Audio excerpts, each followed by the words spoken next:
everyone.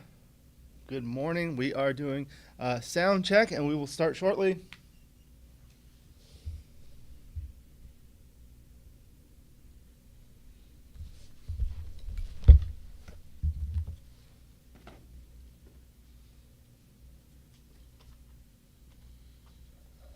Hello, everyone. Good morning. We are doing sound check, and we will start shortly.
in the video, or you upload the video files. So there has to be proof of your achievement. You cannot just say, yeah, I played this and that, here are the match files.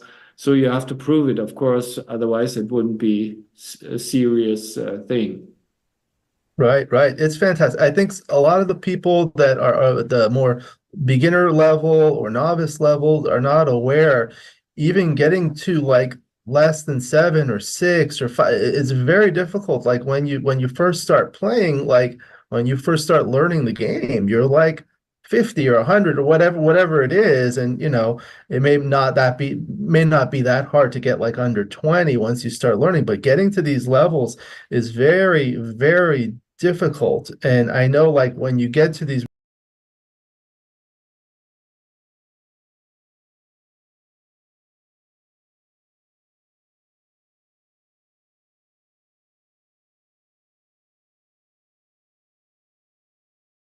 That's true. I was talking with Mochi. He said, well, if you play 4-1 match, the next match you're going to have to play a 1 to make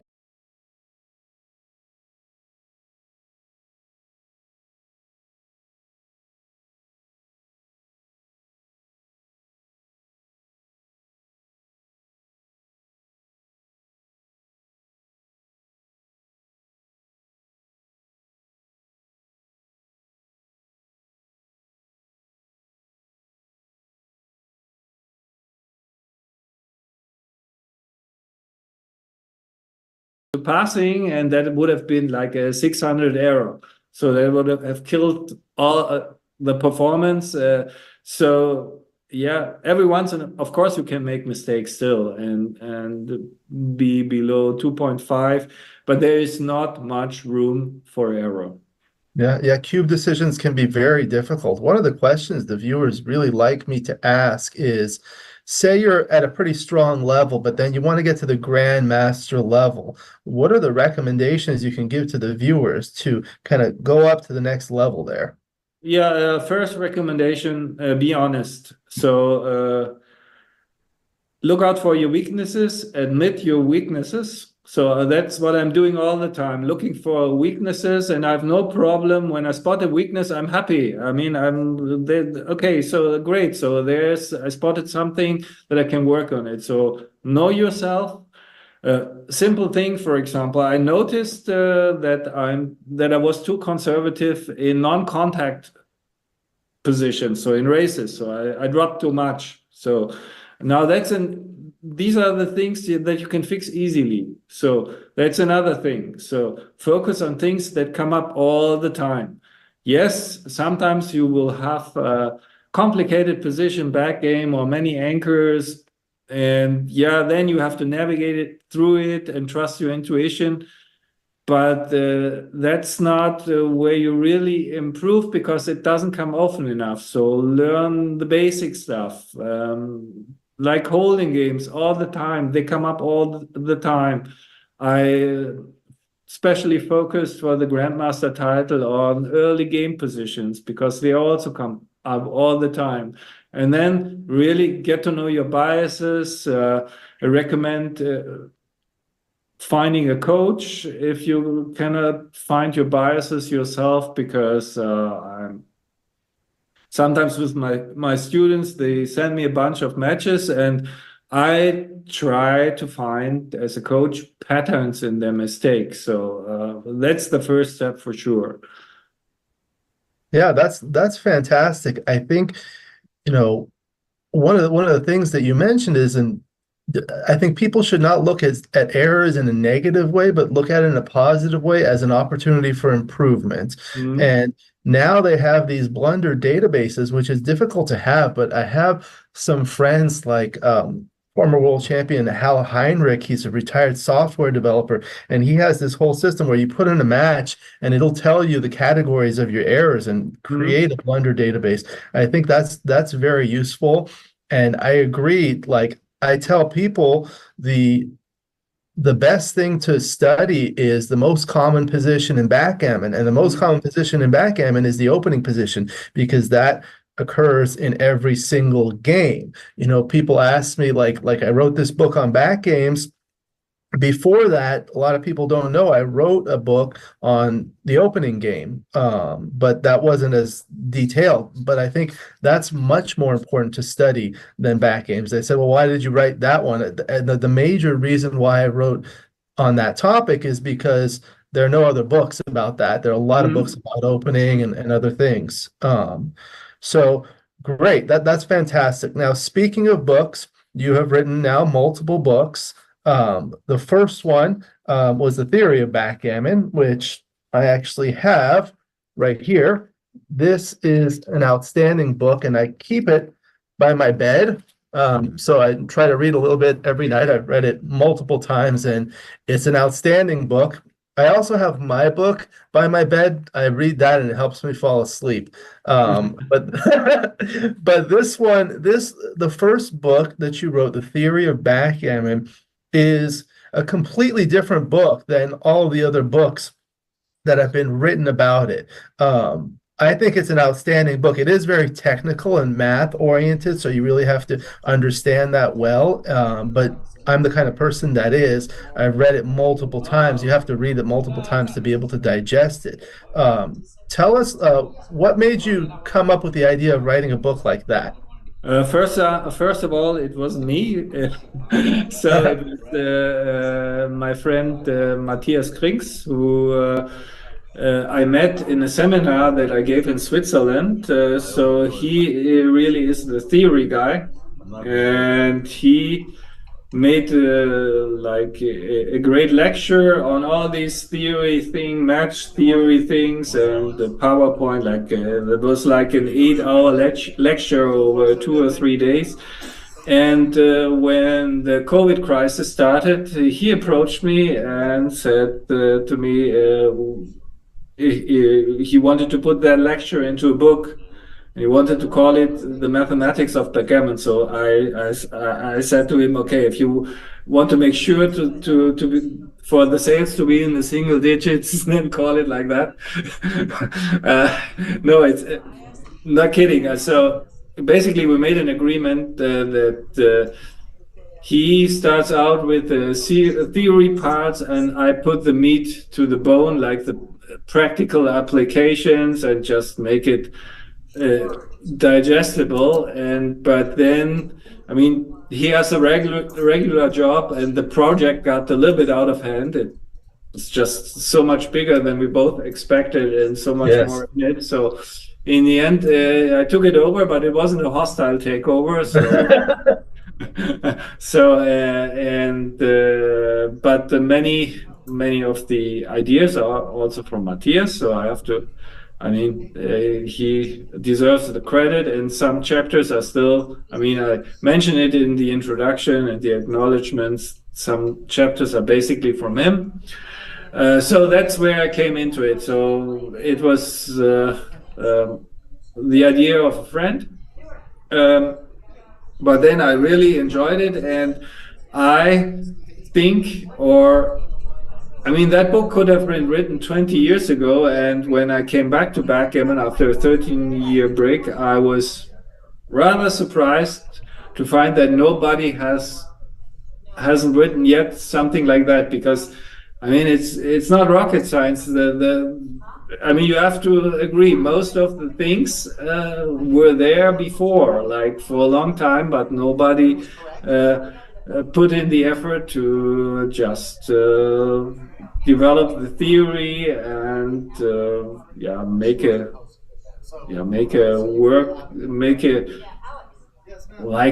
that covers everything with regard to cube action and the theory behind that. And yes, I know it's not easy, but it's just derived from the rules of the game. And so I feel like only being the messenger. So these are the rules that follows from it. And what can I do? Yes, it's a bit complicated, but it's still school math. And I always emphasize you don't need to look at the formulas. I mean, just if that is not your cup of tea, forget about the formulas, just read the text and the application. So I feel sometimes people get scared of all the formulas, and then don't take in all the valuable bits of practical information that are also there. So,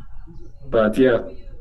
Yeah, it's great. I know it's not like it's new. There's not a lot of new stuff, other than the fact that we have all these stronger computer programs that we did not have 20 years ago. I spoke with Neil Kazaross one time, and he said he could have written this book because he Yeah, had all absolutely. these things like done 40 years ago. And part of the things that I do is primarily because of your book. It's like looking at the next sequence, thinking about what are going to be the next 21 or 36 rolls by the opponent, and the next same number. These things like done 40 years ago. So, and part of the things that I do is primarily because of your book. It's like looking at the next sequence, thinking about what are going to be the next 21 or 36 rolls by the opponent, and the next same number. These things like done 40 years ago. So, and part of the things that I do is primarily because of your book. It's like looking at the next sequence, thinking about what are going to be the next 21 or 36 rolls by the opponent, and the next same number. All right, good morning, everyone. Thank you for joining us. Please say hello in the chat. Let me know where you're joining us from. My name is Alex Eshaghian. It's a pleasure to have you. Just going to set some things up. We'll get started.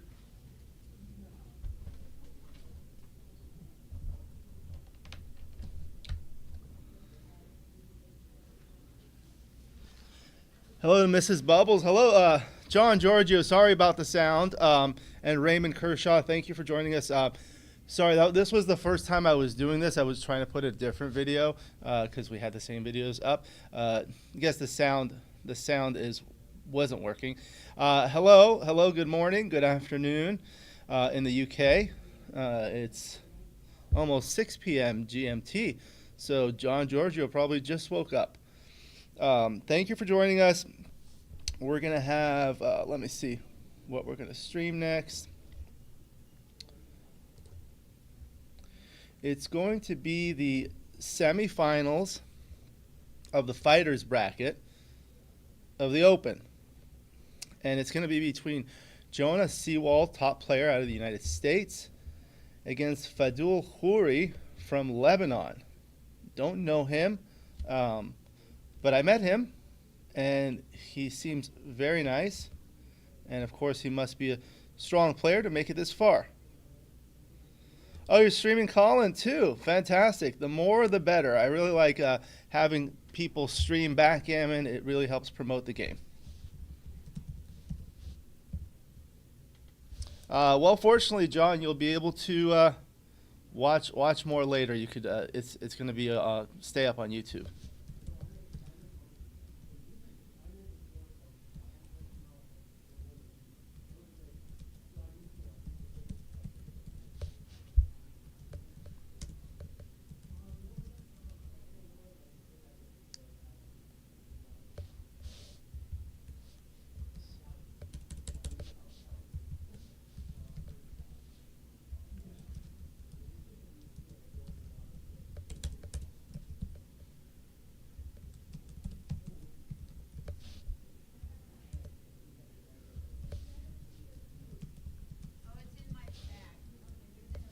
All right, so we have some viewers in the chat. Welcome. I want to do some interactive chat for now. Need to canvas interesting positions. Yeah, that's difficult. So my good friend John Giorgio does these quizzes on his channel. Thank you very much. They're very interesting. I highly recommend it. Go check out. I believe it's Jedi Master BG. If not, please correct me in the chat. Everyone, please hit that like button. We'll get started hopefully shortly, and I'll be back. In the meanwhile, what I wanted to do is ask you questions. So the interactive chat. So I'm going to give you a question, and I want you to answer it in the chat.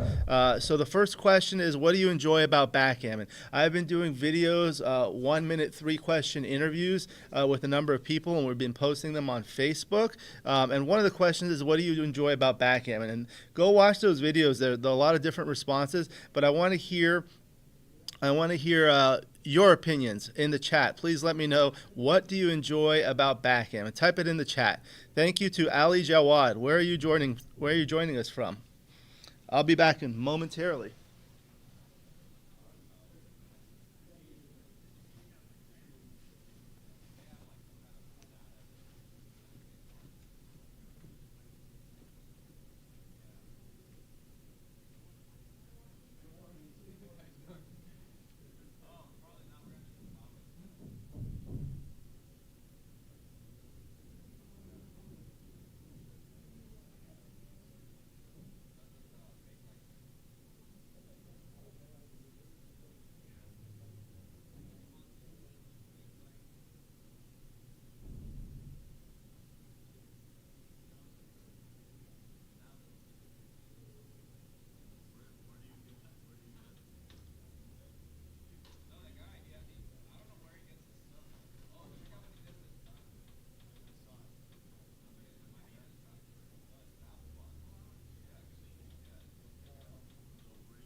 Okay. Players are getting ready to start. We're going to start in about 5 minutes. Let me double check the sound over here.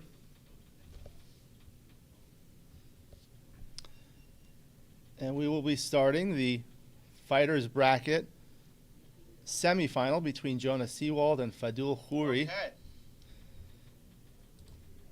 Looks like the sound is working okay.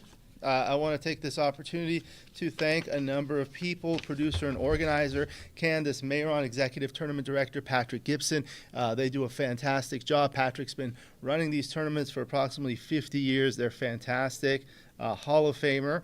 Also, tournament director, Frank Talbot, fantastic. Events manager, Cici Pedrosa. I'm Alex Eshaghian. Please join my YouTube channel. There's a link below. Lots of backgammon related content. I'm trying to stream some videos that I did, and that's what we've been doing in some of the breaks. Please like and subscribe. And if you love Backgammon, you can become a member of my channel, giving you exclusive access to the most popular videos like the Grandmaster series. Every single one of those is a lesson, and it's really valuable because I have many different top Grandmasters. Thank you to our auctioneer, the voice of Backgammon, Larry Shiller. We also had a special guest lecturer, Super Grandmaster Dirk Schiemann from Germany. That was fantastic, and the live stream is recorded and you can watch it on my YouTube channel. So hit the link below in the description. Everyone, please hit the like button. Thank you also to our sponsors, the ABT and the USBGF. For sponsoring this, as well as our sponsor Gammon Guys, Art Gammon. Thank you for that. I also want to thank the many other people, specifically some of the top players that have come from overseas, such as Dirk Schiemann. It's a pleasure to have him, as well as Oliver Squire and Martin Barkwill from the UK. Thank you very much for traveling a long distance, and it's a pleasure to have you. Oliver is going to be in the Super Jackpot final, and we'll be streaming that later. I told him his new nickname is going to be Mr. Super Jackpot because he wins practically every Super Jackpot that he enters. Also, I like to express my appreciation to my good friend Ryan Rebello from Canada. First time here. It's a pleasure to have him and welcome him. He's going to be in the Masters Jackpot. There are 3 players left, so they're going to do a redraw. One will get a bye, and the other 2 will play in the semifinals. So it's going to be him, Kit Woolsey, and Steve Sachs, 3 of the best players in the world. That's going to be fantastic. I hope you've been enjoying these. Please follow us on Facebook. It's the Los Angeles Backgammon Facebook group. Again, this is the 2024 California State Backgammon Championships. The next ABT event will be the New York Metro Open with Lynn Ehrlich. I did a promotional video on my channel for that tournament, so take a look there. Please watch that. I hope you enjoy that. Let's see, Ali joining us from Michigan. I enjoy backgammon because it's a perfect balance of strategy, skill, and luck. Just like life, that's very true. You can make all the right moves, but sometimes the dice don't roll your way and you have to adapt. Yes, I think it teaches you very valuable lessons for life, and for that reason, I think it's particularly useful for children. So, very good. I'm going to get things set up, and we'll be starting shortly. Let's see how many people are watching so far. We've got 36. We've got 6 likes. Everyone, please hit the like button. I want to see how many we have. We're trying to exceed 100 likes for this stream. Thank you, everyone.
Okay, 9-point match, legal moves, dice on checker is valid.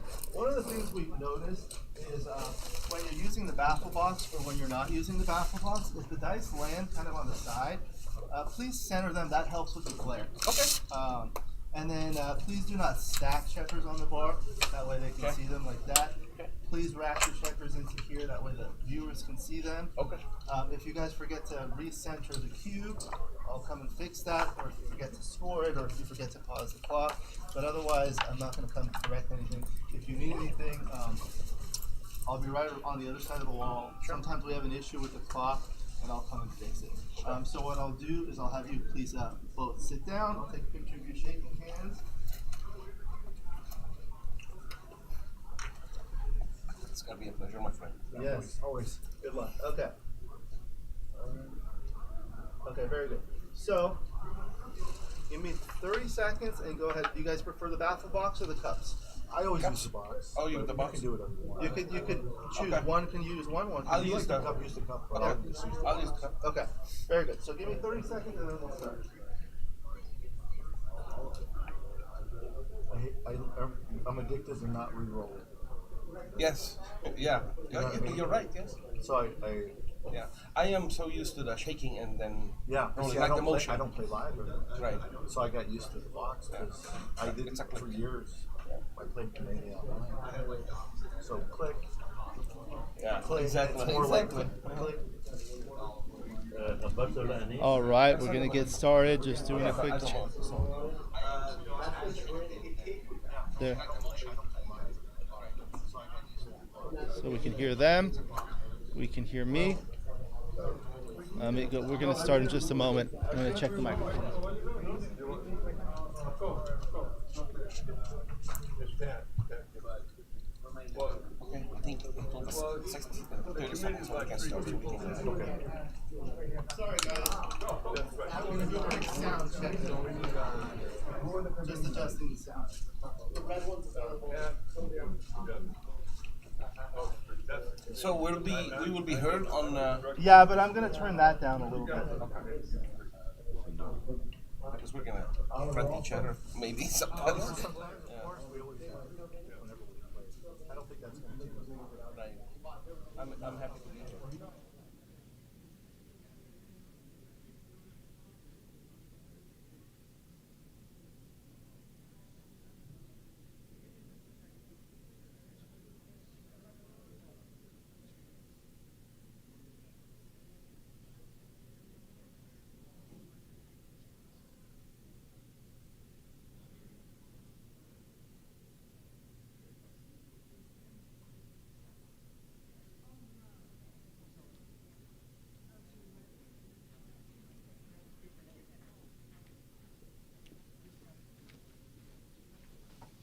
All right, please let me know if you can hear my voice in the chat. I'm just doing a sound check.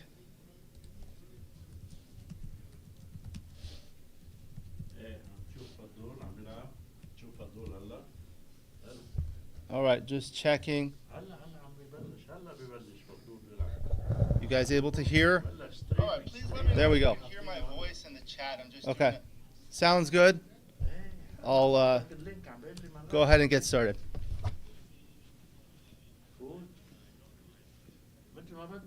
شوفها بعدين شوفها بعدين إذا بدك تشوفها بعدين شوفها بعدين هدول عم يلعبوا championship fighters فضول ويونا سيوال هذا هلا قرطني أنا هو بالفايترز لا بالفايترز هون هذا هو قرطني All right.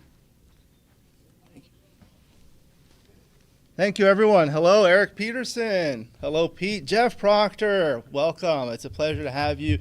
Thank you for sending those messages. So they're playing a 9-point match, 2 minutes per point, 18 minutes on the clock with a 12-second delay. This is my FM Gammon Talat board. I chose it for the contrast. Jonah, top player of the United States, playing the blue checkers at the bottom, and Faddoul Khoury, guest from Lebanon. I think he lives in the United States now, but he's originally from Lebanon. It's a pleasure to have him. Playing the red checkers at the top. Thank you again to the sponsors, USBGF, ABT, Gammon guys. The player cam is on the upper left. Commentator cam is on the center left. Names of the players are on the right. This is the fighters bracket. Oh, this is the semifinals. I'll go fix that, and I'll be right back. And we'll be joined by more commentators shortly.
All right.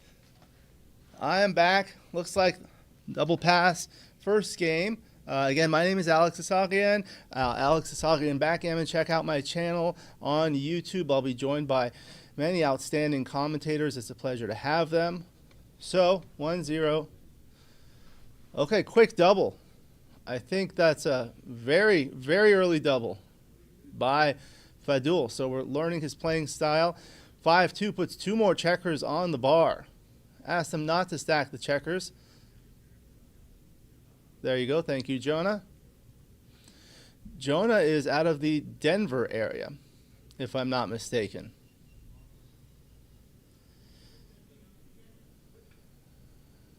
So 2-1 comes in. Now 5-2 comes in with 1. Jonah has a big value of owning this cube. I think he might hit 2 more checkers. That was an early birdie. The reason is he's 8 away. If he sends a 4 cube in a gammonish position, if he turns things around, he can win the match in a single game. That's a 5-2. So it's like 6-2 now for Faddoul. Faddoul is using the cups, and Jonah is using the baffle box, which is fine. That is allowed. See, there's only 8 checkers in the zone. So there, he brings another one in and splits the back checkers. I think that's a good idea. 6-4 comes in with 1. He's going to need to juggle things on both sides of the board, Faddoul. Now a 6-1.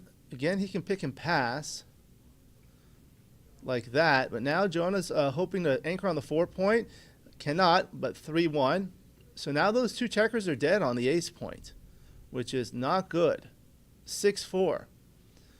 So this is the issue with blitzes. It's very committal. And then if the opponent anchors, you're in trouble. Like that. So now usually what happens in these is like there is some sort of an anchor. 4-2. He's just continuing the blitz. And now what's going to happen if Jonah comes in and hits, which he does not, it's going to send more checkers back, and the checkers are going to be disconnected, called an overextended position.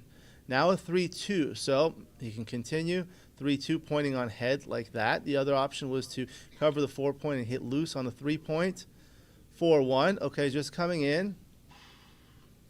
So Faddoul does not have a lot of attackers to continue the blitz, but he just brings another one in from the midpoint, 13-3. Looking for a 3, no, he gets a double 2.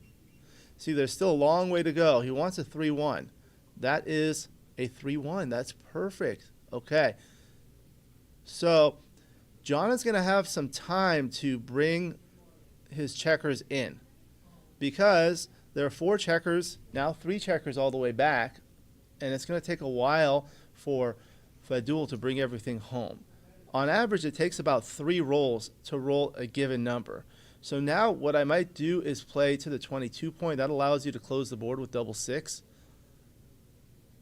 Okay, he cannot come in. He splits the back checkers. Double 2. Okay, so 1, 2, 3. And then you can go there. Okay, very good. Still looking for a 4. Doesn't get it. Faddoul's looking to close him out and win a double gammon. So I think I'd go to the 20-point. Oh, no, excuse me. Yeah, this is going to be difficult. Yeah, you want to do something so your doubles work. 3-1, wrong, 4.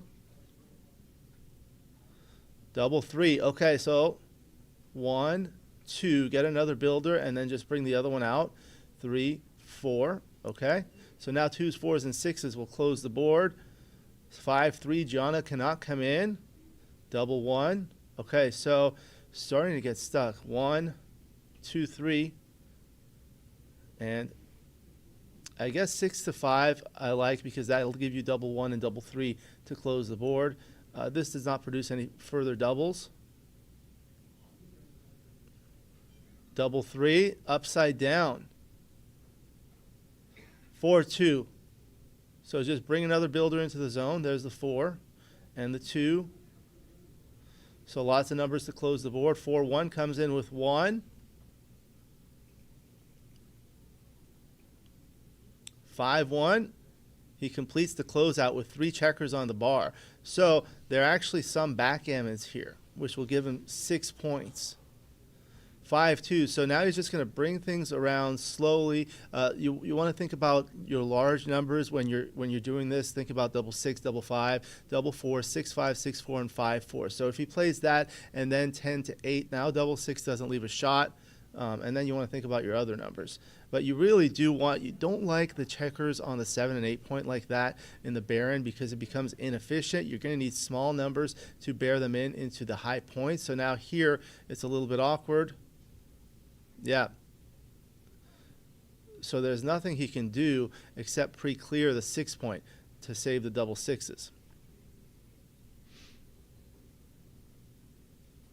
That's what he's thinking about. You can look around and see. You're not going to find a way.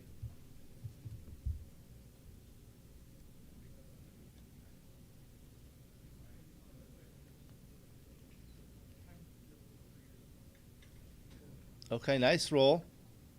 Let me know in the chat. Who do you think is going to win? Or maybe the better question is, before we started the match, who did you think was the favorite to win? Now Faddoul is just crushing Jonah. Welcome. 4-2 can bear off 2 checkers. So this is going to win more games but win fewer backgammons. 6-1, he comes in. 5-2 will clear, and that's great. He has an even number of checkers on the 2 highest points, 2-1. Jonah hasn't been having good luck here. 5-1, takes one off the 4 point and plays 4-3. 6-1 comes in with 1. 3-2, 2 off. Double 1. It seems like it's going to be a gammon. He's just hoping not to lose a backgammon. So now double 1.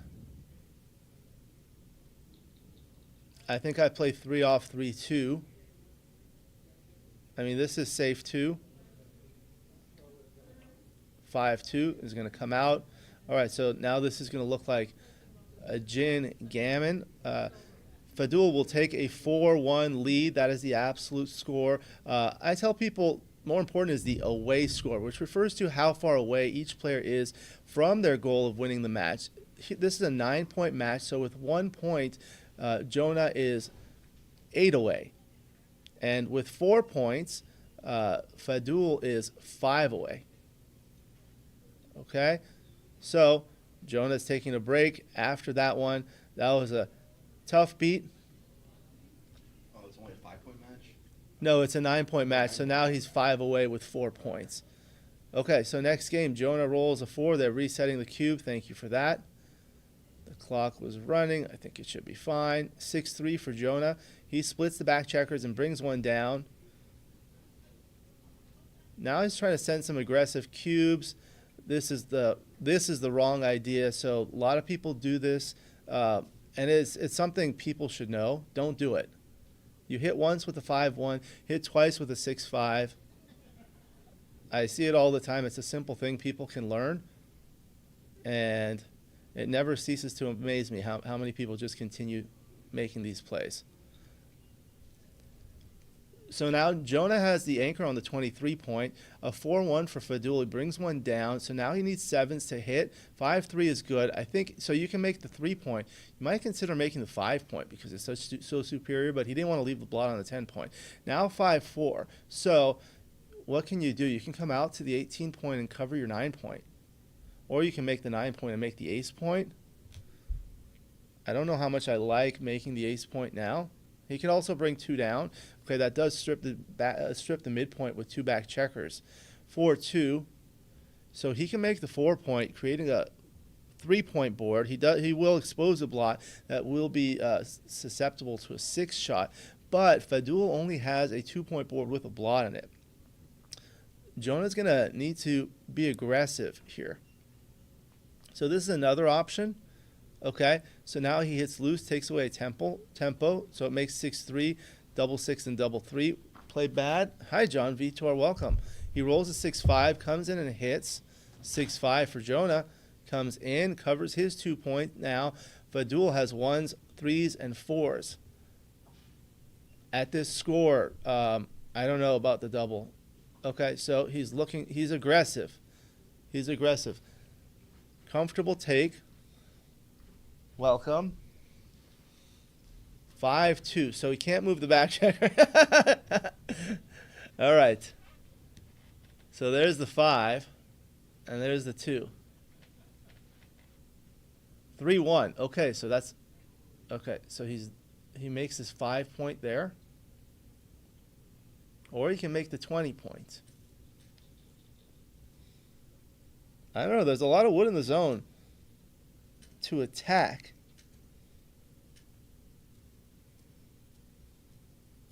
I know the 5 point is valuable, but you're going to get attacked. You can make the bar point too. What do you guys think? Would you have made the 5 point or the 20 point there? Probably the 5. 5. Okay. 5-1 for Faddoul. Makes the ace point. 4-2.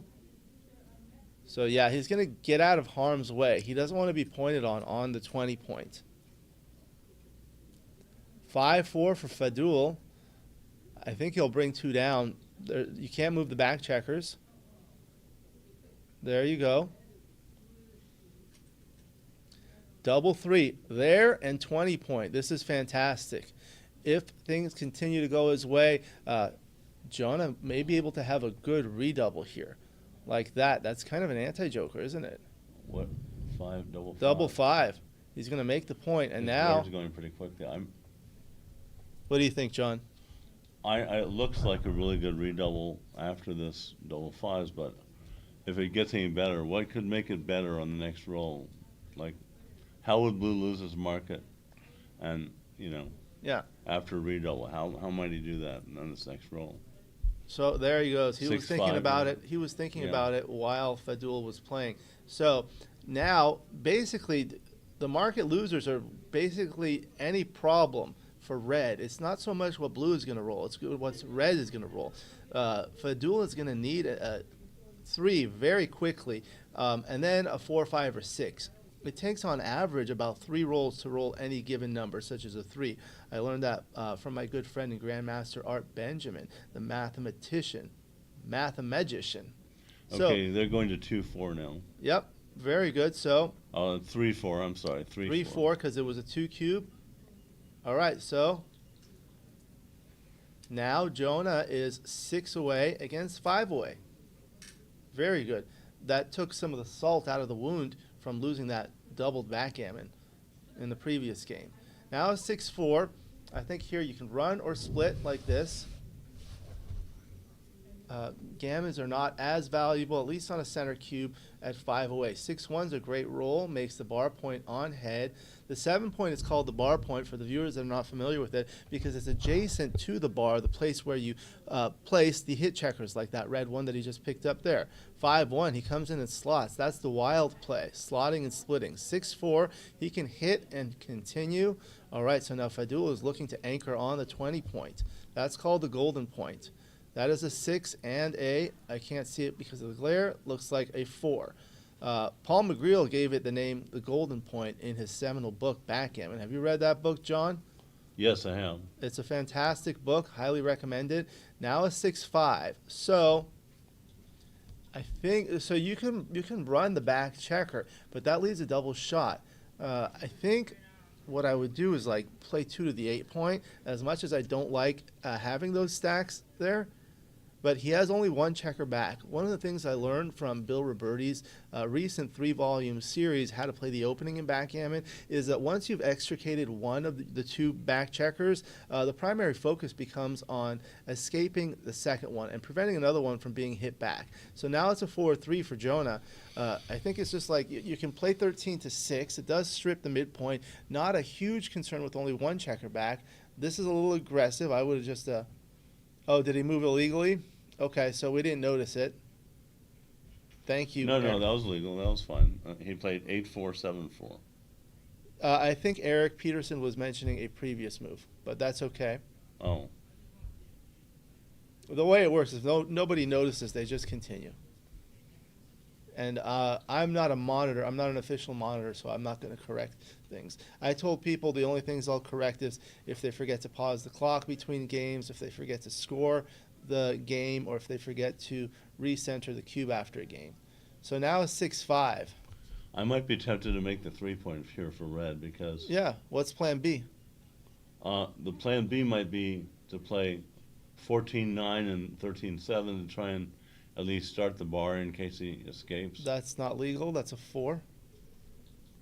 That's a 5. Okay, yeah, so he's looking at that.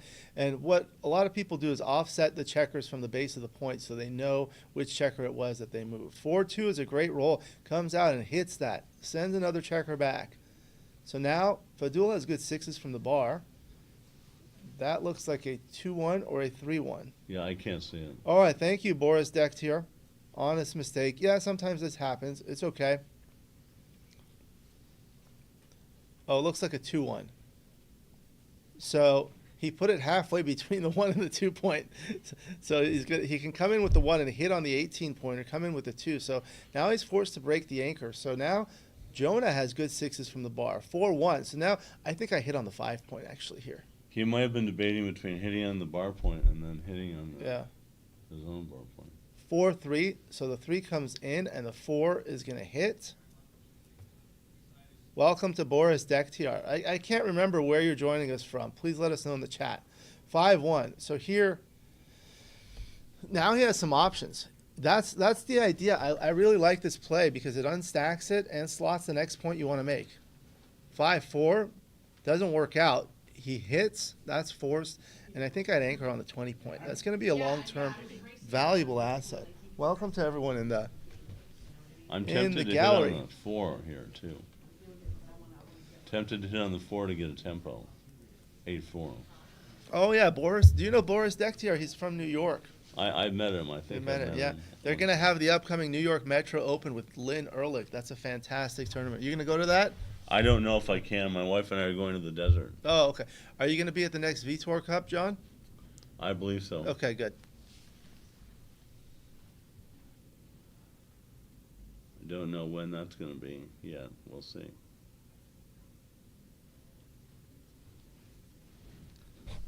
Did you ever see the finals that I streamed on my channel between Ergen and Steve? You can go back and check. I did see part of it, I think. They were playing in my office. I did a live stream, and Joe Russell, world champion, helped commentate. It was fantastic. So now 5-4. Okay, 4-3 for Jonah. So you can make the 14 point.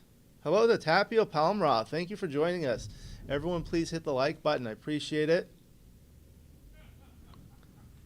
Oh, that's for blue. Okay. Yeah. This is the turquoise blue.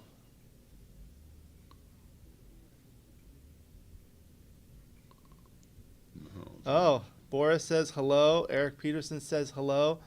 Boris hasn't missed one of those tournaments. Tell him I say hi back. Yeah, he says, John says hello I back. remember seeing Eric. I haven't seen Boris at any of my tournaments. Oh, yeah. Probably hard to go back and forth. Well, not across everybody's those. on the mailing list. Pat has. We only have room for like 28 people. Oh, yeah? Yeah, okay. It really fills up. We get people on the waiting list every year. And Wow. Good tournament. Eric Peterson's going to New York. Eric, did you move to Dubai? I know he was going to move to Dubai. He's usually either, if he's not in Los Angeles, Las Vegas, he's in Dubai or Mumbai or some sort of bye-bye. Now a double 4. So they're both rolling on the left side. Faddoul is rolling on his right side, and Jonah is using the baffle box, which is on his left side, both on the left side of the board. So you'll be able to note whose turn it is by the illuminated light on the right-hand side on the clock. So you can see Faddoul's light is on and his time is going down. So this is Faddoul's play. He's looking at a double 4. He can't move the back checkers. He can bring 2 down, but then what? It's like not great. Maybe you make the 2 point and slot the 4 point, or you can make the 3 point and do those things without bringing 1 down. This is a little aggressive, leaving a blot. he made the best play, I think. 5-1, possibly. Yeah, it does make the stronger board. Does leave a blot in it. Eric's going to New York this year. So now a 6-2 for Faddoul. Okay. So there's the 6, and he'll have to probably create a dilly builder. So Dirk Sheeman gave a seminar on ugly plays, and one of them is when you have a dilly builder. A dilly builder is a third checker or more on a point that's usually low on your board and behind an anchor. So if you play 6-4, that third checker on the fourth point would be a dilly builder. Eric Peterson moved to Dubai. He'll be back on the 23rd. We'll be happy to see you. Oh, he doesn't want to leave the dilly builder, so he's considering playing 3-1. I mean, it's not, you don't love it, but it's not terrible. I tell people backgammon is like dating. You don't have to like it. You just have to make your best move and hope to get lucky, right, John? That's always been my experience. Yeah. Is that a double 3? Looks like it. Looks like it is. So yeah. he can't move the back checkers. So we're either talking about 9-6 twice or 10-7 twice. I think I make the bar point, yeah. You'll have some more 6s to play. So now 6-1 is awkward. He'll just play there. Now he has 8, 6 numbers. 6-2, 5-3, double 4, and double 2. And that is a 4-1. None of the above, so he'll clear the bar point. That was one of the advantages of the previous plays, making the bar point. Now 4-1, he'll have to come down to the 8 point. Unless he wants to play 6-2. What's the race here, anyway? I don't know, but there's an interesting thing about leaving a 7-shot versus an 8-shot, right? So a 7-shot leaves 6 numbers, an 8-shot leaves 6 numbers as well. However, the 8-shot can be worse because, number one, they'll gain more in the race, and the double 4 can be a joker. So that's what you gain. So he does make the 2 point. Wait a minute. That was a 4-1. Another There double are 3. 6. Yeah, each number has 6 numbers, right? Yeah, There are 6 numbers ahead, both of them. yeah. But the double 4 is a joker. That's the thing. You don't have that when you're odd away. So with a 7-shot, you can never do anything else. With an 8-shot, if you roll a double 4, you can hit the 8-shot and possibly do something else. So that makes a big difference. The average 8-shot gains more pips than the average 7-shot. Not just a single pip because it's 8 or more, but the double 4 will increase that by a little bit. Now he's got a lot of blue checkers. Oh, whoa. Okay, double 5. That moves a lot of freight. Yes, it does. So after this, he'll probably be ahead in the race. Now, Jonah's got a lot of blue checkers out there. How do you determine where they should all go? Well, you got to look. So one of the things he can do is make the 3 point and bring one to the 6 point, or even he can make the 3 point and the ace point, because what's going to happen is he's going to want the outfield control like that and make the ace point. So now look at that 5 point board. If he rolls a 6 anything, he's going to get a ton of shots.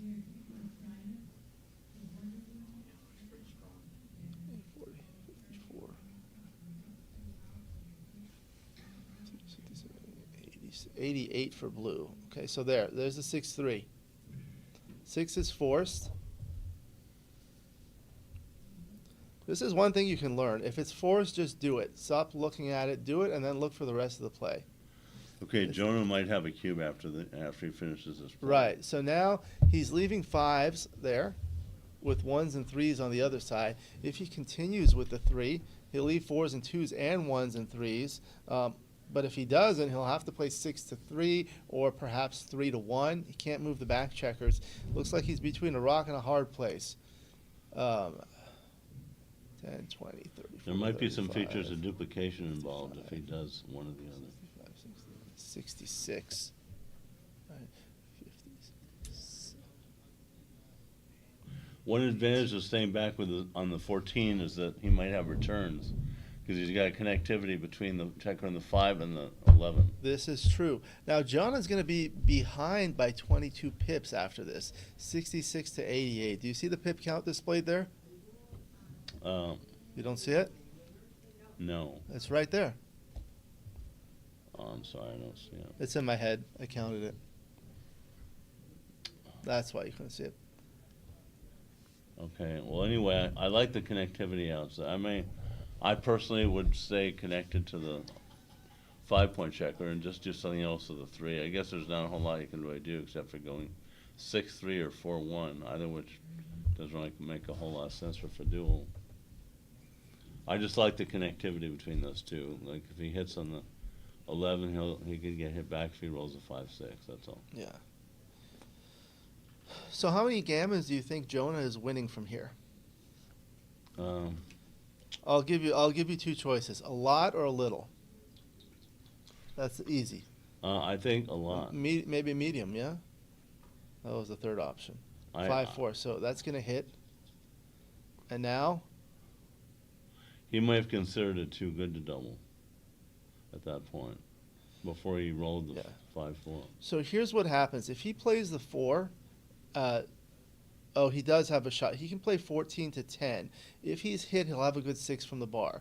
If he plays this and he's hit, he'll have a good 3 from the bar. Okay?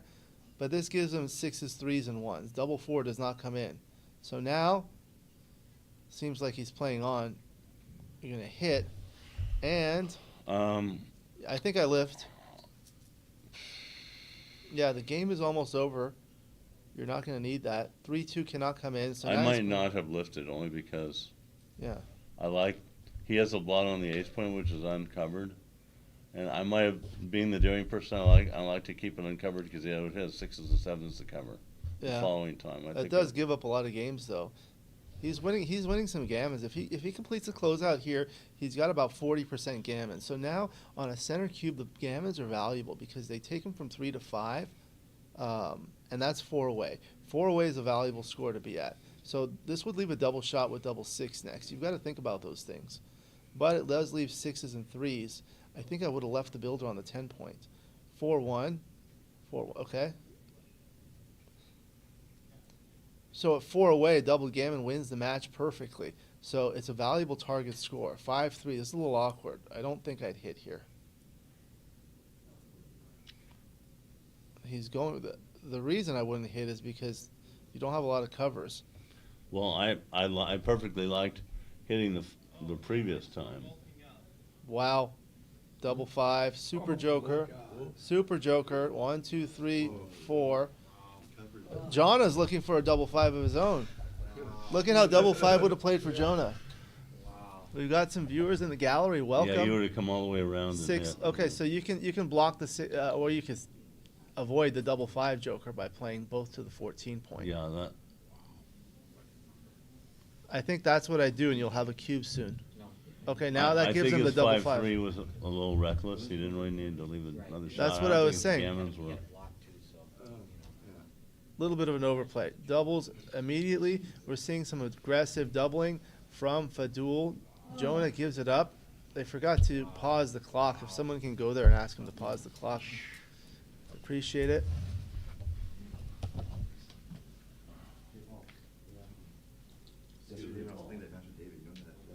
So next game, 2 for Jonah. 5 points. They're scoring it. There you go. 5-2.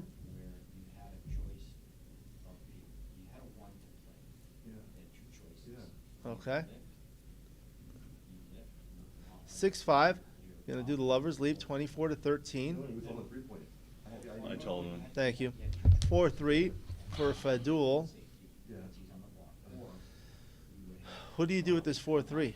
I think I'd play 13-9 and the other way. Anyway, that's fine. 2-1, I would hit twice here, and that's what he does. Hello, welcome. We're happy to have a lot of people watching us live here. I think she just wanted to let him know that she's playing a match with him. Oh, happy to see her anyway. 5-2, make the ace point on head. Okay, could have made the 3 point. I was a didn't little care committal. for that much, really. 6-1. Okay, so now, Okay. no, I don't think he has a double. Oh wow, this is a quick double. I mean, there are only 8 checkers in the zone, and he has a naked ace point. Have you heard that term? That was given that name by Paul Weaver about 30 or 40 years ago. He wrote an article. Okay, so comfortable take. 6-3 because okay, hit the other one. He's got to look. He's got to look. I would I'd for be tempted sure. to go after the 5, I think. No, yeah. I would for sure 100% hit this one. You have a few checkers in the zone. You have an opportunity to send another checker back. You don't have a lot of ammo to continue. 2-1. Now that turned out great for Jonah. 3-2. Okay, so now you hit and bring one down. Bring more wood. 2 on the bar is better by far. Only 5s and double 3s will hit here now. So that's 12 numbers. A third of the time. 4-1. Wrong 5. At least it was a 5, John. Rolling through the baffle box. 5-4. Okay, that's very awkward. Okay, here I might go a little overboard and hit on the 4 from the 13. Actually, not a bad idea, because what's plan B? There isn't really a plan B. The other, You don't want to kill the checker. no, you have to play 13-4, I think. That's the double tiger play. Have you heard that term, John, by Yes, Michi? yes, I have. Double I'm very- tiger. Tiger very is when, familiar with it. yeah, tiger is when you put 2 checkers on the bar with a single blot on your board. Double tiger is when you do the same and you leave 2 blots like that. Now a 6-3. So is he going to do it again? Yes, he is. Yes, he is. Go big or go home. We can hear him shaking the dice through the wall, but we can't hear them. Oh my goodness! 5-4 comes in and hits both. 6-3 comes in with 1. Jonah had 2 on the bar. 6-4 going to come around. The tides have turned. Faddoul is in the driver's seat, but one of the things that happens is he has 5 points, so he's 4 away. So you can double really aggressively, trailing when your opponent is at 4 away. Because what's going to happen if Faddoul turns it around, if he redoubles it to 4, he would win the match with 4 points. So Jonah would have nothing to lose by redoubling immediately to 8. So he lacks a lot of value of owning the cube. The cube has inherent value when you own it, particularly in a money game. But here it would not. So now he's just playing safe. 2-1. Okay.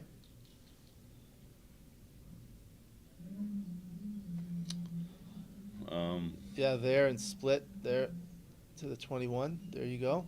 Duplicating the 2s that hit on both sides. That's a 4-3, I believe. He's going to hit twice. Tiger play.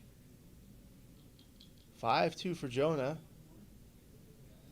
So he stripped his 8 point, and now he has the awkward 6-1 formation. But double 3, that takes care of that. That's 2, and he can make the 4 point or the ace point. I think I'd continue and hit the other guy on the deuce. Oh. I'd I don't know, continue playing 5-2 twice. I don't think I'd do that. I think I'd... This is reasonable, but I don't know if I do that. Now 4-2, I think he's going to make the 21 point, or at least that's what I would do. Or you can come in on the 21 and make the 11 point. I think I'd buckle up here if I were Jonah, just trying to get your resources back. Okay, so your timing kind of sucks for the 2-3 back game. I would have made the 3-4 structure. That looks like double 1, if I'm not mistaken, which makes the 4 point immediately, if not sooner. I guess it's not. It's a 4-1. That gains some timing. 6-1. So the issue with this back games, I've studied back games a little bit. When you have your ace point, it's just like you really don't want a back game. It's going to be very difficult to get anything done. So 4-2, I predict he's going to hit twice on the 9 and the 4. I've seen Jonah play these back games. Tries to make it complicated. Okay, so this is Jonah's 4-2. Correct. So he can make the 4 point on head, leaving a blot on the 5 point. He can advance one of the back checkers, which actually might not be a bad idea. You can't really strategically hold on to both points forever. Yeah, that's the issue with the 2-3 with this timing. The 3 most important things in a back game are timing, timing, and timing. Someone suggested a 4th one, timing, but in my research I found that the 4th timing is not as important as the first 3. Now a double 5 can't come in. Well, he's not really on the bar. Yeah. Okay. Yeah. Well, Jonah was on Oh, the bar. that's He right. rolled, Jonah yeah. was on the bar. So Yeah, I now was looking 6-3 wrong. for Faddoul. Oh, Ricardo was here. He's not here. 3-1 comes in.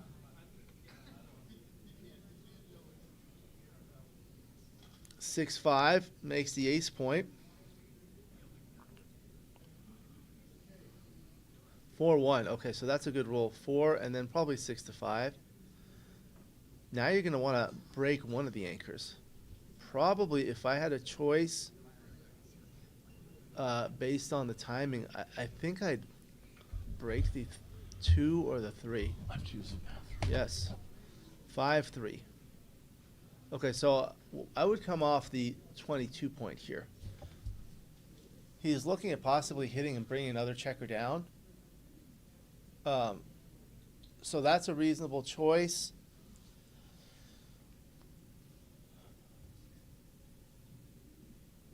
This is an interesting. What do you guys think in the chat? How would you play this 5-3 for Jonah? Would you play off the 22 point to the 14 point, or would you bring 2 down, 13-8, 13-10? Let's see. Let's see how many people we have. 91 people watching. We've got 22 likes. Everyone, please smash the like button. So he did, and now Faddoul rolls a 6-3. So he's contemplating whether to hit there, and I certainly would, not because you want to send another checker back, but because you don't want him to make that point. All right. So gain some timing from there. 6-3 is going to be in and out. So there, you're just going to leave those distractions.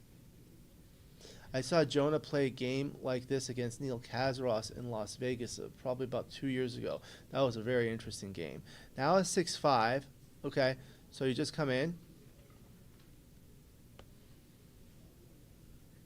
4-1. He's going to slot.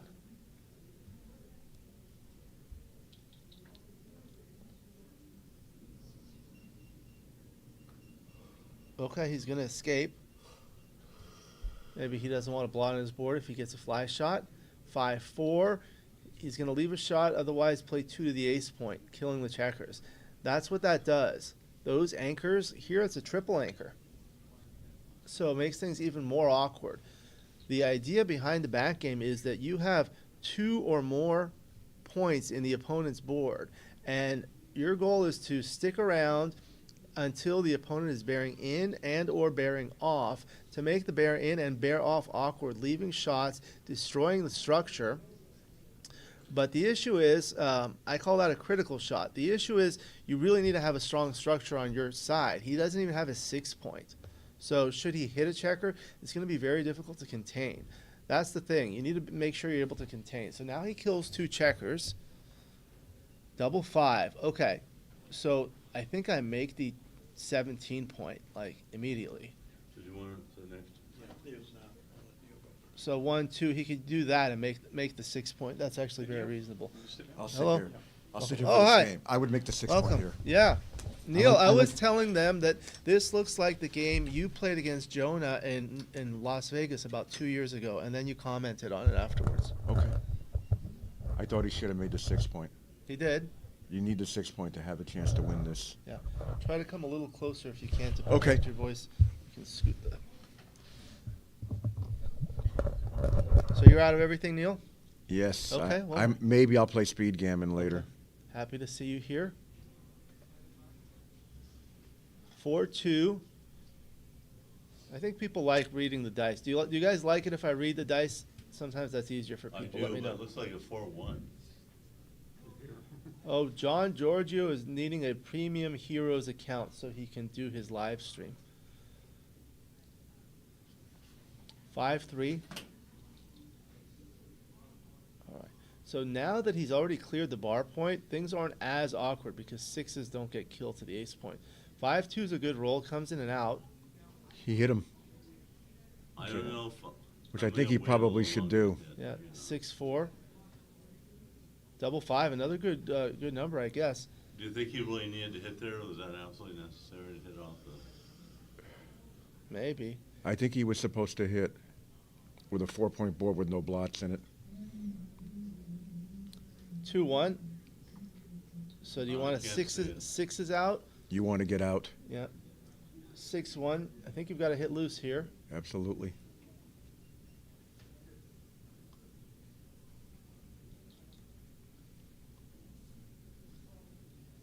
Three one. Okay, that's a Beautiful good number. roll. He plays the 1 first.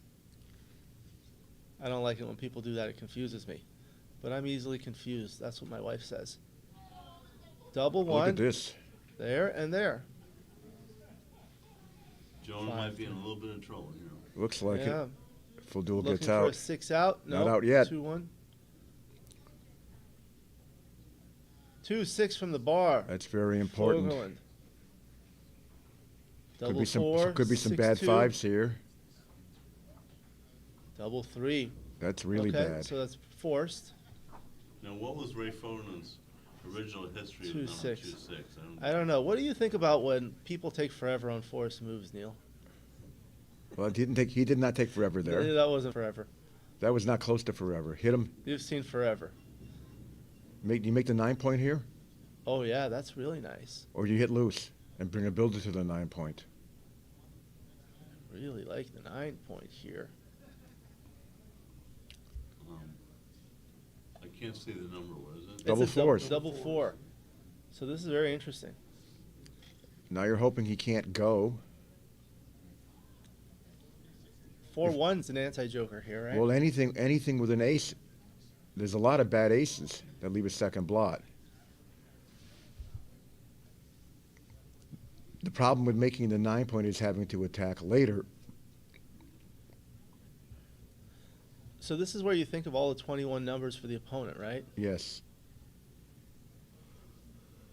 So this does produce If you 16 make the dancing. 9-point, you're going to attack later, but I think I think the 9-point also brings checkers He to has bear. He has the checker covered. That's why he couldn't. But you're paying off to the 4s that hop out. So you're paying off to the 4s that hop out. I'd still keep make going. The 9-point, I think. But it looks like he's hitting it. No, he's looking at it. So what are the anti-jokers here? Like 3-1? 3-1. If he hits, and that's about it, right? Yeah. I remember reading Bill Roberti writing about back games. It's like in these types of positions, you just want to create anti-jokers for the opponents. The other way, what are the anti-jokers? 4-1, 2-1, 5-1, 6-1. 6-1. I make the 9-point. Yeah. I mean, dancing is not an anti-joker. I make the 9-point. Then no ace is good. Let Faddoul find it. 1-1 doesn't blot. 3-1 doesn't blot. 3-1 does strip down the position, maybe leading to future blots. 1-1 could also lead to future blots, but the other ace is blot, giving Jonah a chance maybe to even win a gammon, which is, or certainly lock up the game if he can hit 2 checkers. So I think I'd make the 9-point. It's not even over if he escapes. Oh, hi, Marty. Hi there. Would you like to join? Sure. Thanks. We're going to have Marty Storr joining Neil Kazaross. 3 and 2. Amanda. Well, hello. Now the trouble with Jonah's play last turn is that Please project your voice into the microphone. the trouble with Jonah's play last turn is a variation like this where he does not have the 9-point. He's rolled 2 something. Is it 2-4? I can't see it. I can't tell. 2 glare. Would there be less glare even if that light was turned even farther away? I think. Well, they told me when I played on the board last night that try to move the dice to the middle. I guess it's a 4-2. Well, the Or thing 2-2 is, when we're could be. playing backgammon, we're not trying to position the dice. We're just trying to think about what we're supposed to do with the dice we've Yeah, rolled. right, And right. not worry about positioning them. But I see what he means now. For the spectators, they can't. So it was a 4-2, and he left the 9-point slotted, which is interesting. I guess the other could have pla- played 9-7. I think I would have made his play. Yeah, it's better coverage. Uh-oh. He stays on the bar now. It's crucial right here for With a Dooley. double sixes would leave 2 blots. Oh, he's out. Double sixes was interesting. 22 to 4, hit twice, 1 off, double return shot.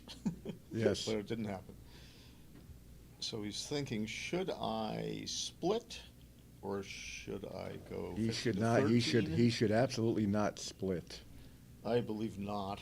In my opinion, I would I not would be split. sitting counting all the variations where, trying to figure out my probability to hit next turn. But it seems like that for the long run, the 2-point is, Faddoul's 2-point is much more of an asset than a liability.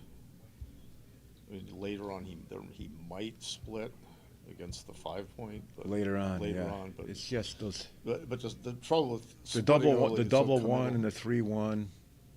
Yeah, that's a double 3. Yeah, that's. There may be some other rolls. There may be something that hits in the outfield like a 5-1. He may be better off to. And he fans, and then he Yeah. feels the lack of the 2-point. Yes, just paying jokers. I would not split. And I would stay right there on this. That 6 is staying right there. What's the number? 6-2 now. They moved the dice so that. we John, can if you now can't see it, move closer because we can see it very clearly from here. Oh, he did split. Okay, that's- I all don't right, I well, don't think it's right, but maybe he's done a better job going through the numbers than I did. Okay, so he could leave 9 ways to hit. 6s, 4s, and 2s. It's all duplicated. 8 ways to hit. It's more Yeah, ways. to yeah. hit. So it's more ways if he comes closer because he gets a 2, which he no doubt saw. But then on his next turn, he's worse off if he gets missed because Could be he's it. not as close to home. Jonah split his This could be 8-point it to for make some. builders for his 3 and 2 points. And there is a There's 6-2. a shot and in the there- corner. And there is where this might be the last chance that Jonah has This to is hit. part of the problem with breaking that 2-point. Right. I mean, if all that mattered was hitting almost immediately, breaking the 2-point what anchor do was you probably do? correct. But it's Yeah, that's later in right. the game. It's But you- possible but you're that- playing the whole game. Yeah. So I didn't think it was if you correct. if you leave the, okay, now so Faddoul says, "Gee, I could hit him," and he would stay on the bar 1/4 of the time.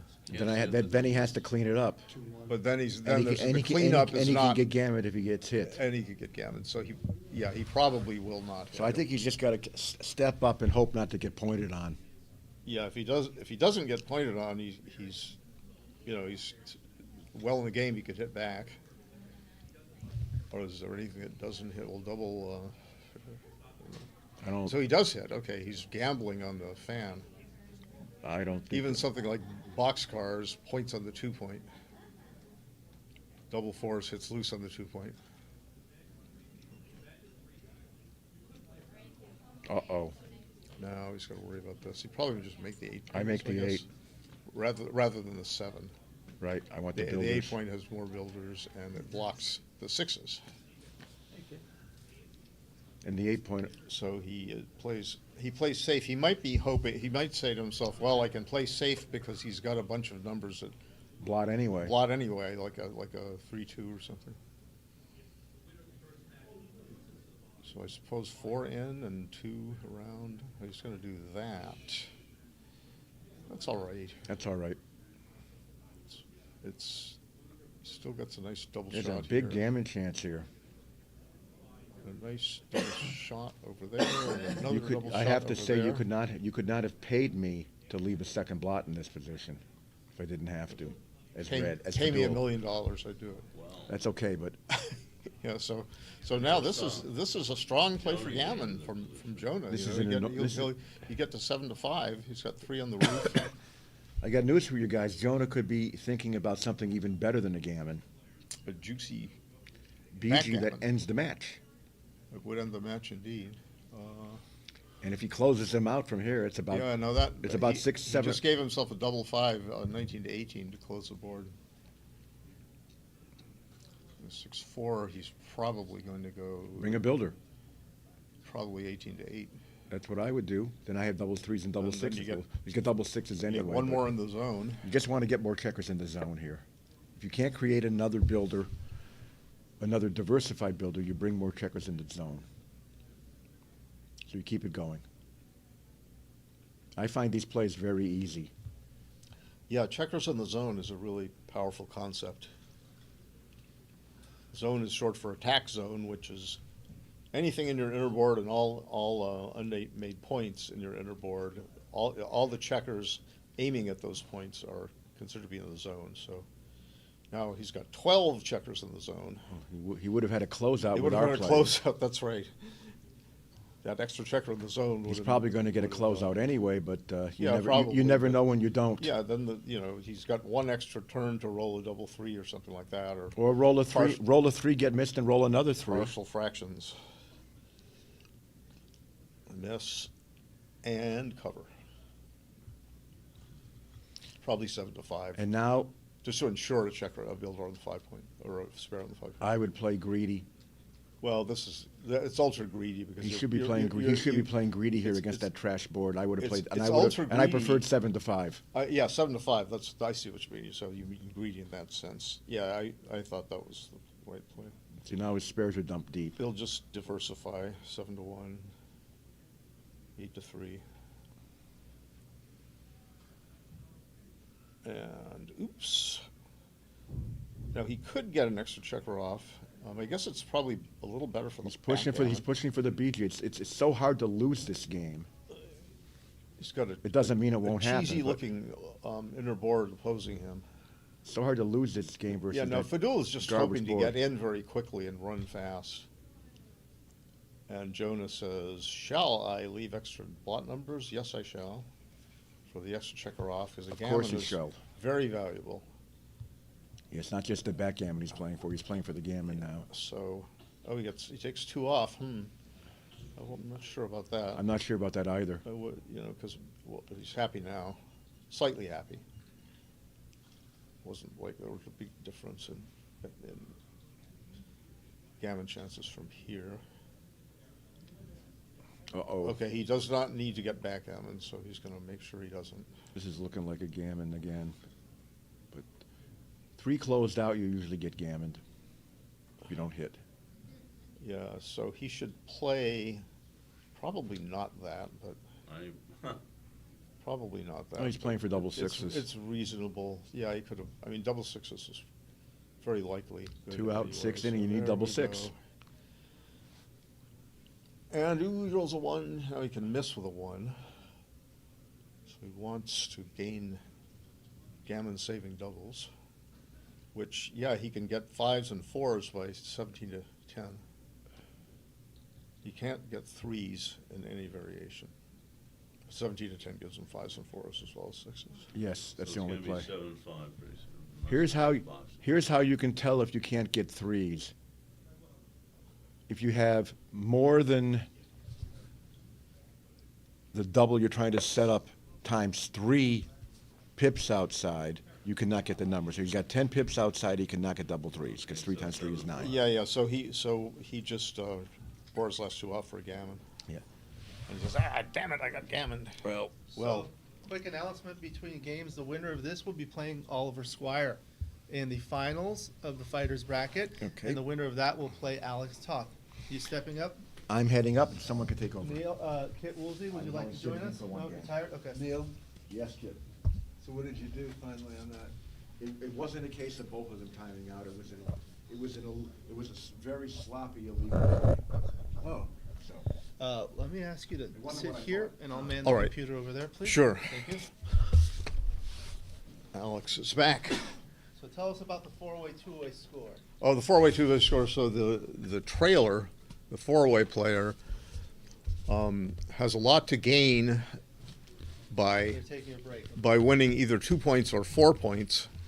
And if he gives the cube, which he should do early, as soon as extra gammon chances appear for him or her, then his opponent who owns the cube, the 2-way player, gets no value out of owning the cube. The game must be played till the end. The only value he gets out of owning it is the fact that a 2-point win gives him the match. But the trailing player, a 4-point gammon gives him the match, and a gammon means nothing for the leader. It's no better than an ordinary win, whereas it counts double the gammon value for the trailer, which is the gammon value means the value of a gammon as compared to the value of an ordinary win. That's the ratio between the equity difference between winning a plain game and winning a gammon divided by the equity difference of winning a plain game versus losing a plain game. So if he loses a plain game, if the trailer doubles to 2, loses a plain game, and he loses the match. So that's going from, if he wins 2, he's at 50%, but if he loses 2, he's at 0. But if he wins 4, then the trailer goes from 50% winning chances from winning 2 to winning the match. So that's a 50% gain on a gammon and a 50% loss on a plain game. So the gammon value, the ratio of those two differences is 1. And ordinarily, the gammon value is about 1/2 because, let's say in a money game, and early match scores are very like money games in equity. In a money game, the difference between, suppose the cube is at 2, the difference between winning 2 and winning 4 is 2 points. And the difference between winning 2 and losing 2, which is what happens if you lose the game, is 4. So 2 divided by 4 is 1/2. And that's a normal type of gammon value. At some different scores, the gammon value is between 1/2 and 1, like, such as, I don't know, if the leader, the trailer at 7 away to 4 away has a slightly elevated gammon value. It's about 0.55 or so, if I remember right. And that's a little better than in a money game, but it's not, it's not like a gammon value of 1. So at the 2 away to 4 away score, the trailer is going to double very aggressively. One example being, all right, suppose the trailer plays 3-2, opening 3-2, and he brings 2 checkers off his midpoint for builders because he wants to steer for more gammonish positions, so the builders give him better priming chances, and it figures to improve the inner board next turn, right? Now, suppose the trailer applies with a bad number, 5-2, and comes down with a 5, 13-8, and splits his back checkers with a 2, which is quite correct. You want to try to get your back checkers mobilized before your opponent can start blocking you. And you might get an advanced anchor by at least a 22 point or maybe even a higher point. So in that position, 3-2 down, 5-2 split, the trailer should double to 2. And it's a very easy take, but the trailer does not want to lose the market. So it's a take by, I don't know, 0.03 maybe, something like that.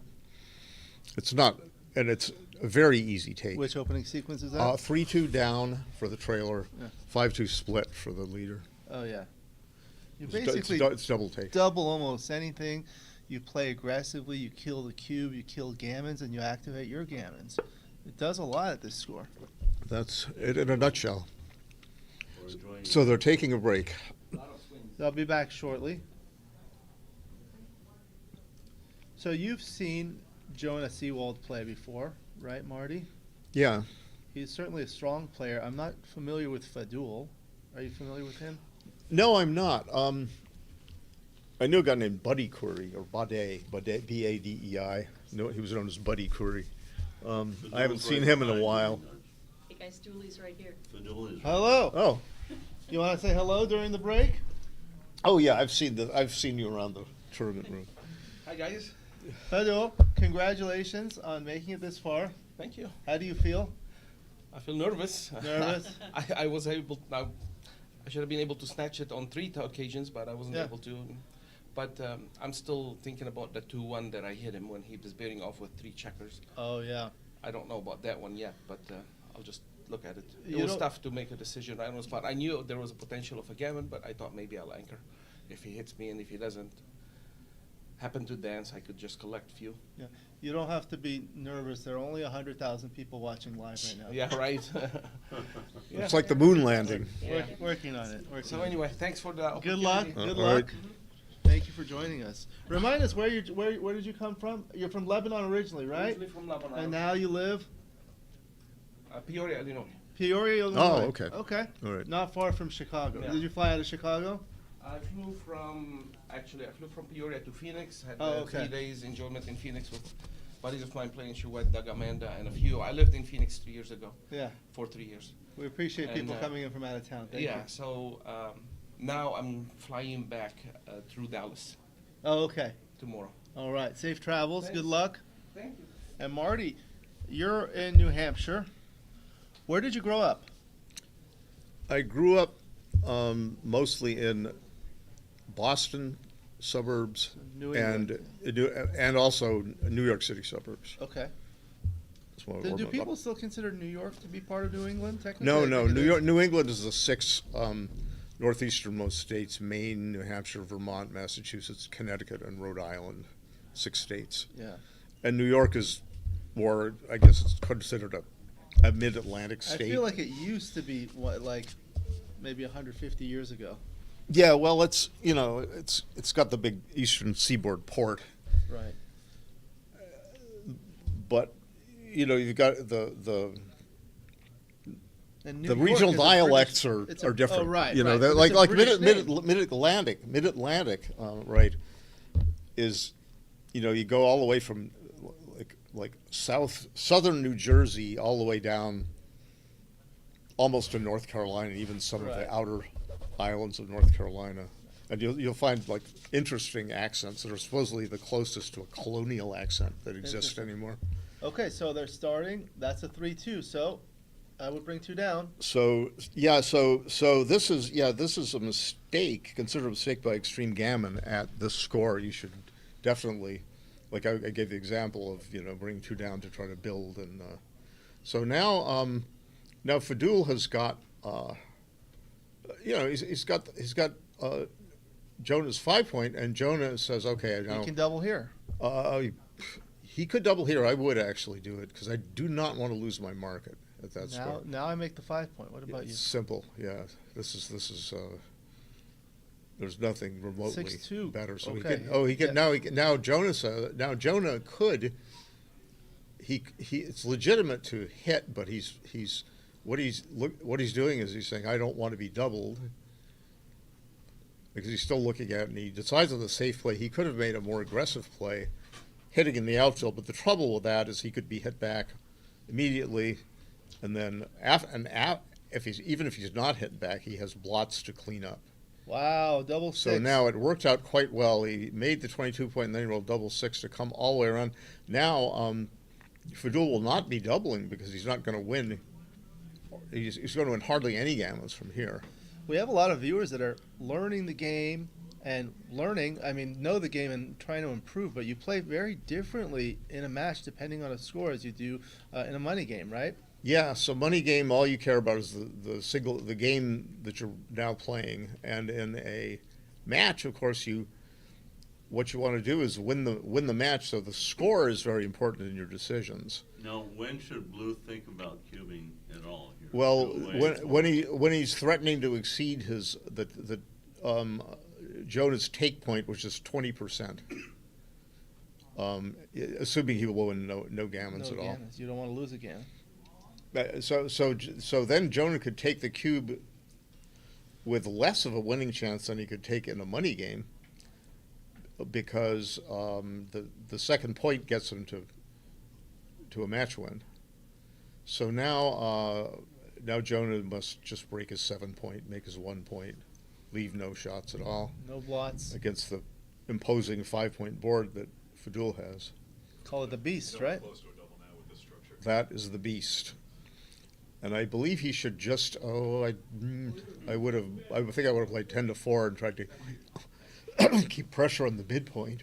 Now I believe it's right to pay off to the 6-8s, No, you're fine. because otherwise you might be paying off to the 6-8s at a Hi, time when you Jake. can How are you? utterly not afford to be hit. So this is a great number. He makes the 7-point, creates another landing spot for the checkers on the 10-point. Let's see, Jake. So we have 90 pips for red, Faddoul, Khoury. We have Jacobs. And we have 69. We have 69 pips for Jonah. So now Jonah is trying to assess whether the threat of market loss is sufficient. You know, given I think that Faddoul would have an easy take because he would take and redouble for the match, and the difference between taking and redoubling for the match versus dropping. If he dropped, he would have what? Four-way Crawford, right? Four-way Crawford is what is it? 16% winning chances. Well, he needs his take points right around 18%. Oh, 18%. So his take point is. Oh, so the eight. Okay, so you're saying that four-way Crawford is 18. I think it's probably 19.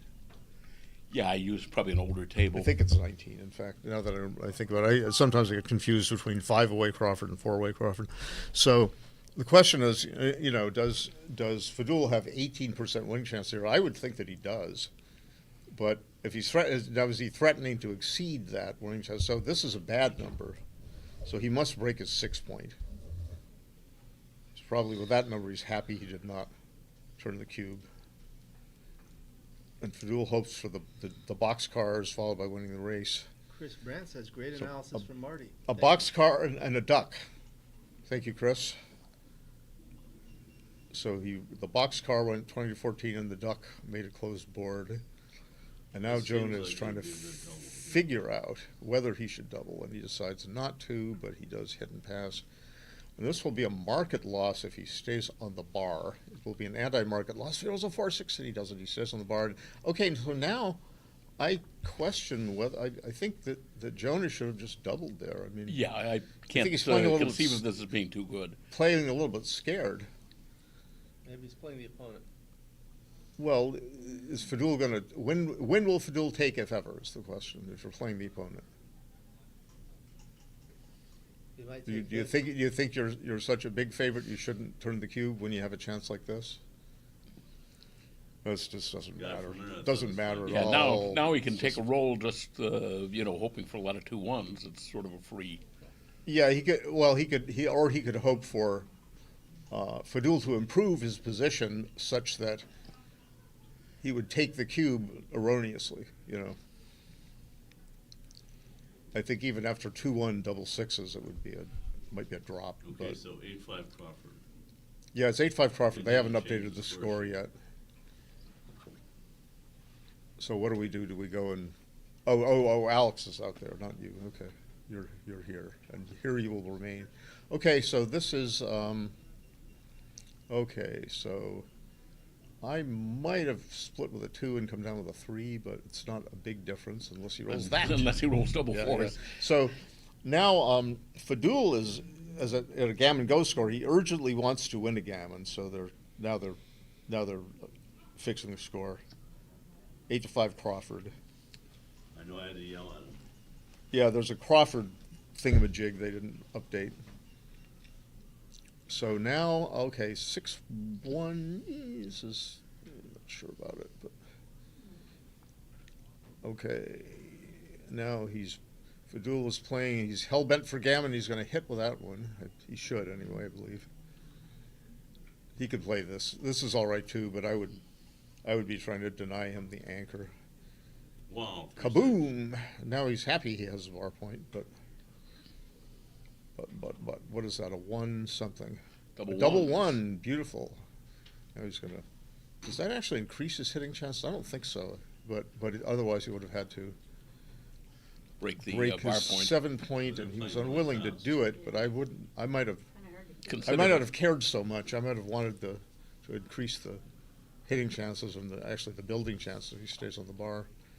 So Faddoul urgently wishes for a 2, and he doesn't get it. He gets a mere 5-4, and Jonah is now coming around the bend. Does not wish to leave any blots out there. If he can avoid it, he would have been hit with that if he did. And he hopes to hit, and he does hit. Oh, beautiful, double 3s. It makes the bar point now. He will quickly find it. Yep. Give me a 4-6, darn it. 2-1 is pretty good. He comes to he sees daylight, a 6 to get out. Oh, double ones, he makes the 9 point. Shut the door. Oh, please give me a 1, and he doesn't get a 1. He could have slotted the 2 point and given themselves 3 covers for the 5th point, but what he played might have been fine too. I don't think there was a big difference. That is a 3 and a 2. Okay. Faddoul has his welcoming committee ready should Jonah leave a blot. Now he could have pointed on the 3 point, but that would have left a 4-5 gammonish return shot. He would have had another checker, another blot in the outfield. Faddoul just brings in a checker, adds a builder for his open 2 point. Jonah points on the 3 point. It leaves him a little skinny for making his 4 point, but it does make the 3 point. 1-6. Yeah, there's the 1-6. There's a 3-2, so he'll just increase his building power. No 3-6, but yes 5-4, making a closed board.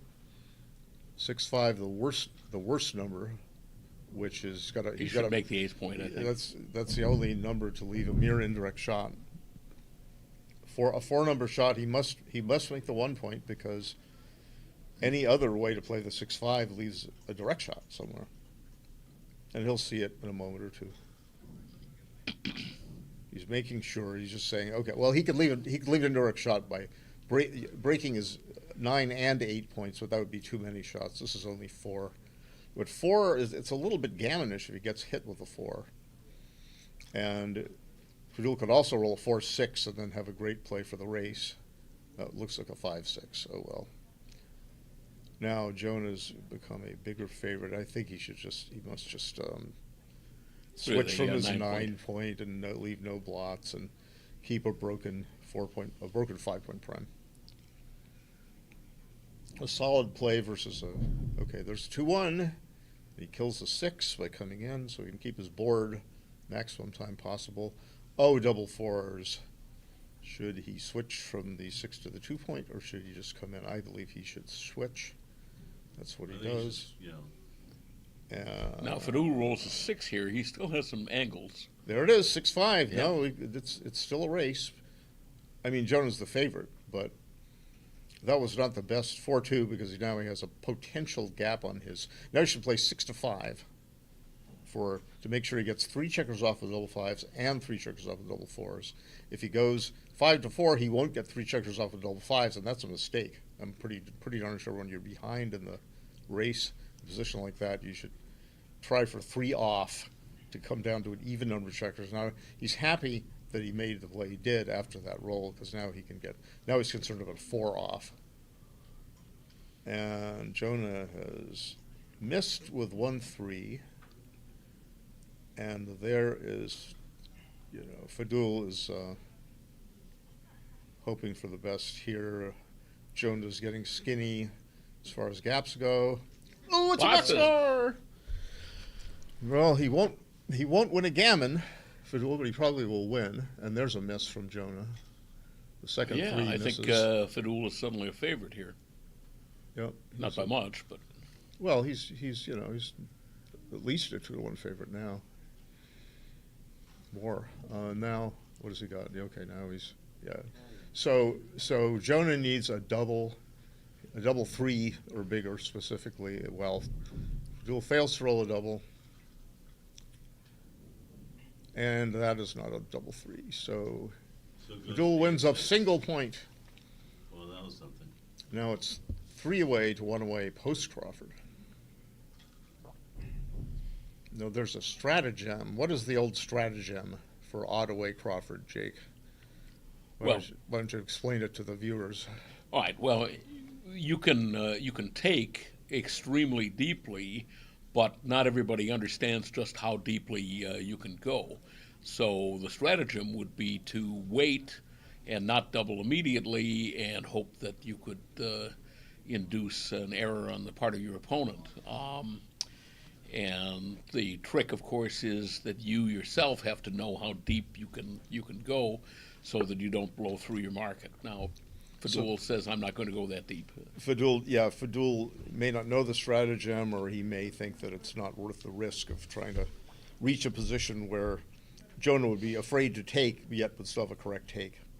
And you'd go to almost double match point by dropping. So yeah, if the gammon chances are low, you can go amazingly deep. Yeah, you can, and you could get a lot. If you're worried about your extreme gammon performance rating or PR, then you can get a lot of decisions, because if you haven't doubled, you have a doubling decision each turn, and you don't make a mistake if it's a break-even decision. So that increases the number of decisions while keeping the mistakes constant. So it performance rating is just the average error. All right, he's got to leave a shot, so I think making his 5-point is. Well, no. Well, he has to leave an indirect shot. He can make his. You can hit and make the 5. I'm sorry. He could do this, or he could make the 10. I missaw what he had. I thought he had a 6-4. Oh, he could make the 10-point, or he could make the 14 and 5, or he could keep the 18-point and make the 9-point for menacing. But now that's an excellent double 2 by Jonah. Improves his safeties, his back checkers, and makes his 4-point. 3-1 is a fairly good roll for Faddoul. 5-1 is a poor roll for Jonah. They'll just split his 3-point. Hopefully, temporarily, he hopes to make that point, make one of both those points next turn. And this run, I guess Faddoul is, by running, he would gamble, okay, if he hits me and it even covers, and I hit him back, then I might want to gammon. But that's too skinny for me. I would just play 8 to the 1. point. Yeah. And he says, "Hardy har, I'm going to run away." And if he goes all the way to the 14-point, what has he got? 113. And Jonah has got 112. So the race is pretty close. So I would be inclined to. He's probably just doing this to count. I might have gone all the way to 14. I would have gone all the way to 14. I think he will go all the way to the 14. He's just counting. He's counting the race. When people move their fingers like that, that generally means they're counting the pips. 24, 24, 24. Whatever. Oh, it's Jonah counting, not Faddoul. Yeah, I always mix the players up, even though the names are right on the sides of the board. Ooh, it's double 3. Now this is the right play to get moving. And he can take his pick. He can slot his 3-point and save an extra 6 compared to bringing 2 checkers into his board, which is a good strategy. Now Jonah he switches from his 5 to 2, which is not going to help his race. And it's going to, because he'd rather have checkers on his 5-point than on his 2. And is Jonah questioning whether he played legally? He did play legally. 93, 6 to 3, 5 to 2. Oh, he's double counting his race, I guess. Just to plan ahead preemptively, I guess. So 105 for blue. Yeah, and 88 for red. And 88 for red, yeah. And there's a 5-4, and he's going to clear his 13-point. Well, he can. And Faddoul wants boxcars. Instead, he gets a blaster and a caboose. And a 6-5. Okay, now Jonah can play. He could go 50, 75, 85, and now 83 for Faddoul. I guess maybe he should 50, 75, 85. 37 and 46 is 83. I would 94. Wait.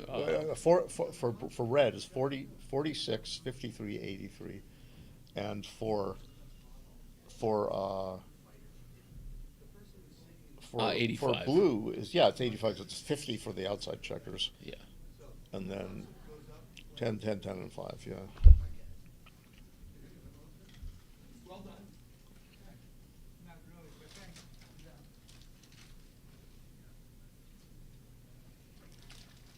So the alternative play is to, I think it's to move 2 checkers from the 8 point to give yourself a double cover. Yeah, since make he's it trailing, he probably 5 wants to point. do that. Yeah, and the cube doesn't matter because if the cube is dead, so Jonah is. Oh no, you don't you wish? No. Oh yeah, that is right. Oh, sorry, yeah, I keep making verbal faux pas. It's just what I want. So we can stipulate that they both counted the race by now.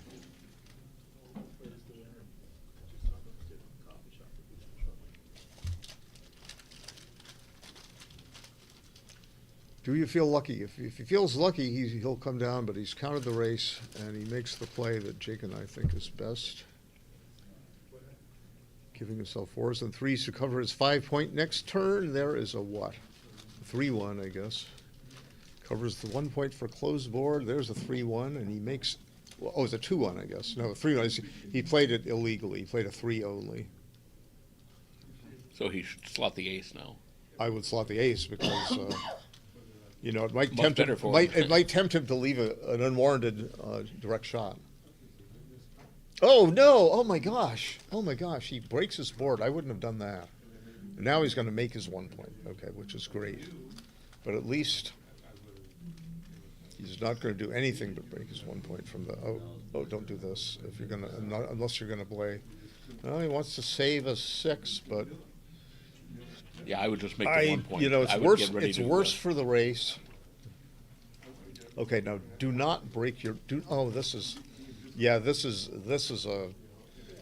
That was a mistake for sure. Now, I believe that Jonah's right to play safe. He saved his 6, and he played safely as a result because he rolled a 6-2. But now, what is that? A 2 and what? Must not be 2-2. Oh, it's a 2-3. Yeah, so he says, do I want to break my board further?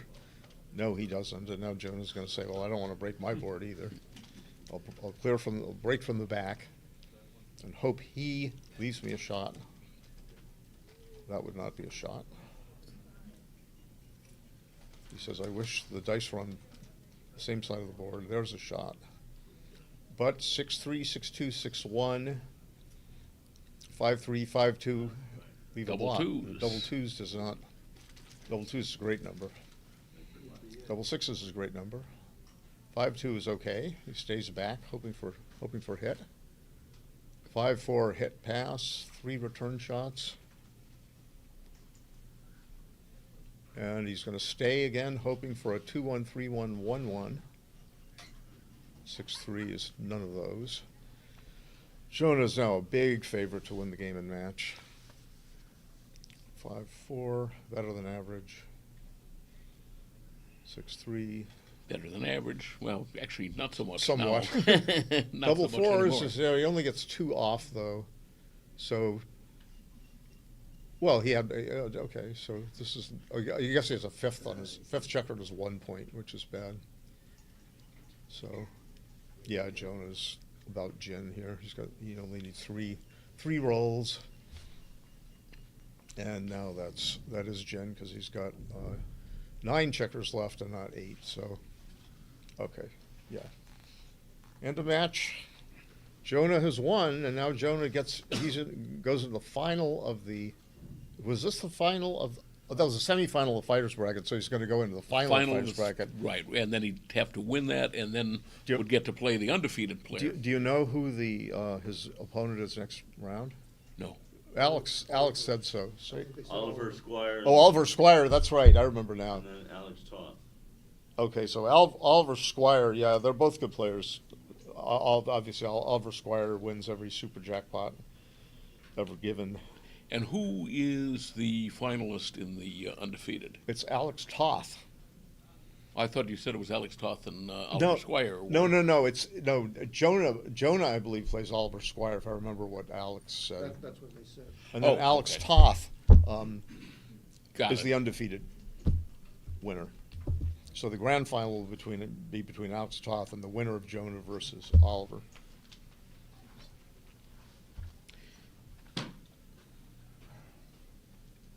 Yeah, it was easier when they had posted draw sheets back in the good old days. Oh yeah, you could just walk up to the.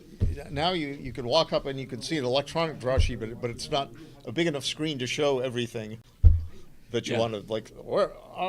I looked these things up when I remember up in my room on my computer. I'm not going to try to squint at a telephone, but even there, I have I own people in the auction. And I had a heck of a time trying to keep track of how my horses were doing. Some of them, I just couldn't seem to find it all on the draw sheets. I know they must have played. There are many players and rebuys and right different divisions. There's the undefeated bracket, the fighters bracket, and the consolation, which I just lost in the quarterfinals. Oh, sorry. Well, I couldn't do much. I mean. The question could be worse. I had a shot to win a doubled gammon from 4-way, 2-way. Yeah, well, now you and I have been around long enough that we remember the Plimpton Cup. Yeah, I remember. And I was there for think two of it them. was in '81. It could have been in '82. Mike Maxiculi, who published the Las Vegas Backgammon magazine, hired Danny Kleinman to try to audit the draw sheets, and Danny Kleinman gave up because there were, sheets would disappear into the back room and reappear, and at the Plimpton there were hundreds and hundreds of players. They might have had 500 players in the open, and you could buy the amateur. The amateur. That was the big one. Right. That was everybody in creation would enter that one because and the deal, was you could enter the first time, I think, for $400, but you could rebuy for $100. But then if you failed that, then you'd have to start all over again. And if you arrived at the tournament early enough, I did this one time. I entered 4 times, spending $1,000 and entering 4 times. And I think I finally won a match the 4th time around. Got to play a little more, but. Because of that, it was just insane how many players, and as I say, they didn't leave the draw sheets up.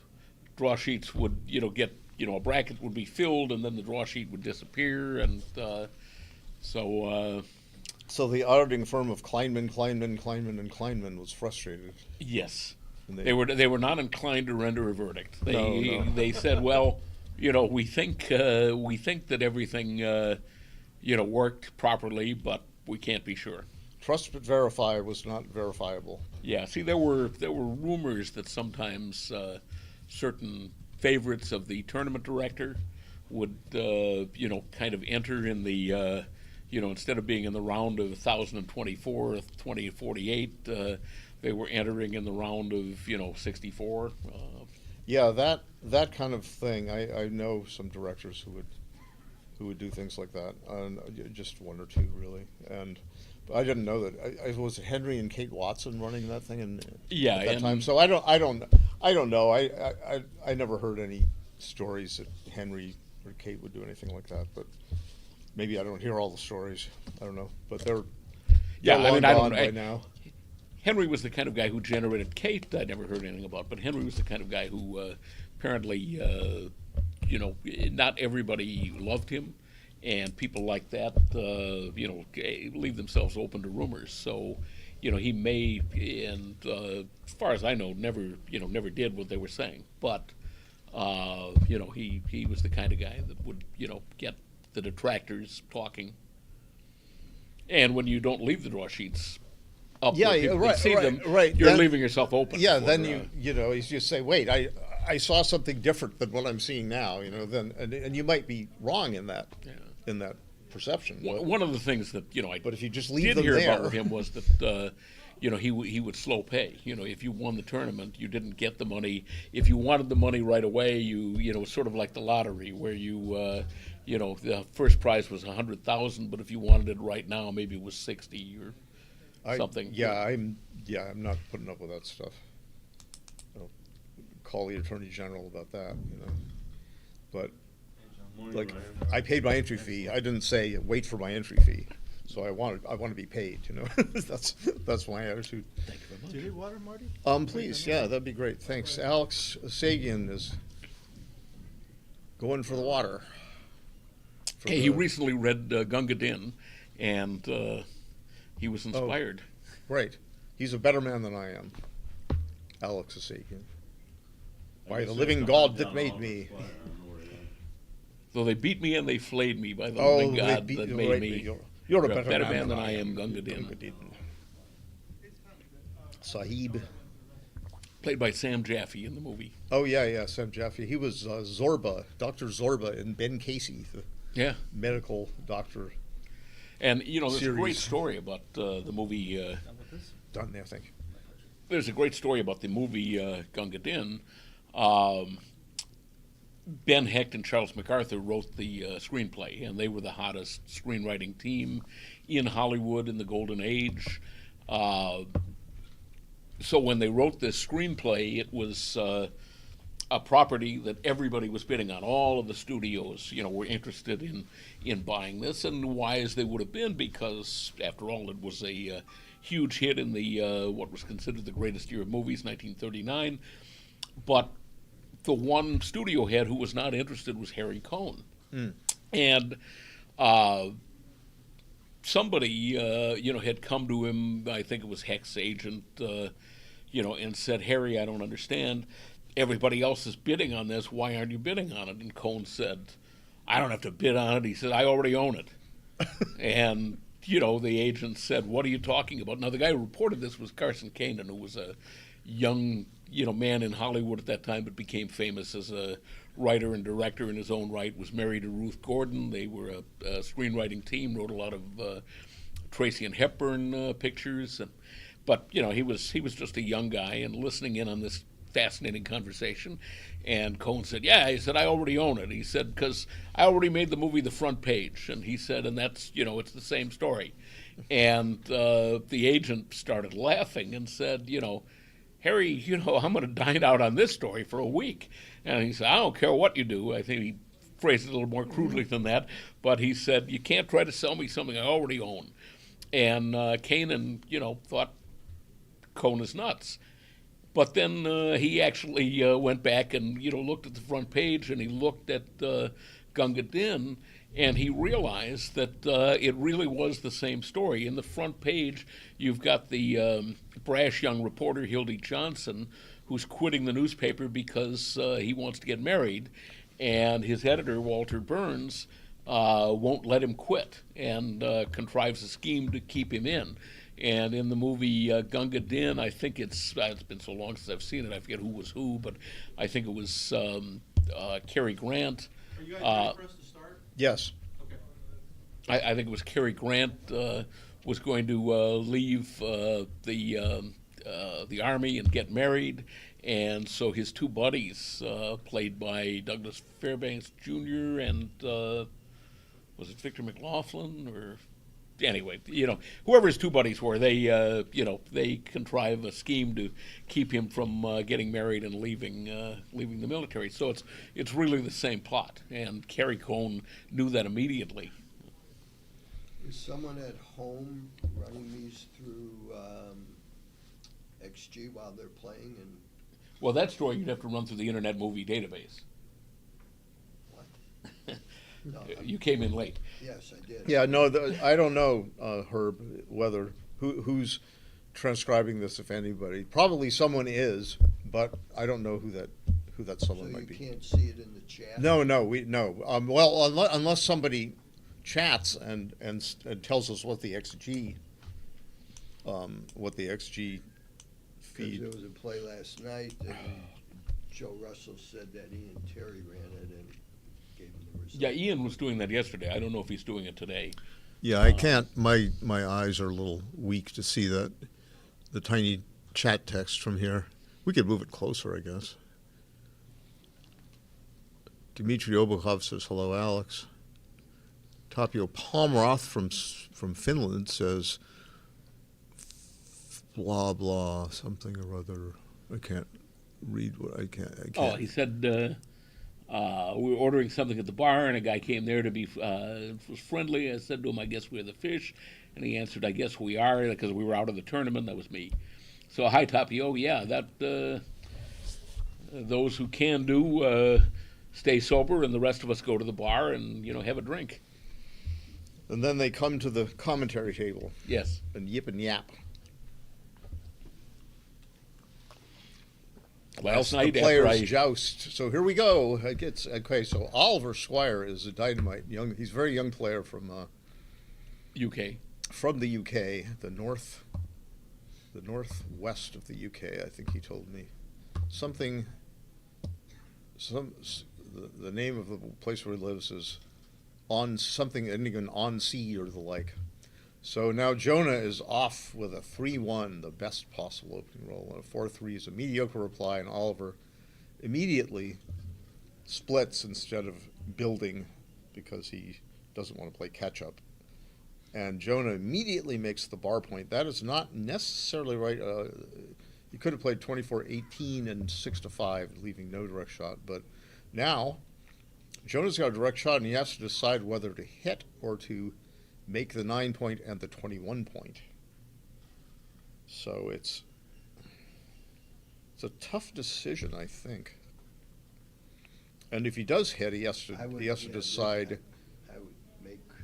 If he does this, then he makes the 9. Yeah. He's made 2 good points. Right. He could. To me, it's do you hit or you make this play? And Oliver, I think this is right. I would be inclined to. Right, so now Oliver's made an advanced anchor, and now Jonah says he's got an advanced anchor. I have to get my back checkers moving. Yep.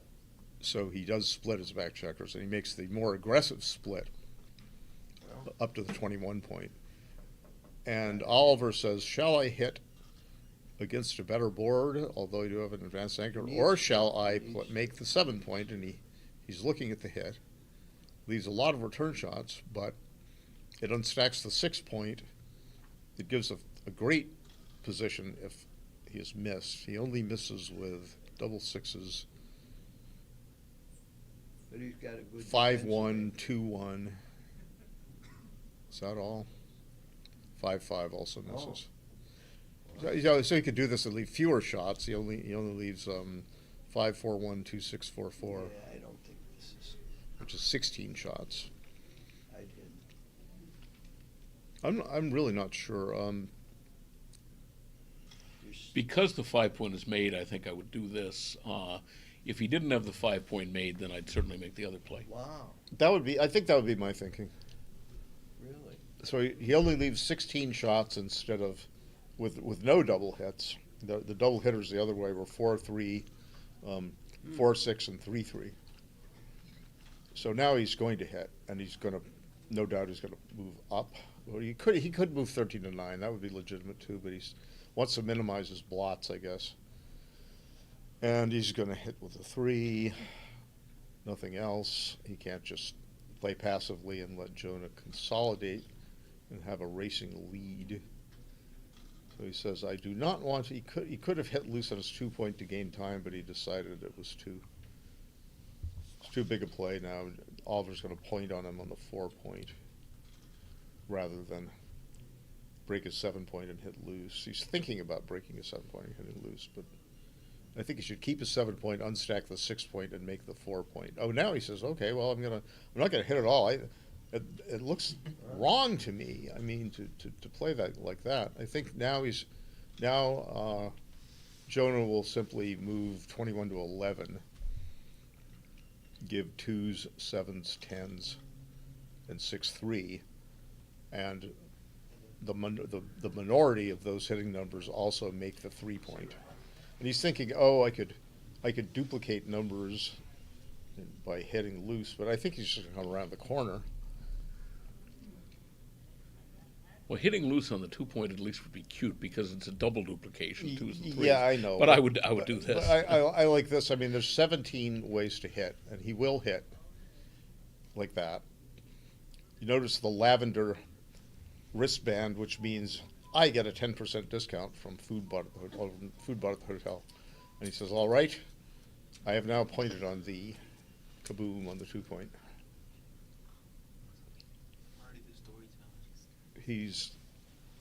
I like the sound effects, whoever the peanut gallery person is, Ryan back there. Hi. So with a 4 to play here, you just go 14 Yeah, to just 10 down to like minimize this. shots, and you at least have a double if he stays on the bar. And this is a bad entry number. And I think that Oliver made an error in not pointing on his 4 point a while ago. And Jonah was able to have the full roll. Now Jonah says, I am too aggressive a player not to double something like this. He's decided it's not too good to double. And Oliver takes it. Ooh, very, very enterprising. Would you not take this? I think I would. It depends on the pip count, sort of. 52, 62, 83, 109, 130, 73, 83, 108. Oh, so it was a close pip count, so yeah, maybe I would have taken. There was a duplicated 5. So Oliver did not make the wimpy play of lifting 3 to 2. He's rolled a crummy 2-1. Now he can, I think perhaps he should hit on the 1 point with a 2 and then go 9 to 8, which would give a duplication of 4s, 8 to 4 and 21 to 17. And also give him 9 ways to stay on the bar.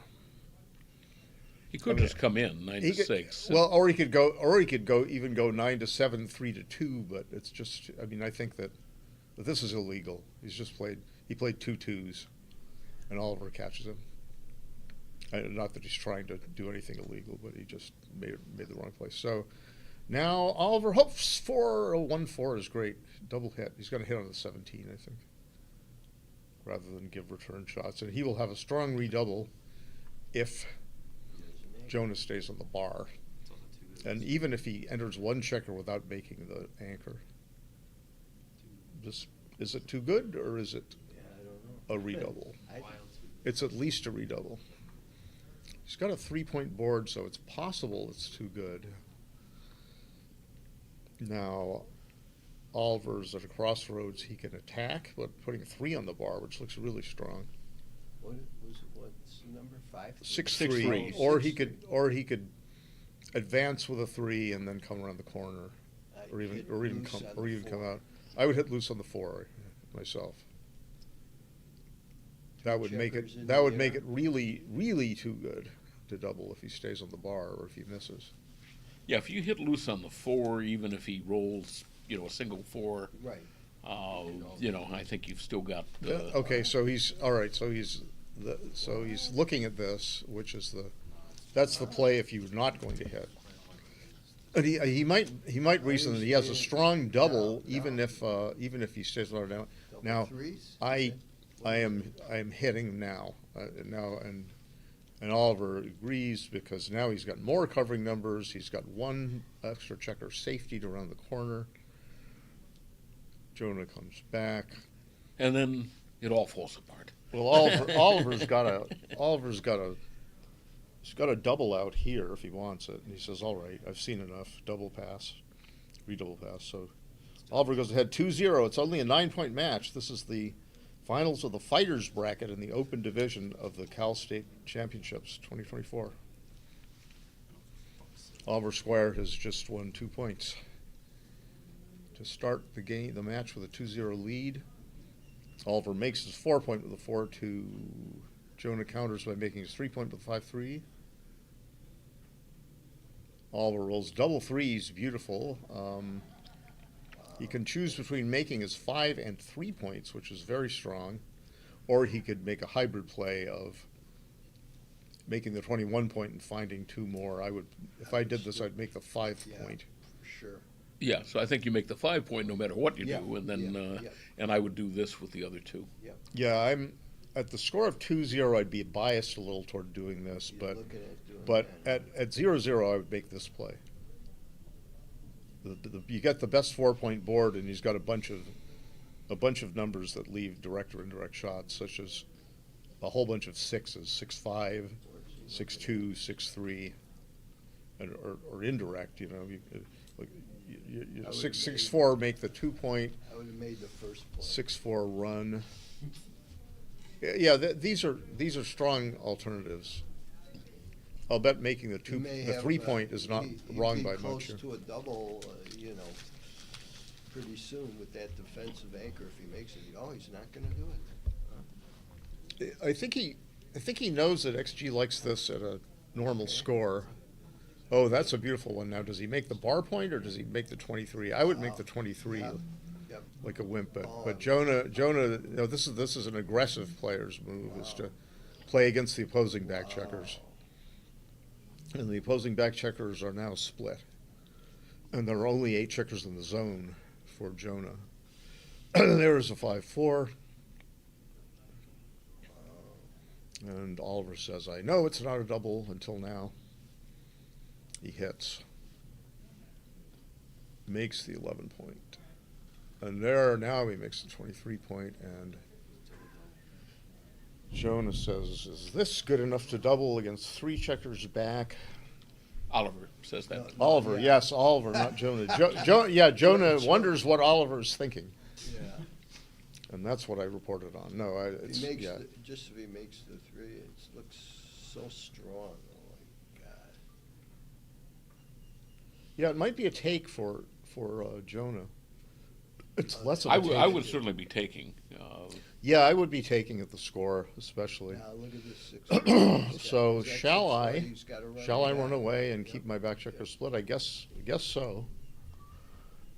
Because the other 6-4s involve concessions, and now Oliver says, "All right, you've got vulnerable back checkers. I'm going to double you, come hell or high water. Now I'm going to make the 7-point come hell or high water. 4-4. 4-4. Double 4 is blasters, so the 7-point is made. Yeah. And then He's not seriously considering switching from the 6 and 5 points. make a bar and into the 5. Yeah, or You come out. or just come Will you out to come the out? 17-point Sure. Why? is fine. Why? Just to get yourself closer to home. Backgammon is a race, Herb. Yeah, I understand that, but he's got. Oh man, I would do this. This is fine. This puts more with pressure 2 on the back blots checkers. There, you know, I'm ready to attack. I got a great defensive anchor. Yeah, I guess you keep more contact And this on the other side of the board, 1, which is 2, can be helpful in a lot of Buffalo shoe. variations. 3.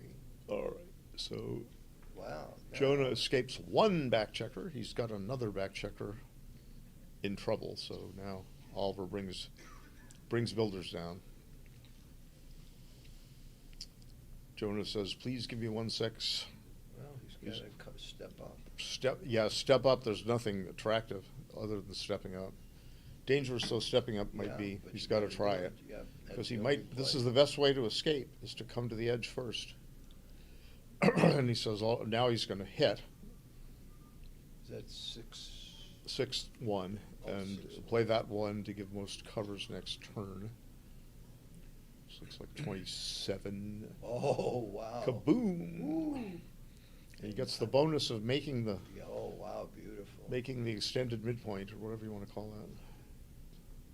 And he stays on the bar. Holy cow.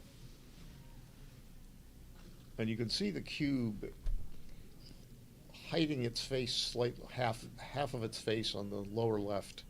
Jonah has it at 2. No, 4. No, it's a 2. No, it's a 2. It's a But he 2. redoubled. No, he didn't redouble. No, He simply doubled. Oh. And now Jonah says, "If I roll a 6, I'm really happy. How happy am I? That, well, If I roll a 6-1, I'm ecstatically happy." He's up and 8 he pips, said- 123, he would 131. be So. Who's happy up? with any He's Jonah. got Jonah's got the racing lead, so that's another factor in favor of redoubling. The trouble is, it's easy for both sides to lose this one. Staying on the bar was not a good option for Jonah, but he's such I mean, for Jonah, for Oliver. Well, I mean, he's also so Oliver's besides such a fine sixes- fellow. He didn't try to come in with illegally. What else does he have that might be market losers? Fours wouldn't be too shabby. Fours, he'd make an instant 5-point prime. Yeah. Threes, he'd make an Threes. instant 5-point prime. Yeah. Broken 5-point prime.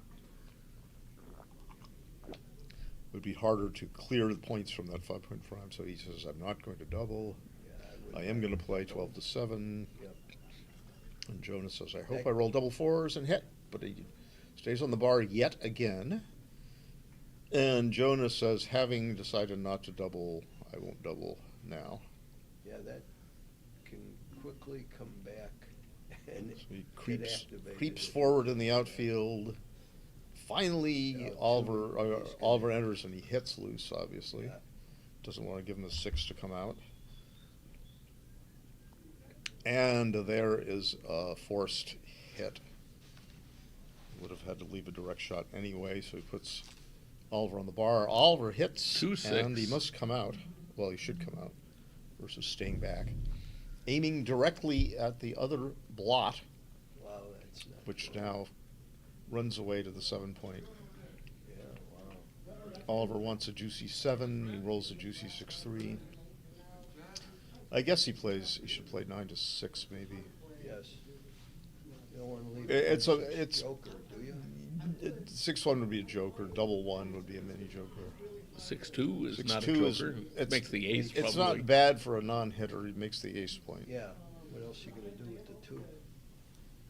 Nothing. And there's a double 4. Now he could. Yeah, I guess he should come out to the 17 with 2 checkers and go 17 to 13. He could Yeah, come he on. could stay back there.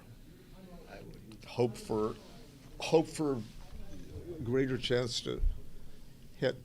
Being a nuisance in the back.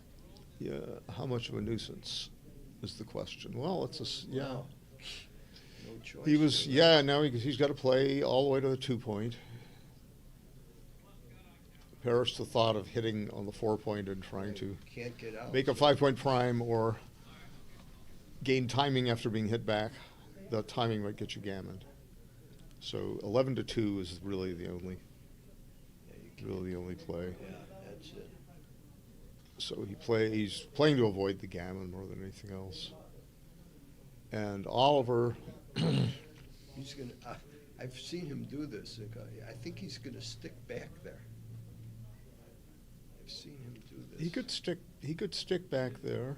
Because where's his 6s and It 5s going? gives Jonah some difficulty improving his board because, and now he says, all right, I'm going to give myself a spare 5 off the bar if I'm forced to come in, especially on with a 2.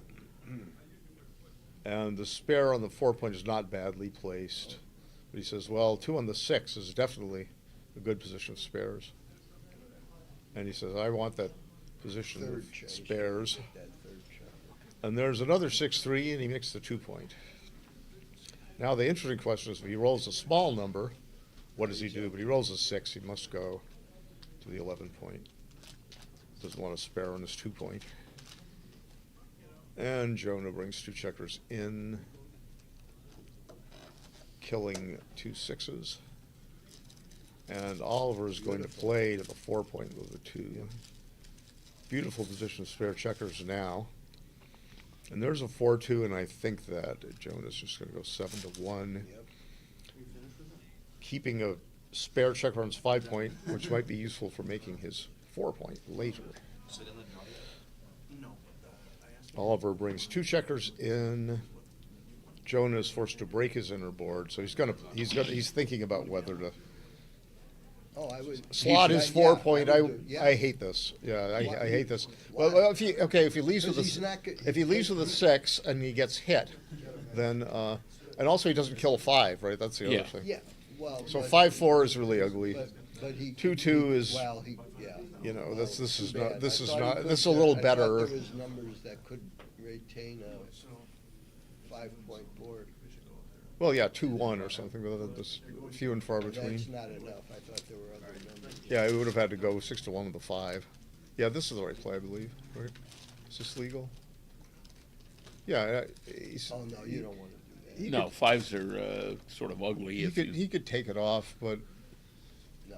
the thing is that if you got a beautiful, you if you want to make have all your spares on the 4, which gives. if you make if you put your builders on 5, 4, and 3 points, your spares, I mean, then if you don't leave a shot next turn, you're much better off. Look how pretty that is. The spares might help you bear extra checkers off later. And that's a good roll for non-6. Doesn't break his board. So now he probably should just go clear 6 point. It's reasonable to bear a checker off and keep the 5-point prime, but that will slow his bear off later. Whereas I would. Clearing it now and clearing the 6 point is less of a chance to be hit on the long run, and maintains 4 builders against a blot on the 24 point. Right, if Jonah does run out, he has the chance of remaking a 5-point board. Right. Exactly, and then winning a gammon that way if Jonas fails to enter for a couple rolls. So now, so he's looking at this and do I take a checker off now or do I clear my point and make builders in case Jonah runs? You have spares everywhere. He'll be slightly happy if Beautiful. he'll be a little disgruntled if Jonah rolls double 5s.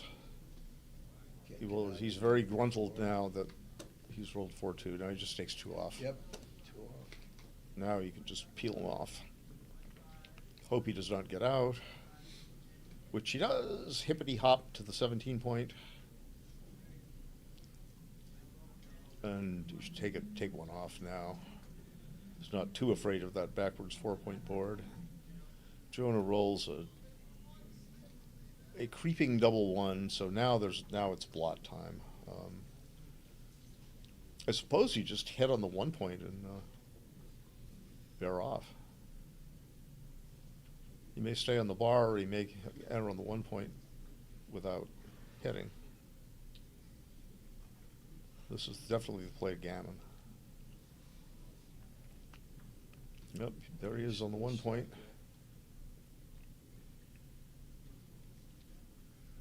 And now we should just play to the 3 point twice, probably. If he gets hit, he will hardly ever win a gammon, and he might even lose. Now, I guess this is a gammon saving play. I guess this is all right. Yeah. It's a play to save the gammon. Yeah, he's got. One reason to stay back is there's a few numbers where he could hit. Maybe pull out a long shot win. Oliver says, with 7 checkers remaining on the board, I want 3 checkers off next turn at least. And Jonah crosses exactly to a 6 point, wasting no outer board motion. And Oliver's probably going to play 3-2 to try to get off in 2 rolls with doubles. But he could play 2-1, hoping to roll a 1 followed by a double. This is probably slightly better. But it doesn't matter. Jonah has saved the gammon, and that's all there is to it. Does he have a chance to win? I don't know. 3 off. Actually, he had a chance to win there. I think maybe he did. Well, 2-1. Yeah. How many 2-1s can you roll? 4 2-1s versus 4 doubles. Yeah. Yeah, he had 8 pips, so 4 2-1s. Well, he only needed 3, so if he got 3 off. Well, he either had a chance or didn't have a chance, but it doesn't matter. They thought he didn't have a chance. So it's 4-0, Oliver's favor. It's going to be very aggressive time for Jonah. And Oliver plays the conservative 5-1, and Jonah plays the normal 5-2, gets pointed on the 3 point. Oliver has 9 checkers in the zone. Jonah's on the bar, and he says, I will bring a builder and keep my anchor. I'll be aggressive when my opponent is at 5 away. And Oliver says, ha ha, for your aggression, I'll hit you with 5-3. Jonah says, 6-1, Got to do that. in and out. No 3 checkers on the 24 point for me. And Oliver says, shall I hit or shall I make the Shall I 15 stay point? or shall I go? Yeah, he says, I'll go because I'm ahead in the race. And now I don't have any problems with my back checkers. I just have problems clearing my outside checkers now that Jonah has made his bar point. Oliver's bar point with a 3-3 and made his 5 point. Now Jonah is building his board busily, and Oliver is deciding what the heck to do with the 2-1. He could play 13-11, 6-5, duplicating a 4 to hit and to cover. would dupe the twos here. You Oh, dupe the- 3-1. dupe the 4. It's 2-1. 2-1. It's Yeah, so you 2-1. can dupe the, go to the mid and dupe the twos too. I think I would still go to the 10 point. Really? Yeah, the 10 point is a know better you place stack for a checker. It bears on the open 4 point, and You're going Oliver would like to make the 10 point rather than Why? any other outside point. So By making this play, he shows that he was paying attention to Dirk's lecture. yeah, Really? Dirk Sheeman gave a lecture on when to That- make ugly wait a plays. minute, That can't be right. It's certainly an ugly play. Well, sometimes That ugly can't- plays that can be cannot- right, as that Dirk cannot showed be us. right. That's wrong. He needs that checker to make the 4. What the hell? You can't. Yeah, you can't. The peanut gallery does not like 6-3. I don't much care for it either. But Oh, okay. No, they're disagreeing. Herb Roman and I would go. yeah, the two players in the room don't like 6-3. 6-3 is a little bit much. It's a little bit. Yeah, Oliver kind of disdains it. Well, This good is too. all right. Yeah, I mean, only 3-2 it's and probably 3. a slight difference between this and Now, 13-10, actually, I like this 13-11, better. 6-5. Gives him a nice. But this He is, wants to make the 4. This is. he wants to make the 4, he wants to make the 10. Yeah, my play was not good because it's too stacky. And he says, all right, I will, this has a good chance to clear safely if Jonah misses. But the 15 point is still useful, see. It's not, the 15 point is not chicken feed. Yeah, I think this. It's not overall chopped is liver better. either, so this is this would have been played, everyone he would have can't- played this he in can't. 1975 or something, you know? And there's a 6-5, all right, so now he can clear his, Yeah, clear the 15 point and leave And then only deuce. 13 shots, Oh, some of that which doesn't- leave a lot of returns. Of course, Jonah will hit if ever he can.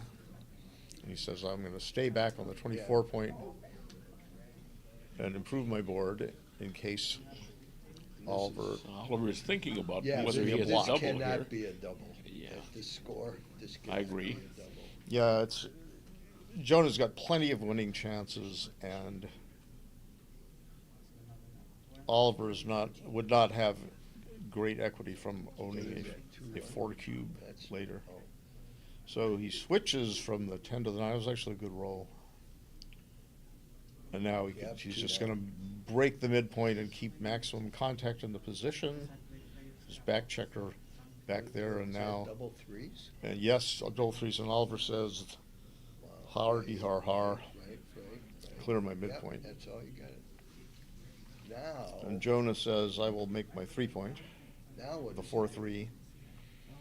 Says, Now, how many what's blot bad? numbers have I? 6-5 is not good. 6. I have 4. 6-5. I would not double here. He I is have- doubling. But, yeah, Wow. Does he Jonah says take? Jonah might make the wrong cube decision. Wow. I only So have what's it. bad? I 5, only have 4, points on the ace. I only have a 5, 6-5 blot number, right? I This don't is a see- good double do I because see it any makes other? Jonah think about this one. 5-1 is not a blot number. 5-2 is not a blot number. 5-3 is not You one. know why this is a good? 5-4 is not. You know why 5 this is is a not. good double? 4-3 You're not is Yes, giving- not. because you've got a much better position. No, no. 4-2 is not. He's got to 4-1 pay. is He's not. got to pay up to see the bad numbers. That's why. In other words, it's got Yeah. a good position. Because he's got some Yeah. bad numbers here, and he has to decide whether or not he's going to pay up to see it. Well, but we've kind of determined that other than 6-5, Well, the bad 5-4. numbers aren't exactly horrible. Well, So 5-4 he's 15 points. pips What ahead. does Oliver's 5-3 15 do? pips ahead in the race. 5-3 clear. And he said, and Jonah says, you're only 15 pips ahead of the race, and you do have that bad 6-5. What is that? It's a 5-1. 5-1, which is stacky wacky. Ooh. Stacky wacky on the 5-point. You dare not leave a direct shot against that board. Well, It might be ugly, but it's oh, safe. wow, it is. It really super. Yeah, this is the second worst number, I believe, for Jonah. 6-5 off a direct shot. Nice. And Jonah says, I will Yep, still wait. And now we can Well, yeah. clear safely. And now we can stack on the 2-point, I guess. Stack them up and hope for the best. Hope for a 6-5 or even a 6-2. Nice. 4-2 fills in a gap. Yeah. Are we going to maintain contact? No, no.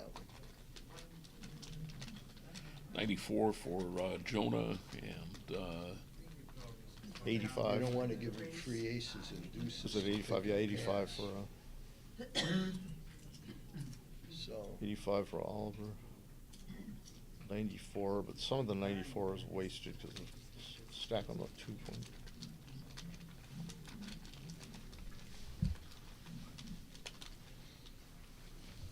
Yeah, 94. So he could just accept his rather annoying racing deficit by moving his back checker all the way out. And that might be his best chance, I don't know. Checker on the 1-point could become a target. Yeah, didn't think about that. But still, he's only got one. With Jonah's board, I would stay back. Well, Don't know. I don't know the answer to this. So now a 5-2, I guess he should clear his 8-point. yeah. Versus he says, no, I'm not gonna clear my 8-point. I'm gonna fill a gap on my 1-point and leave no blot numbers at all instead He's of got, 4. yeah, he probably have a big enough race lead, right? Yeah, he's got a 10 pip lead at this point. Yeah, no, that's a good roll. It would have been better the other way, but 6-1 and 6-2 would have been worse the other way. Is that back? No. So he says, I will run away and hope to win the race. Now they will be race. Starting with a 5-2, all right, he'll just cross to the 6-point. 2 crossovers. Uh-oh, 6-3 is great for Oliver. 5-1, I want to play to the 6-point. This is all right, too. He's only got 19 ways to get at least a checker off, and he could have had at least 23 ways. That was not one of them in either case. So 3-2 was bad. 5-4 is good for Oliver. No. Jonah rolls an unhoped for 4-2 and double 5s, and that is about all she wrote. And then Jonah says hopes for something big, 5-minute and he break. gives up. Never give up. Is he taking a 5-minute break? No. Never, ever give up. Even if you know it's 100%, because you might be wrong.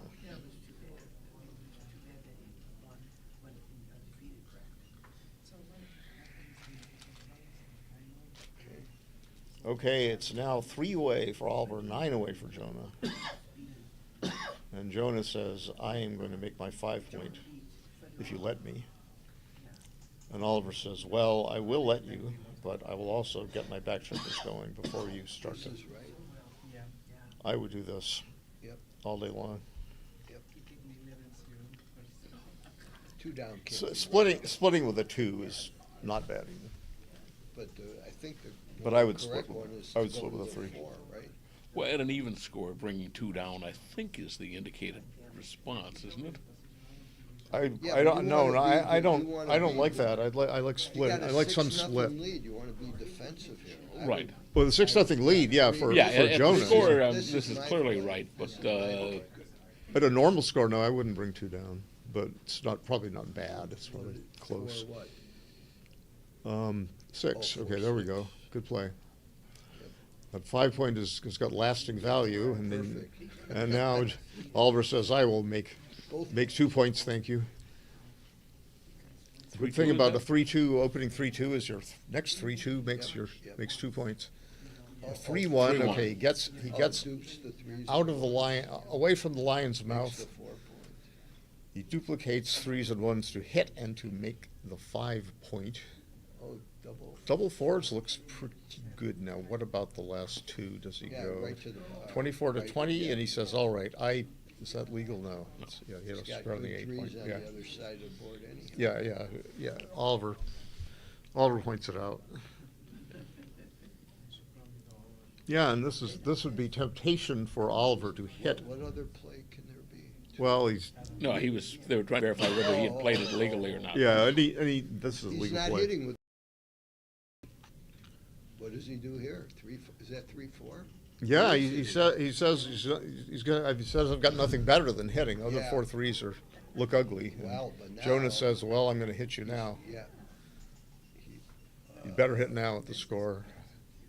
Although he says, "Well, I mean, this isn't bad. No, this still puts pressure." Oh, but he. And there is a nice. Beautiful. Well, it's still leaving 2 lots open. Yeah, but double that's shot. a great roll to get away from all that, all those builders. Yeah, I think he should play 6, and then probably he should play that 5. So what do we have? Double 2s, Yeah, 2, now 1, this- and 6.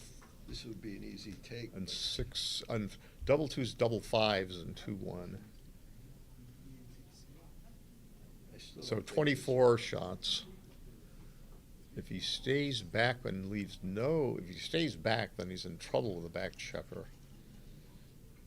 And this has got 5s, 2s, and 4, 1. So this is only 22 shots. So this has got to be better.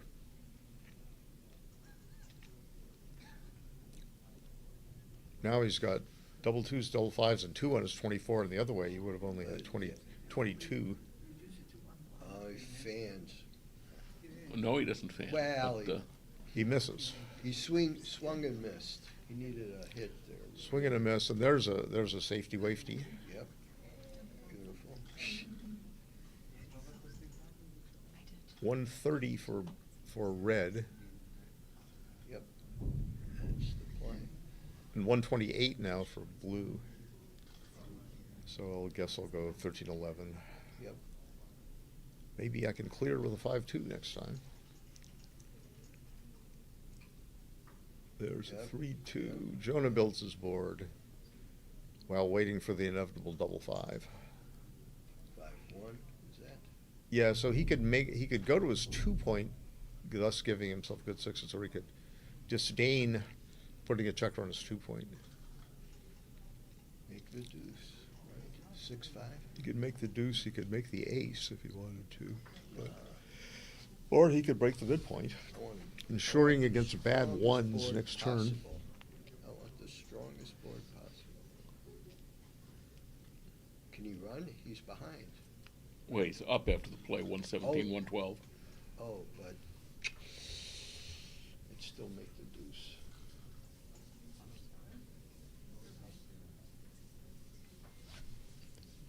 Because you want to get him in a. You don't want to get it in a race. The trouble with running is, there are numbers that pick and pass. It's too easy for him to And play. there are, failing pick and pass, there are numbers that simply make the point. 4 point. Make the 4 point. Well, there's a point you could point and leave a direct return shot. But there are numbers like this where he would be under pressure to escape, and he doesn't have he has a fair number of escapers, but Jesus. So now we've got 92 for red, And 107 minus 3, 104. 92 to 104 is 12 pips. So I would double even. This is the kind of double that you want to make it when you're 3 away, because the second point gets you to 2 away, and you don't get gammon ever virtually. Yeah, when he's got And 6 short it's a crossovers straight while the others it's got- a straight race. Yeah, I'm not even know if It's a straight race, and effectively, there's some contact left. Double threes is not the best for Oliver. Bad as it is, this might be a But pass. he would switch to the 1 point. So yeah, it might that 8th point might be too big a risk for Jonah to take. Now, there's something called what Danny Kleinman called holding game equity of the third kind, which is that the holding game player can force his opponent not to fill the point where the holding, what is now the holding point, which may not be the holding point later, such as you might have less of a chance to fill his 5 point and enhance his racing chances, Oliver. And that's a factor. And then there's a factor that a redouble, Oliver cannot use all 4 points of the redouble, whereas Jonah can.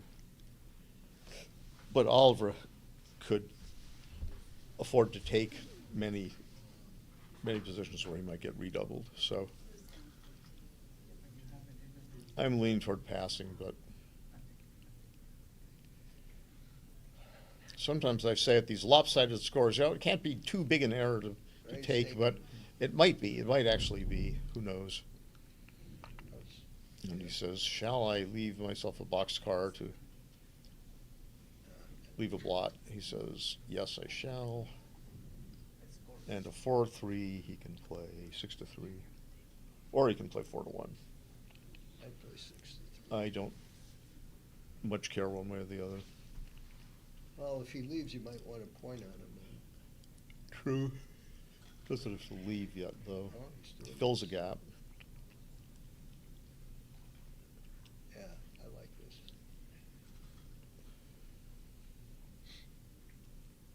Closes the board.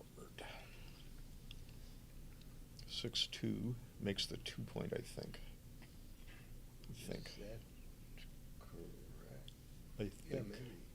Yeah, he saves. Yeah, I think so. He's Delay- thinking about bringing it in so he Yeah, can I just know. clear on the next roll, but I would make the 2 point here. Yeah, because the timing for Jonah's a little bit doubtful. He might be forced to leave the anchor. And this gives a shot if Oliver rolls 6-3 and 6-1, no matter what. Whereas the other and the He's 2 point leaving. the 2 point is there's a blot on the 2 point. Is he So- leaving here? I think he's leaving.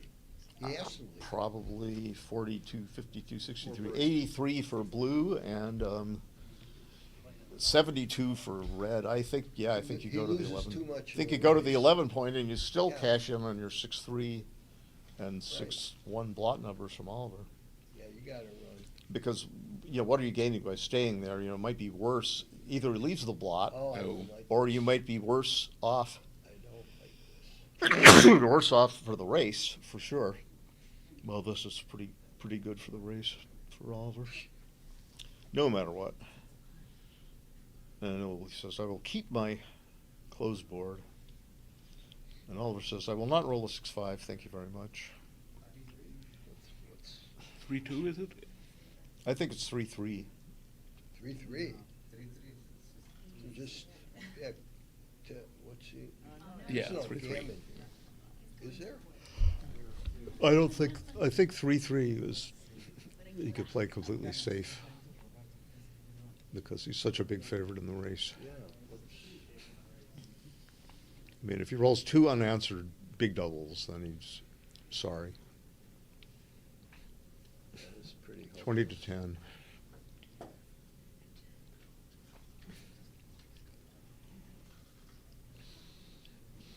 Two, 1, the worst.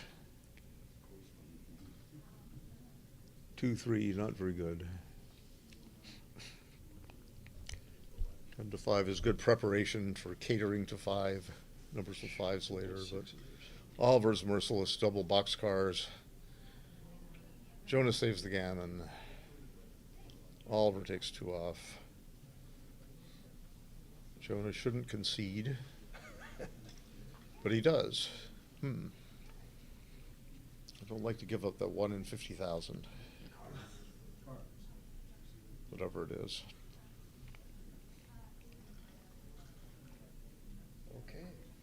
8-0 to 9. Looks like it's going to be, probably will be Oliver Squire versus Alex Toth in the finals. Alex Toth is a good player.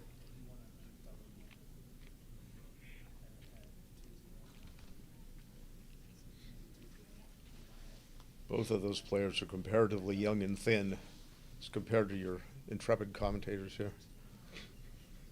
There's a 4 for a 6-4 for Oliver, and he's oh, it's a what? Yeah, He hit his clock. And he No, played a 6 without Oliver, playing a Oliver's clock is still. Oh, Oliver's clock still going. He's still considering his 6-4. I see. You just run here, right? So Jonah hit the clock. You just It doesn't much matter. I mean, Well, your sure. winning chance is about You the same. wanna But Oliver hit says, the "Well, ball XG race. likes running, so I'll run." But the difference between XG's preferred play and the second best is very, very small. What was that? Double threes? So double threes makes the 5 point. That is a typical kind of decision. And Jonah says, "I've run one checker. I better run the next one." And Oliver says, "I'm going to send you back, and I'm going to try my best to run." He doesn't have to come out. He could play 13-7, trying to make the 4 Or 11-5. Play the very conservative 11-5, leaving no return shots, and Yeah, but, this leaves about 17 return shots, including yeah, that. but he's got the better boards, so. But those missing numbers were very, very good for Oliver the other way. So now Jonah is on roll, and he can make his 5 point, or he can make his bar point and hit. Wow. Gotta make the 5. I think I make the As 5. bad as it is. I don't No, know. he's winning. Well, he's okay. Jonah says, "I'm not going to let you get out so quickly," Wow. but he says, "Well, you may not let me out, but maybe I'll get out next turn." For Jonah, this guy is as blue as his checkers.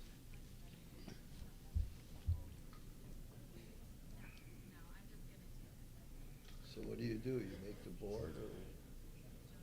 Yeah, I think you make the board. don't you? It's the fourth one that's difficult. Yeah, but still, 6-5-4, pretty tough. You're not Well, making- I predict that he's going to play 13-9 in all variations. Oh, he Oh. said, what? Why? All right. Well, that was a variation that I didn't even think about. I but, didn't even think about that either. I would have played 13-9. If I were going to hit, I would have played 13-9 Wow. with the last 4. But now he's going to play 7-3 and 13-10, I guess. Or he could play 6-3. Not so bad. Brings a builder for the low points and leaves no 6-4 return. Yeah, unstacks. Only 0-8 Crawford. Holy shit. How did he even see that play? I didn't see that. 0-8 is inevitably Crawford. Oh, I'm a wise ass, I know. Sorry, everybody. Well, I had no idea. And here comes the builders. That's pretty much what Oliver did in my match, too. Here come the builders. 5-2. Clunk. Jesus. So Oliver's merciless. He just keeps attacking, and Jonah keeps failing. And attack, attack, fail, fail, build, build. Well, I hope That's they a did fine some play. sort No return shots. I hope they did some sort of. Checker to the zone. Builder. This would be a return shot, double 4s, and it would be. He'd be somewhat unhappy if Jonah rolled a double 2. Oliver Squire doesn't have. Double 2, I believe Jonah would stay back on the 23 point For sure. for shot equity. So this is a nice, it looks like a 3-2 from Oliver. And he says, "I'm going to make that point. I'm going to take a chance before you have an opportunity to improve your That's all board." she wrote. Who's the she I keep hearing about? Yep. 4-1, he brings the builder to 6 and makes his 4 point. I thought he might have played 8-4 and 8-7. Jonah stays on the bar. Oliver brings, I don't know why he would play to the 7 point. I think he's saying to himself, "I will come closer to the scene of action with my back checker." The 6 point, you mean? Yeah, he's come closer to the, no, 13 to 9 is what I was talking about, versus 15-11. Ah. I guess he figures, okay, well, ooh, now double sixes leaves one blot, leaves a blot. God, but he's got every builder to make the deuce. Every builder except non-builders, so he makes it anyway. Shall he play pre-clear 6 to 5 thrice and 5 to 4? Paying off to double six followed by 2-1 or double threes. This is the, okay, now I think it's a little safer to go 9 to 8 and 4 to 3. A little. Can you see okay? I'm not blocking. Where's the? This would be 6 to 4, 9 to 7, and this I think is slightly better. I've looked at XG on this, and I think it's a tiny bit better. But the alternative was just to clear the 6 point. Yeah, with two guys on. He doesn't care about winning a gammon. Now he can't pre-clear because he'd leave blot numbers. This leaves no blot numbers. That leaves no blot numbers. Jonah hopes to stay on the bar forever and a day. There goes the forever. And this leaves no blot numbers, and Jonah hopes to stay on the bar. Oliver hopes not to roll a 1. Har har, no 1. And Jonah gives up. Who can blame him? Well, that was a, a storm of dice. And a storm of points for Oliver Squire, who is now going to play Alex Toth in the grand final. Grand final of the tournament, the Cal State Championships, open section. And that will be presumably 11 points. Yeah, when I was in the final of the LA Open last year, and that was 11 points. Well, the main bracket, those are 11-point matches. The fighters bracket is 9, the consolation 7. The masters are 13. It's all very mathematical. And, so I'm assuming that because the main was 11 all the way, that the finals, the fighter will be back to playing an 11-point match. I'm guessing it's 11, yeah. Can I see that pen a second? You see with your eyes, not with your hands. Just wondering. Okay, that wasn't mine. Whose it is, I do not know. Maybe Alex's. TUL. Yeah, I have one that looks a little bit like that I got at Needlepoint. my high school reunion. Needlepoint. A couple months ago. Oh. I never go to high school reunions. And why is that? Because it brings back memories of high school, which was not my favorite time in my life. But here I am. Well, high school was a pretty good time for I me. survived. Not the school, but you know, the time. So. Yep. I don't really have unpleasant memories from high school, and pleasant memories of the era. Oh, the era was interesting, wasn't it? It was. Funny thing, in the fall of 1967, they had the all-school play, Arsenic and Old Lace, and I played Dr. Einstein, the Peter Lorre part, if you've seen the movie. Peter Lorre. And, yeah, with my German accent. But I think there were, you know, we had over 800 people in the graduating class, and only around 60 showed up, and that included the plus ones. So, you know, probably fewer than 50 out of the 800 showed up, but there were at least 4 people who were in the play, and you know, I think some of the people that were in the play were the class before us. So, you know, it was rather, you know, disproportionately represented. So who are the plus ones you mentioned? What does that term mean?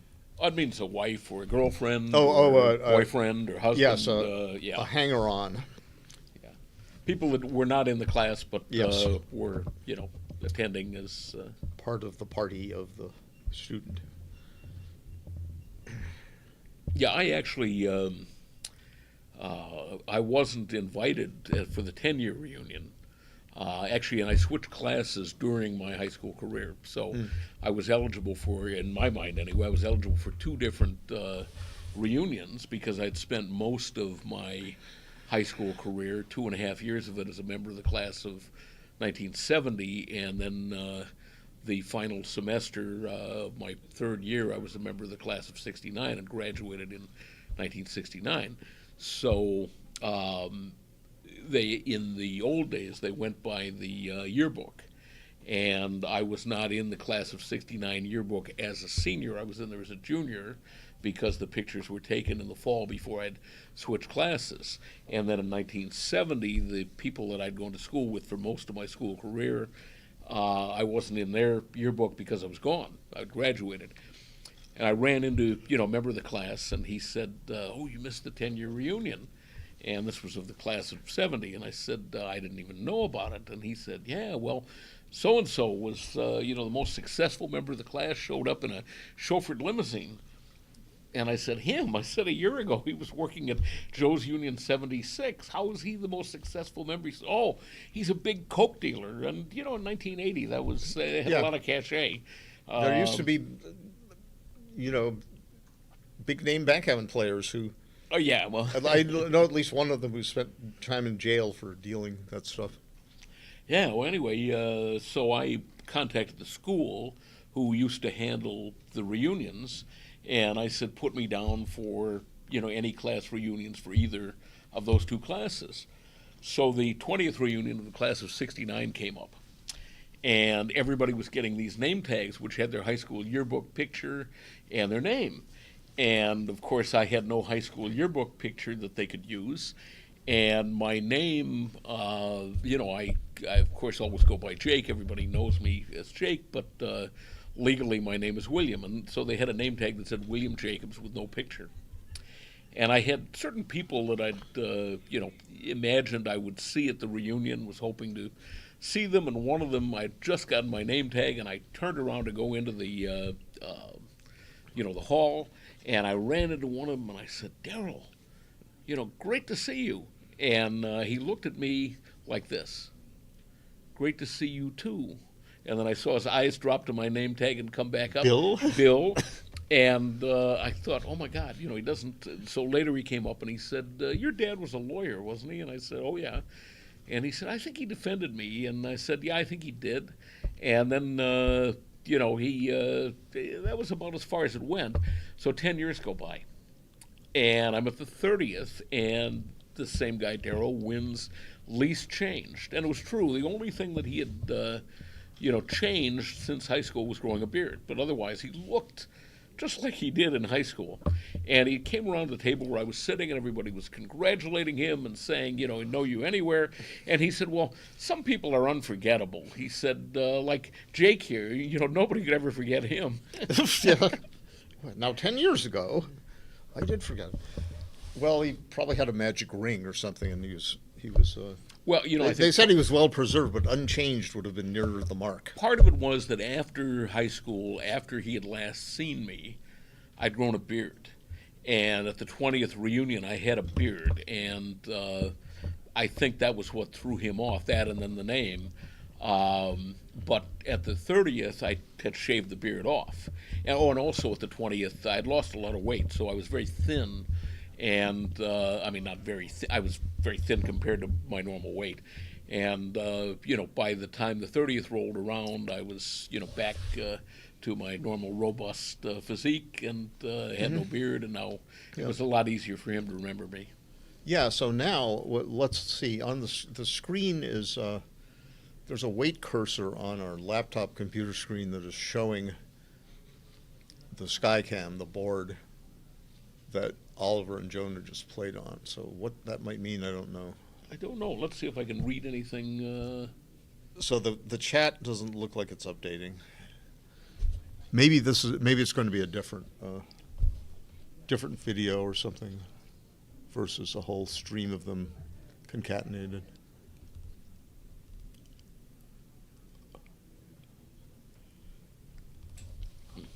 So. Yeah, they're talking about books. Dimitri says that Thomas Tenlin's and Michi's books are coming out next year, he thinks. Thinks Mark will have another quick book. Hit or Not Hit Part 2 probably next year. Paul Weaver says that Paul McGrill was the first to coin the term naked ace point. He might have been naked when he did it. Paul Weaver, I think, right? Well, Paul to Weaver me, it was Paul Weaver who coined the term. He wrote an article with that title. Well, but back Paul in the Weaver 90s. is saying that Paul McGrill was the first. Oh, Paul McGrill. Oh, so Weaver would know. Yeah. If he used the naked ace point. I mean, I used the naked ace point, I think, in What's Your Game Plan? Mary and I used the term, but wherever I used it. Well, regardless of whether I know Mary in also Illinois, did. Apparently was Paul Weaver. McGrill's girlfriend at one time. And she was telling me that Howard Ring, a young, innocent Howard Ring, when he was 16 years old, he was actually living with McGrill for a while to study with him. Okay. And she said that, about 2 o'clock in the morning, she got up to go get, some orange juice or a beer or, a cold chicken wing or something.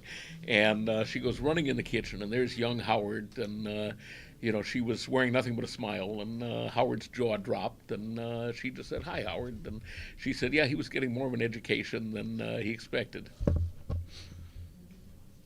Many are the stories about the wild times in any of McGreal's digs. Yeah, I remember we almost got thrown out. Well, we didn't get thrown out, but we almost got thrown out of the casino in Copenhagen.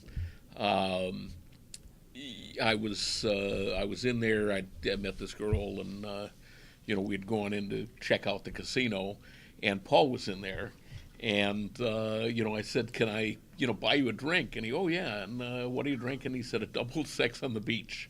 And when I gave it to him, he remarked that it was his 7th double sex on the beach, and of course I was probably on about my 6th beer. Was he talking about alcohol? Yes, and I've never heard of double six on the beach cocktail. Well, it's a sex on the beach, and then it's a double strength. So he was talking about something on the blackjack table, and he pulled out one of those pens, laser pens that you can use as a pointer, and started pointing things out. And all of a sudden, we're surrounded by security. Gentlemen, you cannot do that in here. Oh, I see. Yeah.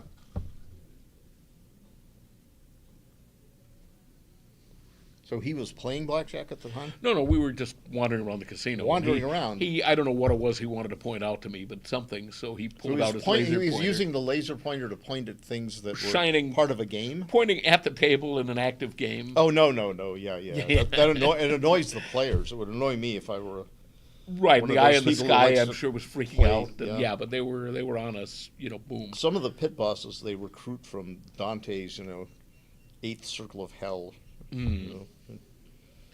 Well, I was briefly in casino management. Oh, really? Oh, my goodness. Yeah, I was staying at a friend's house, and he had a traveling Las Vegas night on the Army bases in Korea.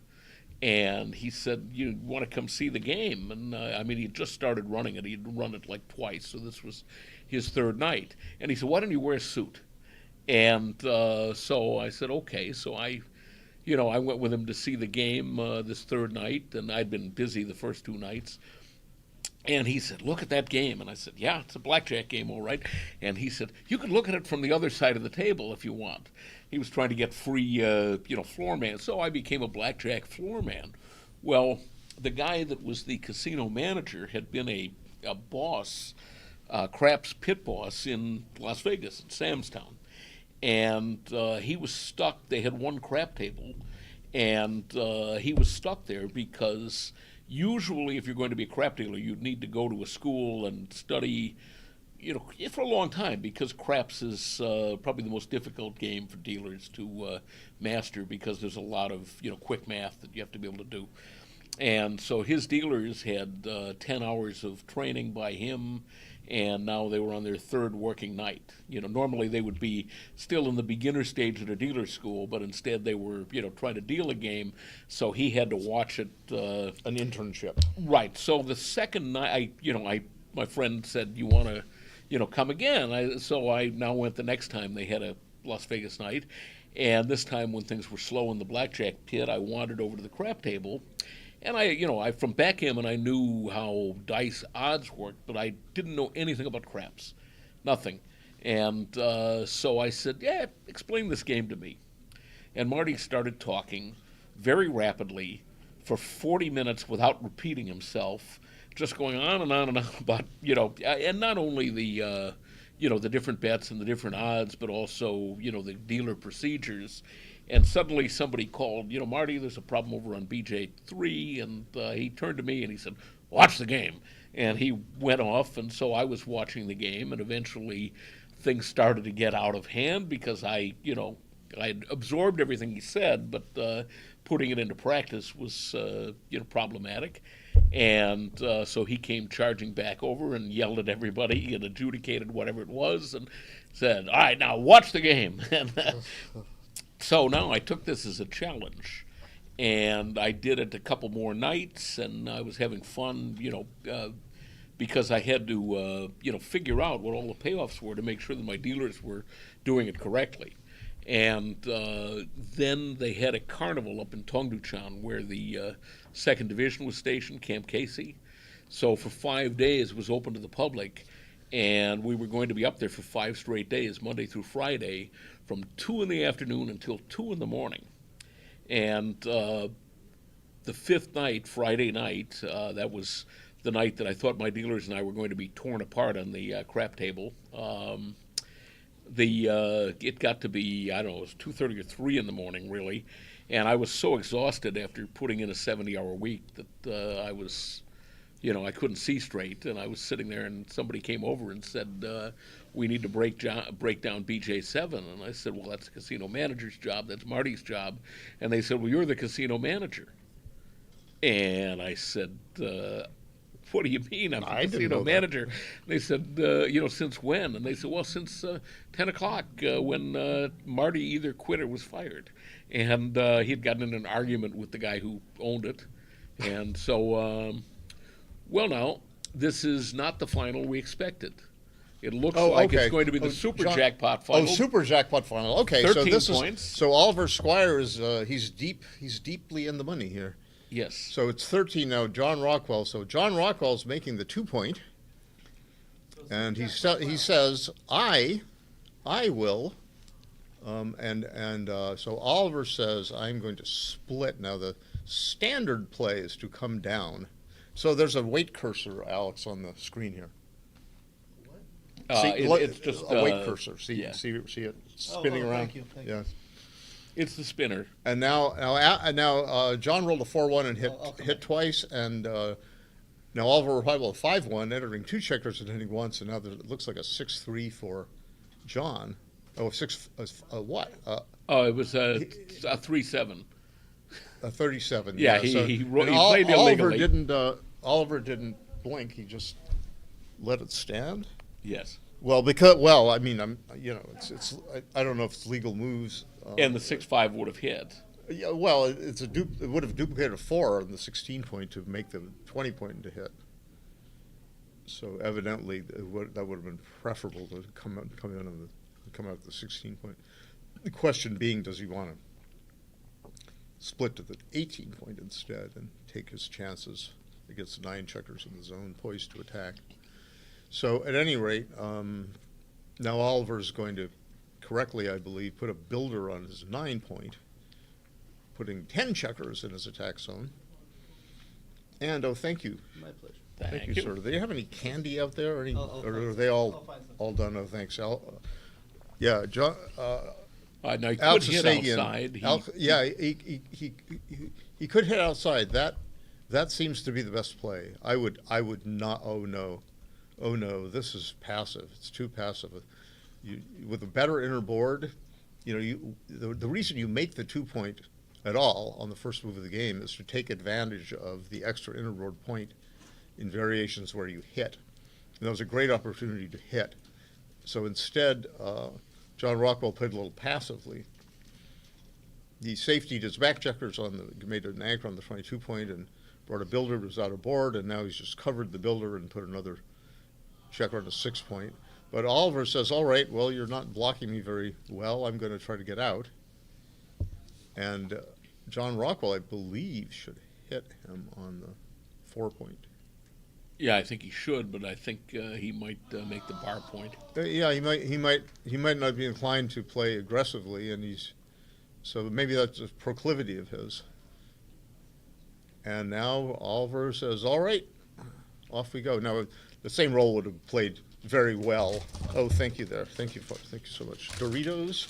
Yeah. Lollipops? Keep the chip sound away from the microphone there. Chip sound away from the microphone. What chip sound? So what now? So John has slotted his 5 and 4 points. And actually he's okay. And now Oliver thinks his racing lead is enough to double. Right? To make his 5 point and go 13 to 10. Looks fine to me. What is it? Yeah, I think he was up Super 15. Jackpot. Yeah. Holy cow. I mean, he could have made his bar point, but the 5 point needs filling more.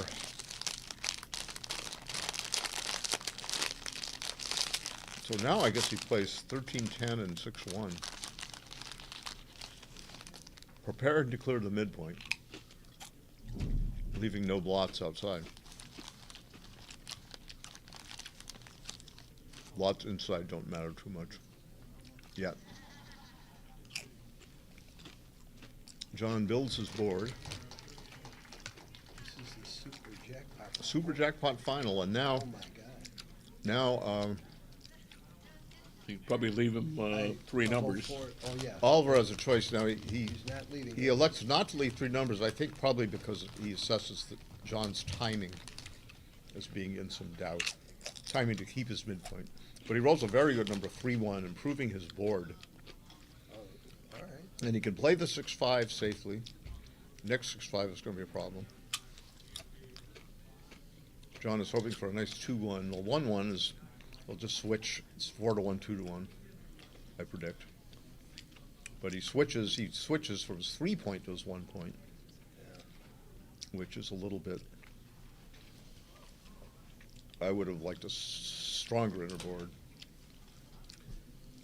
And there is a 4-number shot, which John misses. 2 down from the midpoint. 4-2 for Oliver. He's going to play 8 to 6. He wants spare 5s to play safely. He's got 2 of them, 2 spares on his 6 point. Double 5s. Double 5s is an easy play for John. The only legal play. Loses his 6 point, slots his 3 point. That is a 4-1, and now Oliver says, yeah, 2-1 I think is right, because he wants 3 builders in case. This I don't like this so much. Oh, in case he leaves with a 4 or 6. I would have played 2-1 instead. And the 2-3, now John has reestablished a 5-point board. Double 4 is a nice number. He takes 1 checker off. I predict he'll go 6-2. Yes, of course. No, what? He's leaving. Now, John Rockwell is reaching for the dice. I think he's eager to see that play. So it leaves more blot numbers. 6-5 becomes a blot number. Why would you leave And that? 5-5 becomes a blot number. And 6-6 becomes a blot number. So Michi Kageyama wrote in his book, Endgame Technique, that when you're bearing off against an anchor on your own 3 point, it's critical to clear your 6 point. And so by default, Michi would recommend against a move like this, but at least it gets an extra checker off. Now, I still think that John should stay back. Stay back and wait for a shot, But he says, all right, I'll try to win the game with some more big doubles. Oh, there's a big double. That would have left a shot. And would he have hit it? No, but with that sequence, no. But now Oliver's happy to be a massive favorite in this game. And John bears off from 6 point, giving himself a nice double 5 next turn. Oliver bears 2 checkers off. 5-3, 2 checkers off. 2 checkers off. Now this is looking pretty skinny. Now if he gets 2 off, he will have. That's it. 10 checkers left, so that's it. He can't bear off 10 checkers in 2 rolls, and 2 rolls is all he's going to get. Oliver Squire does not make a mistake with that 5-1, and John gives up. So 2-0 to 13 for Oliver Squire, the kid from the UK, having traveled with the grizzled veteran Martin Barkwill, who lives in Newcastle, UK.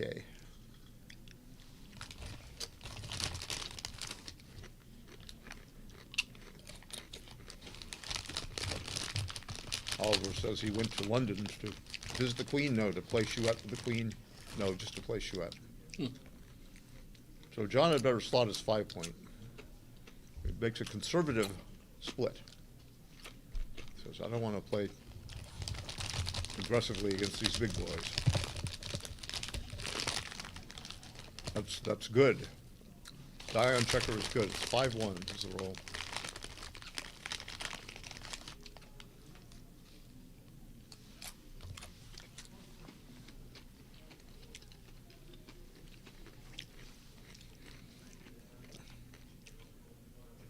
No, this is a rather crummy roll. I don't like stepping out to the bar point, but I wouldn't have been satisfied with any other play, although I'm not sure what I would have done. All alternative 5-1s had problems. I think here comes Mr. Cube.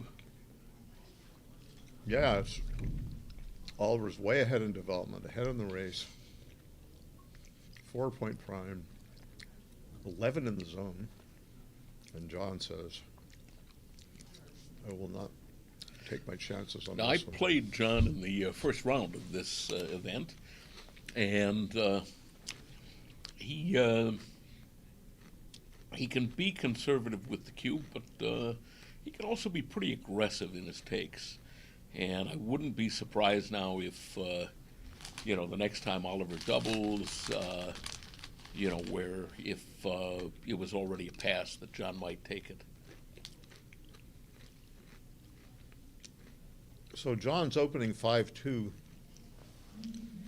It might be John's normal opening 5-2 to bring 2 builders down from the midpoint. People used to inevitably make that opening play with a 5-2, but after Extreme Gammon and other robots came along, those robots liked to split with the 2 instead of to build with the 2 with an opening 5-2. So everybody started doing that. So now John could have hit in Oliver's outfield. Oh, I didn't see that. Yeah, I didn't But he see that elected could to hit make there. the bar point. I'm sure John saw it, but I guess he decided against it. Now John absolutely must come out with a 6. Yes. All other 6s are terrible. So, and then he can bring another builder safely for his 8 to his 7.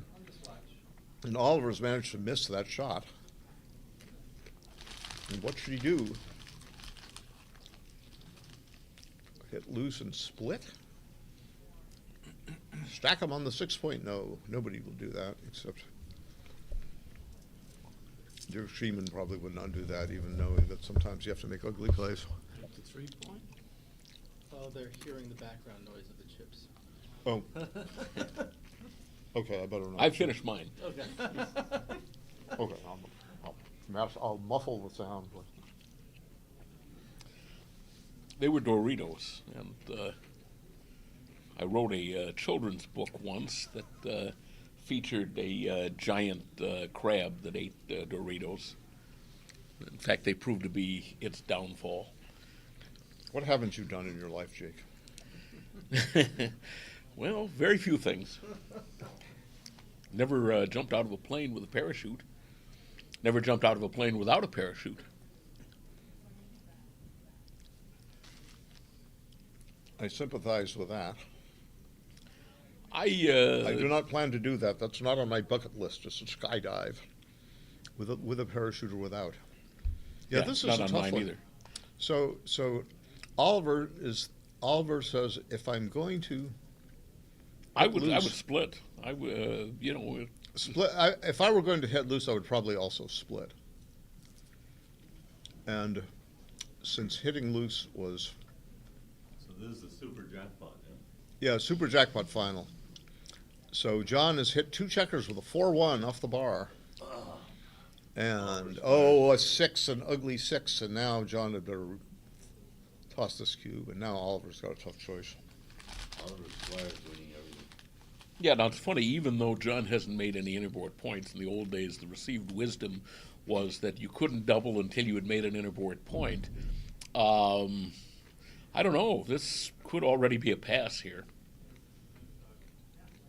Given there is a difference in skill between the 2 players.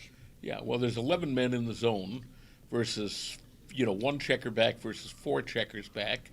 Yeah, and I think it probably was. I think it's a pass virtually in every situation. Maybe if we're way behind in the match or something you could take, but that's not the case here. Oliver was ahead, and he, it's comparatively easy for John to play that position. Attack if you can, make a point if you can.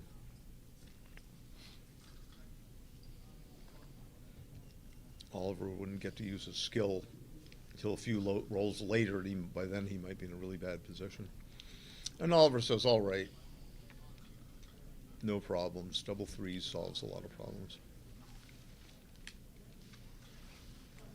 This is called pressing the edge on his side of the board. He could also have split. He would have been unhappy had double tube in the reply, and John says, oh, this is very conservative. I would have played 13-11 with that one. Yeah, I would too. For vastly more building power. So 6-2 is a crummy roll for Oliver. But he says, I'm going to stay aggressive, come out with a 6, and make an outside point. Which is perfectly good. Now, what just happened? The clock, they probably dropped a die.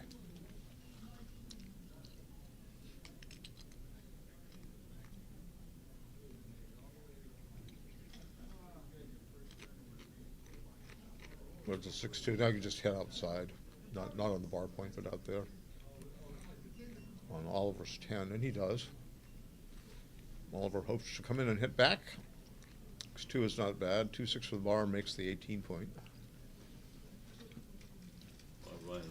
2-6 not from the bar.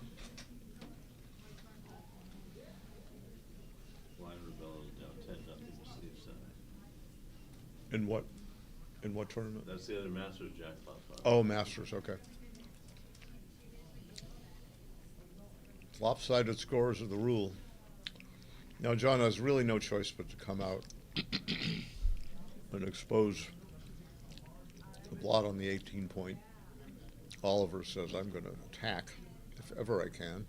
I have a better board, probably a lead in the race. No, he'll hit with a 6, and what about the 2?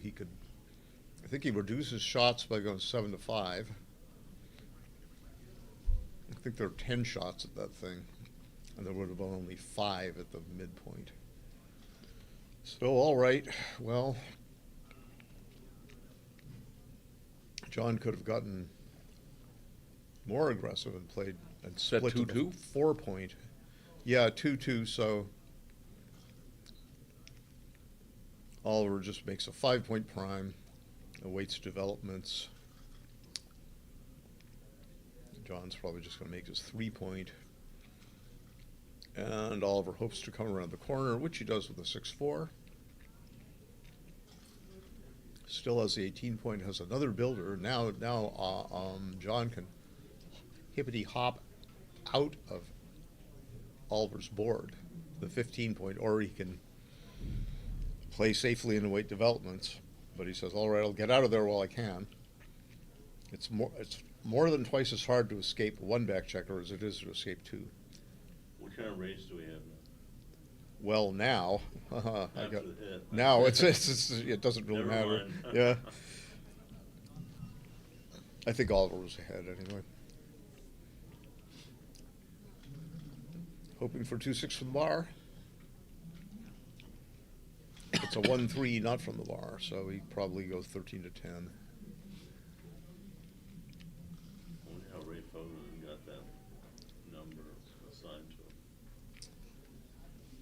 he assigned it to himself. Why he did, I do not know. Thank you. All right. I need to. Is that legal? He didn't play. What did he play for a 6? He played a 1-7, I think. I think he played 18-17. No, he still has a. Oh, he still has it. No. Oh, he had one checker. Oh, he had I think one he still checker has because a he rolled 6 double to, 4. That's right. Okay. So he hit. Yeah, he was thinking about the 6. Oh no, John's. Oh no, his All- clock is Oliver's- running. Oliver's He's still thinking thinking about about the the 6, 6. So it seems logical just to play to the 11 point and Yeah, I agree. try I to don't bury it in know. an orderly fashion. If he plays I 10, wouldn't- 10 to 4, it gives him an extra builder to attack on the deuce point. But yeah, I wouldn't do that. No, because you're leaving. First of all, you're leaving 4 return shots, 2-5 and 2-6. Not that 2-5 is a killer, but you would rather not be hit if he rolls a 2-5. You don't want to stay on the bar and get more checkers hit. And Oliver, that's what Oliver plays. He gets the checker out of harm's way with a 2-5. There's a 2-2. Oh, John can just play 3 down to the 11 point, or he could have gone 1 to the 9, 1 to the 11 to maximize his chance to make his 5 point. It looks like he should play to make the 8 point, I guess. Decide on a 5. That's a reasonable 5. 4. 4. Sorry, yeah, 4.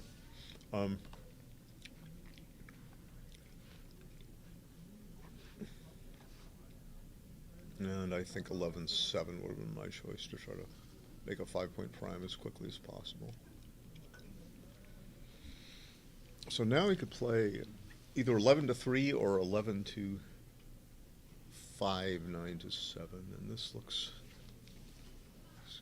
decent to me. So does this.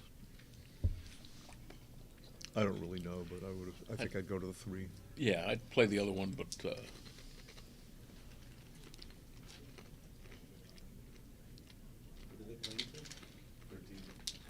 Now there are some bad 6s if John rolls a 1 and switches points to the 23. there's the 1. I think he should actually make the 23. Because, like I said, some 6s would force Oliver to break the 7 point. Now this is a bit risky for Oliver. Now if John hits back, there's some counter priming chances. Oh. 2-6, yeah. We'll play 11-5, I guess.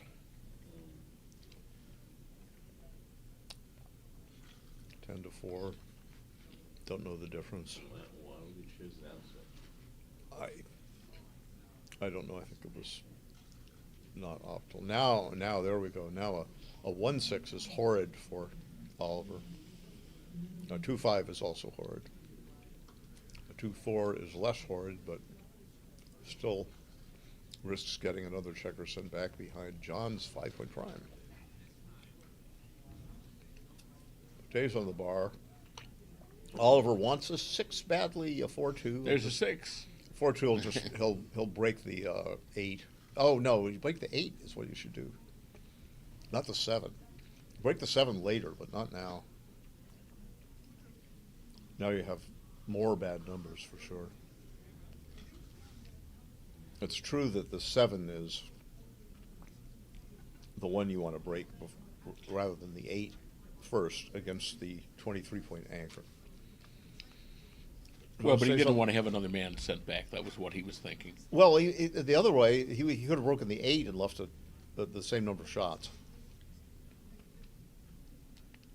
Then he would have had to clear. I see what you're saying. Yeah. Yeah, he played. Yeah. He could have played broken his 8 point and left a 2-6 return shot. Instead, he broke a 7, left a 2-5, but then he left a gap in his sequence of points. Now, it's not bad to leave a gap in the sequence of points by clearing the 7 if your opponent has your 2 point anchor. Now, this is good, so he'll just play safely, moving 2 to the 5 point, which is by far the safest play. In with a 2. There are no blot numbers for Oliver. 3-2. Now he could. I think you generally want to peel checkers off, but now Oliver's. He says I'll leave a 6-4 blot number in order to try to clear my 6 point as quickly as possible, and I think he'll just clear it right now. It's not 100% that he should clear it, but I guess he's going with the adage of peel checkers against a 23 point anchor. And John hippity hops out of the board. And it's a 5-2 now. He's going to clear a 6 point finally.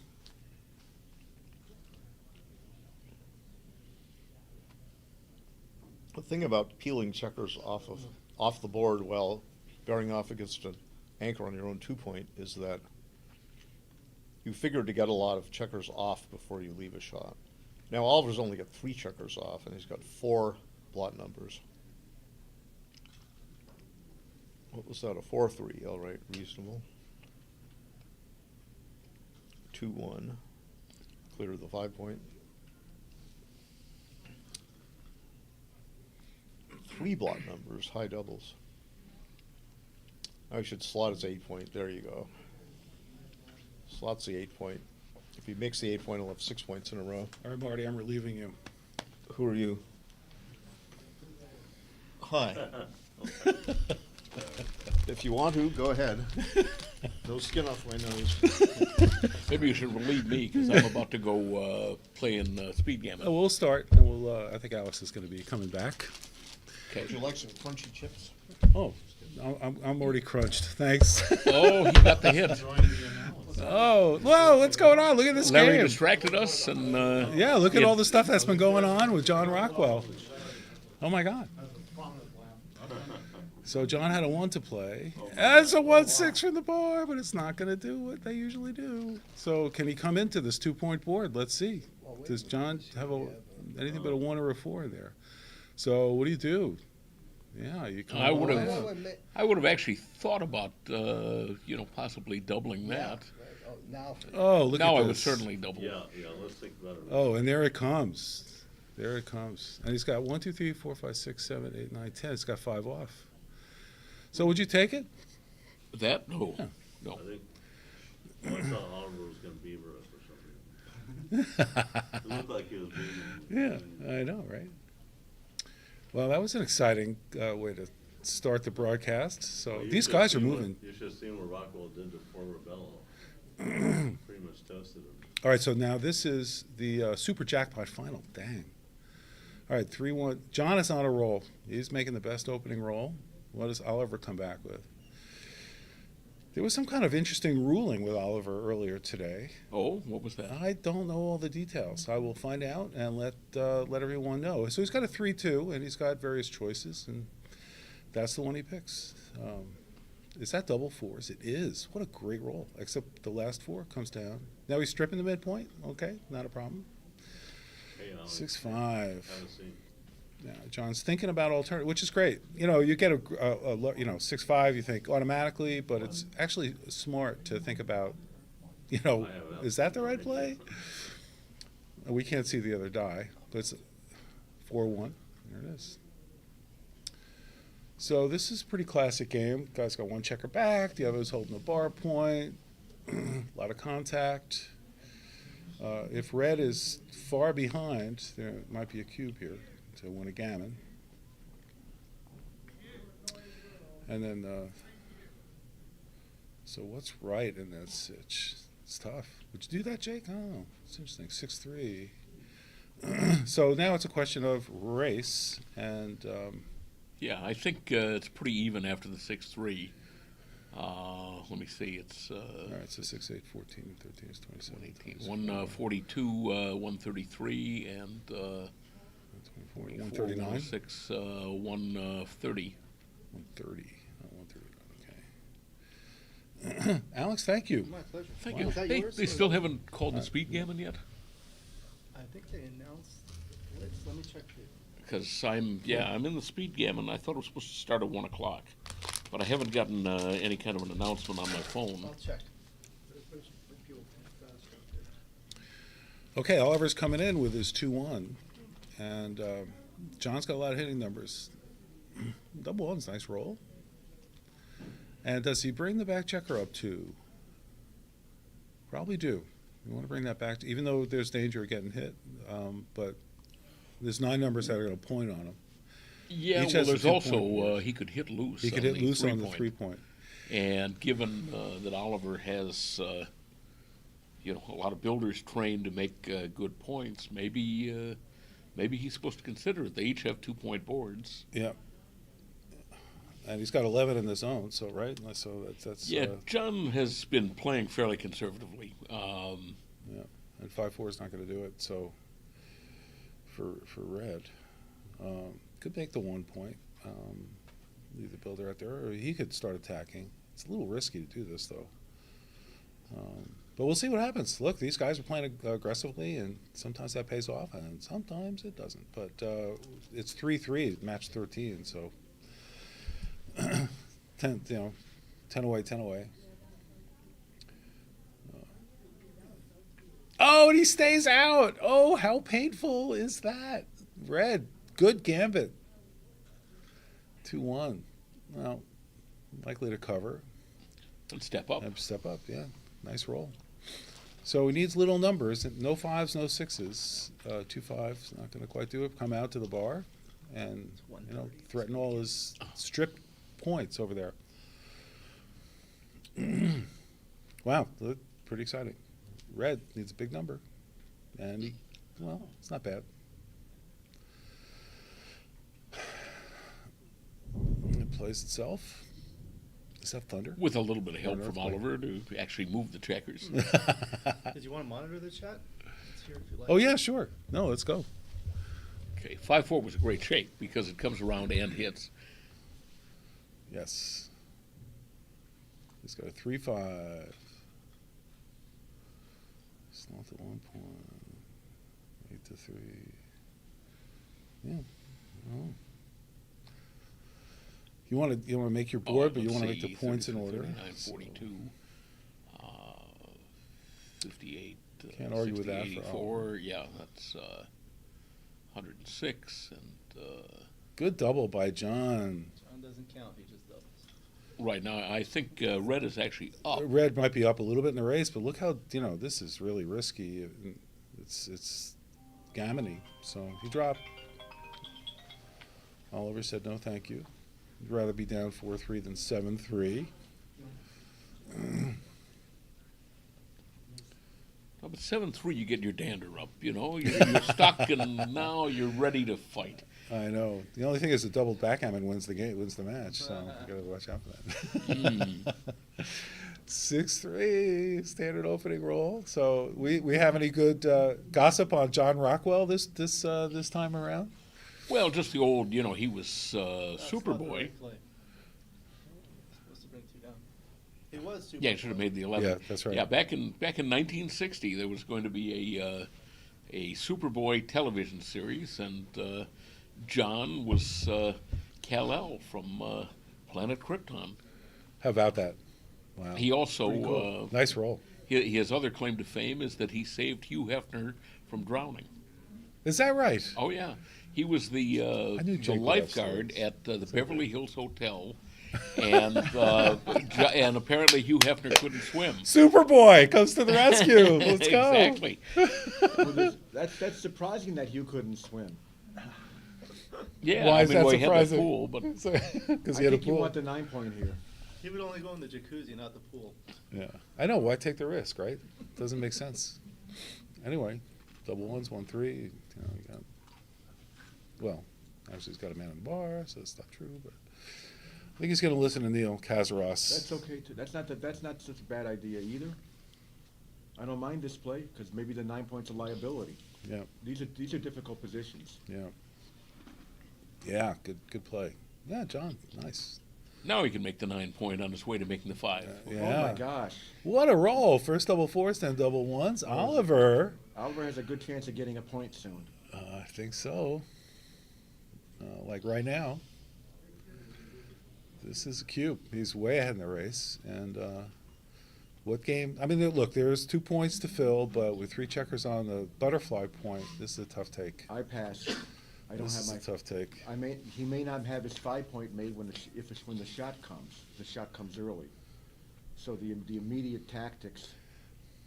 And what's it's the down race 33 equity? pips, 129, 162. So he's got like a 10% chance or 8% in the chance race? in the No, race. he's got like 0. Well, he's got about 2% or something. That's it. That low. Down 30 pips. Yep. It's 33 or something. I didn't have it counted. You didn't need to count that. It was 33, 162, 129. Wow. Trust Jake's counting. Me too. Absolutely. All right, we got a 4-3 coming back. Let's see if John knows the correct play here. It looks like he does. Yes. Very good. All right, nice. Oh, John's playing strong game. That's awesome. Oh, double hit. Wow.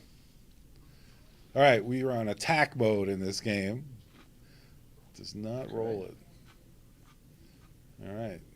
That's better than dancing with one. Double threes. Oh my gosh. Oliver's got some good dice since I sat down. Sheesh. Well, he's going to make 2 points in his home board is my wager. Lee's going to leave a shot. I just blitz away. He could hit a second checker, but it's so nice to have your 5 point. This looks pretty clear to me. Yep. Extremely strong play. Yeah. 4-2. Nice roll. And it was game over on a dance. Oh yeah. And it might have been a double on some It might have entries been that too didn't do good on a anything. dance. 3-2. No. Now there's a butterfly for Oliver. I don't know if it was game over, Neil, because if he entered and he'd have to anchor if he didn't hit, Yeah, right? But he could enter with something bad that didn't do anything. Might have Well, been, it might not have anchored. been Dane over, but It would anchor and Something. yeah. It would anchor And the anchor something. would be good, yeah. This looks like the right play here. It's worse, I mean, if it's he worse rolled than like a shots that 2-5 don't or anchor. something, he'd, Yeah, you know. Yeah. That's what I was thinking. All right, so we got a 5-4, which does hit. It's not I gonna. think you got to hit them both. There's only 7 checkers All in the right, zone. John is channeling Neil on this. Here we go. No, not hitting it. Nice roll. Again, 5-4. Beautiful. Leaves 1 blot on the opponent's ace. So there you go. Double sixes. Here we go. That's gonna. How do you play these double sixes? Well, that seems to be pretty automatic. Blitzing doesn't seem right with all your men on the other side of the boards. I don't think so. I like this. Oliver makes the play. Lots of rolls for John leave blots. Oh my gosh. That's not one of them. That's not a bad roll at all. No blot, and you get to see daylight. Yeah, the 1s or 3 is good. The 1 is Because especially. John is half vampire, so seeing daylight might not be. So we're all right. He's got the 4th one. I'm going to switch points, and then I'm going to 6-5 advance and my back anchor 19 to 21 to 20. and maintain contact with John's anchor. So you're gonna play 3 to 2. So I And play. hit him. I'm going to shift 3 to 2, then I'm going to play 16 to 15. I don't know what. Oh. Alternative. Loose hitting. I don't think that's the right idea. That might be what he's looking at. Oh, he might be looking at 6 to 5 and 21 to 20. That's another possibility, but I think I think I'd make the contact out there. More contact. Maybe I'm wrong. It's possible to have contact work against you also. What do you like, Jake? Well, I like your play, but he might also be looking at 16 to 14 twice. I think maybe That 5s that get a little aims at funky the for very him. key 8 point. It blocks double 6s from running the back checker. Yeah. Which is not terribly important. It does aim at the 8 point. That's what he's looking at. One thing to do that we're not doing here, what Jake can do instantly, is to count pips. See if you're ahead or not. Here's a bad number. No, I think What? No, that's not a bad number. He 5-1? Oh, it's 5-1. I'm seeing 5-2. Yeah. I mean, Red's yeah, ahead. 5-1. That was not a good number. Yeah, That's ugly. kind of what he had to do. Oh no! Again with the double 6s. That makes the 2 point. From what I've seen here, I'm going to have to see if Oliver gives rolling lessons. Come on, Neil.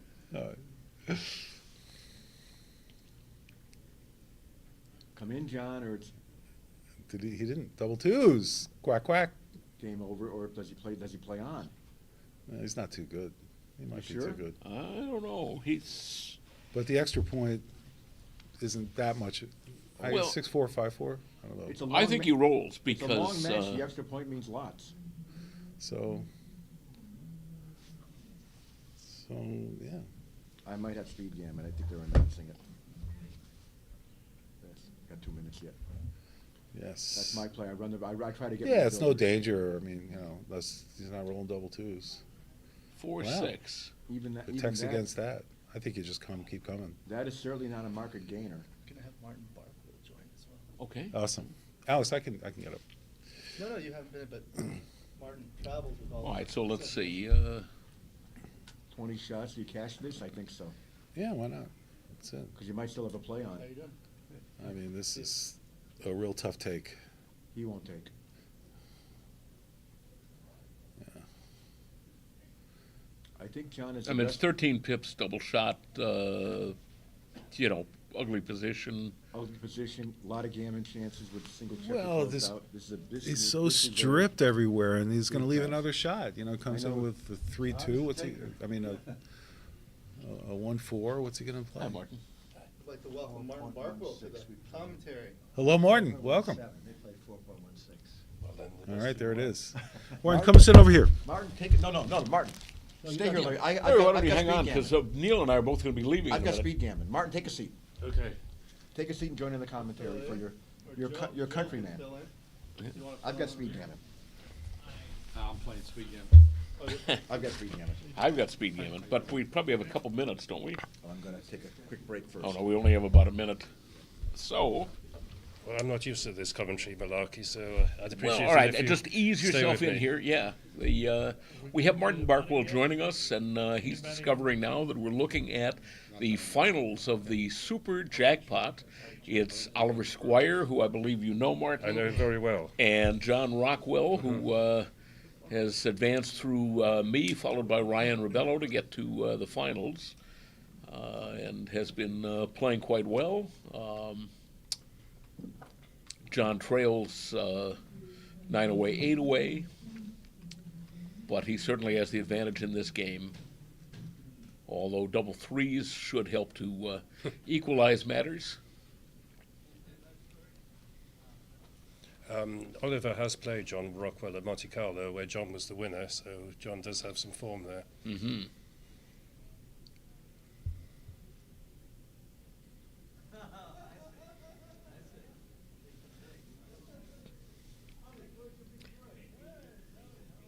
Anchoring was right. Now, I know he'd like to make an innerboard point, and I think he's correct to go after the 5. And then probably, if he does that, just come down 13 to 10. I don't think he wants to step up to the 20 point. Do you mean 18 point?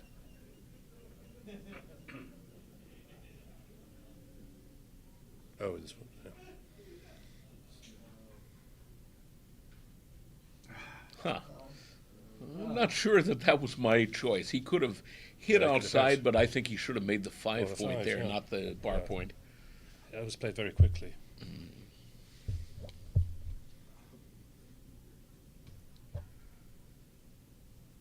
3-1.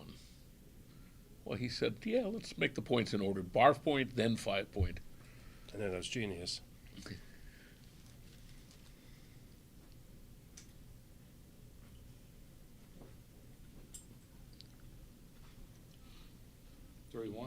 Yeah, it's 3-1. He could make the 10 point, which does leave a couple of I shots. prefer that. But yeah, John is pretty conservative.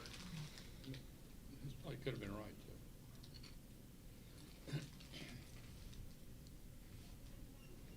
I think I chose his play. Not sure. I think so, too. I didn't either. I saw the 10-point originally, but then it's got some liability with it. You're thinking of 8 to 5 with the 3.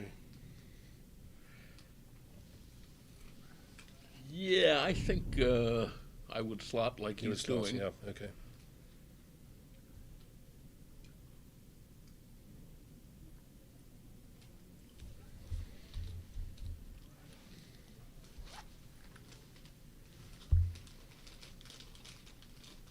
would not be tempted to cube here.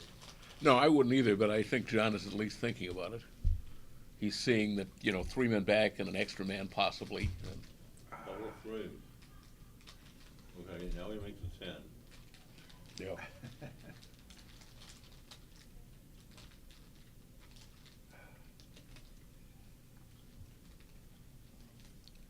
Oh no. No, I don't like Oh this. no. This that was not this is right. prime in opportunity. By the way, I noticed that Ian Squire, Oliver's dad, Is is this an A6? in the comment, is in the side comments. Ah. Is this an A6? It's an A6. Yes, it is See, A6. John rewarded for his brilliant play.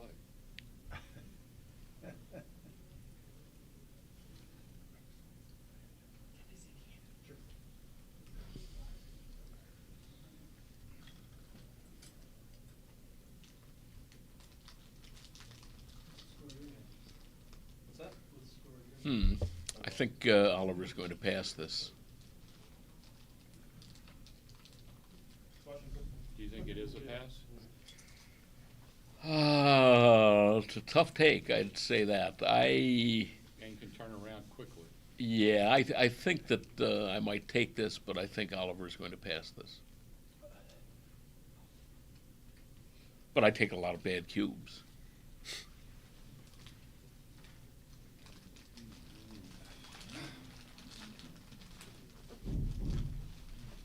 Thing is that if he does hit over on the other side of the board and rolls a covering number, he still, by covering, he has to break one of his outer points there, the 7 or the 8. I think I would take this. I think Oliver may pass. Might be a player factor type thing.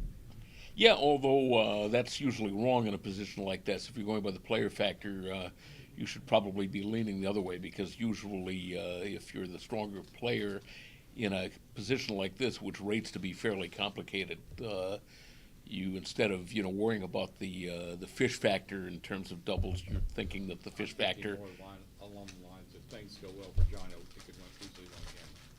Right, that's the way people think, and it's wrong. I mean, if in a complicated position, you tend to want to take a little more aggressively when you are playing a weaker player, because you assume that they're going to screw it up. I mean, now if it's an easy gammon, something that's pretty simple to play, then then that would be true. But usually, it's the fish factor comes in with races, bear-offs, things like that. I don't think that was that difficult for John either. Hits and covers, or hits and does something, and continues to blitz. Yeah, I don't know. That didn't look like it would be that easy. It's a game that certainly could be easy. You roll the right numbers and it becomes easy. But when you roll the wrong numbers, then it becomes a little more complicated. I know, but now I agree. I agree. Genius. That was brilliant. I need to learn to quit doubting John. The double tiger win. Oh. This is not the dice rolling that got Ollie to the final. Yeah. I think this is a. This is a scoop take. Well, Yeah. let me see. Scoop take? No. Jeez. No. I Not think it is. for Oliver. Wow, I think it is. That can't be a pass. I'm pretty sure that's how he got my. Could be a pass. Could be very easily. 10 checkers, 2 on the bar. Yeah, he makes it 6. So he's got, think of it if the double 5s thing, you only have, Maybe you're right. Think about it, the fact that your opponent has a man. A hit. That you have a point on your board too. Is that yeah, 2-6? 3 is certainly a consideration. Are you doing that or coming up to the bar? What's he doing? I don't know. Duplicating 4s. 4. Okay, Yeah, I see. yeah, that probably swings it. Right. They reduced the amount of chips in these bags. I'm kind of disappointed. By how much? Do you think this is anywhere close to a cube? 65% less fat means 65% less chips. Certainly an easy take, but I would think about doubling. But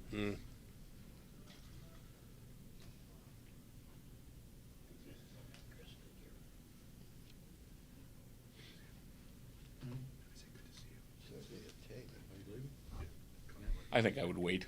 Yeah, so would I. But maybe he's trying to factor in. Yeah, he doesn't want me out maybe in a year. Oh, yeah, he wants the. Yeah. Yep, scoop. Scoop.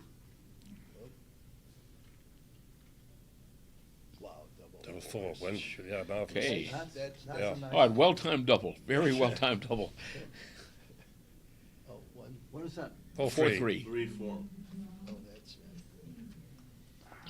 not I think he's going to play 13-6 for want of. Yeah, for nothing better. That's what I would. But we're wrong. He's doing something else. It's ugly. How is it gonna mix it? Yeah, make the bar. Case closed. Okay, I think. Yeah. All right. Well, Martin, good luck. Oh, you're not Leave leaving things me, are in your you? capable hands. I have to. I'm going to have a match in a second. Oh, stiff. You want me to get it?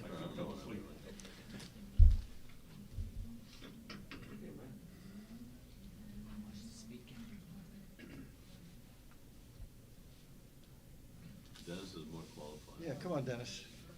There'll be somebody else come along in a minute. Yeah, come on, Dennis. You can do it.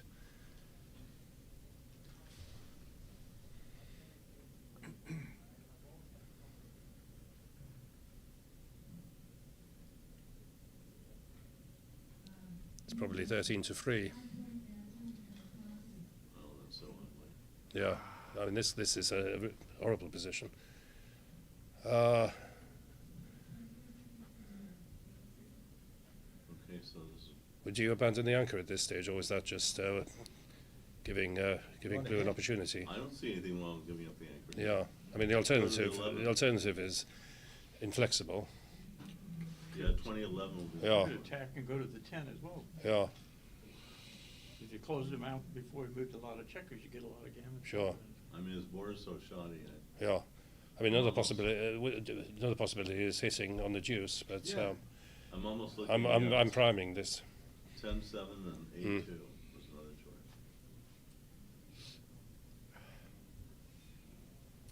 Now, Oliver does take a long time over decisions like this. His clock management is not his strong point.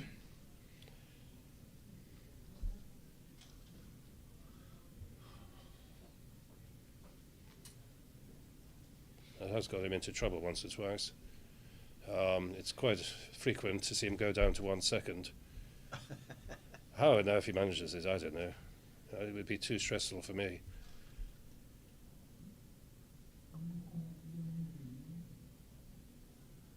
Yeah, I had to warn him when I was playing him on day one. I had to warn him about the time because he got down to like 1 minute and 49 seconds. That's pretty good for him.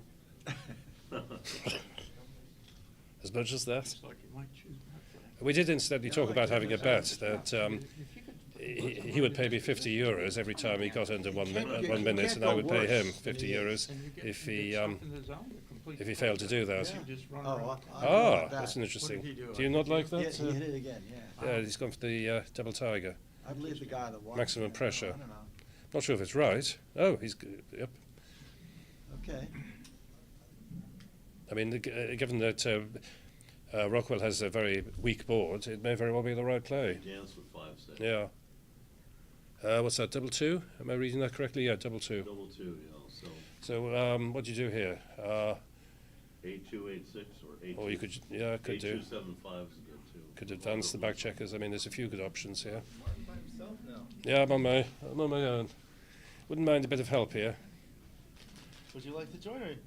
I can fill in. All right. You go ahead. John O'Hagan. Oh. Okay. You know Martin Barkwill? Yeah, Yes. we know one another. Yes. John. Yes. Good to see Martin, you. yeah. When we get a break in the action, I'll give a little bit of background about Oliver, who's my friend and who I've known very well for several years. Well, that's easy. Presumably advance the anchor.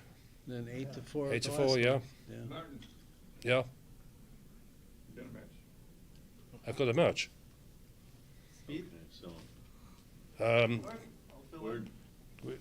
We wait 5 or 10 minutes.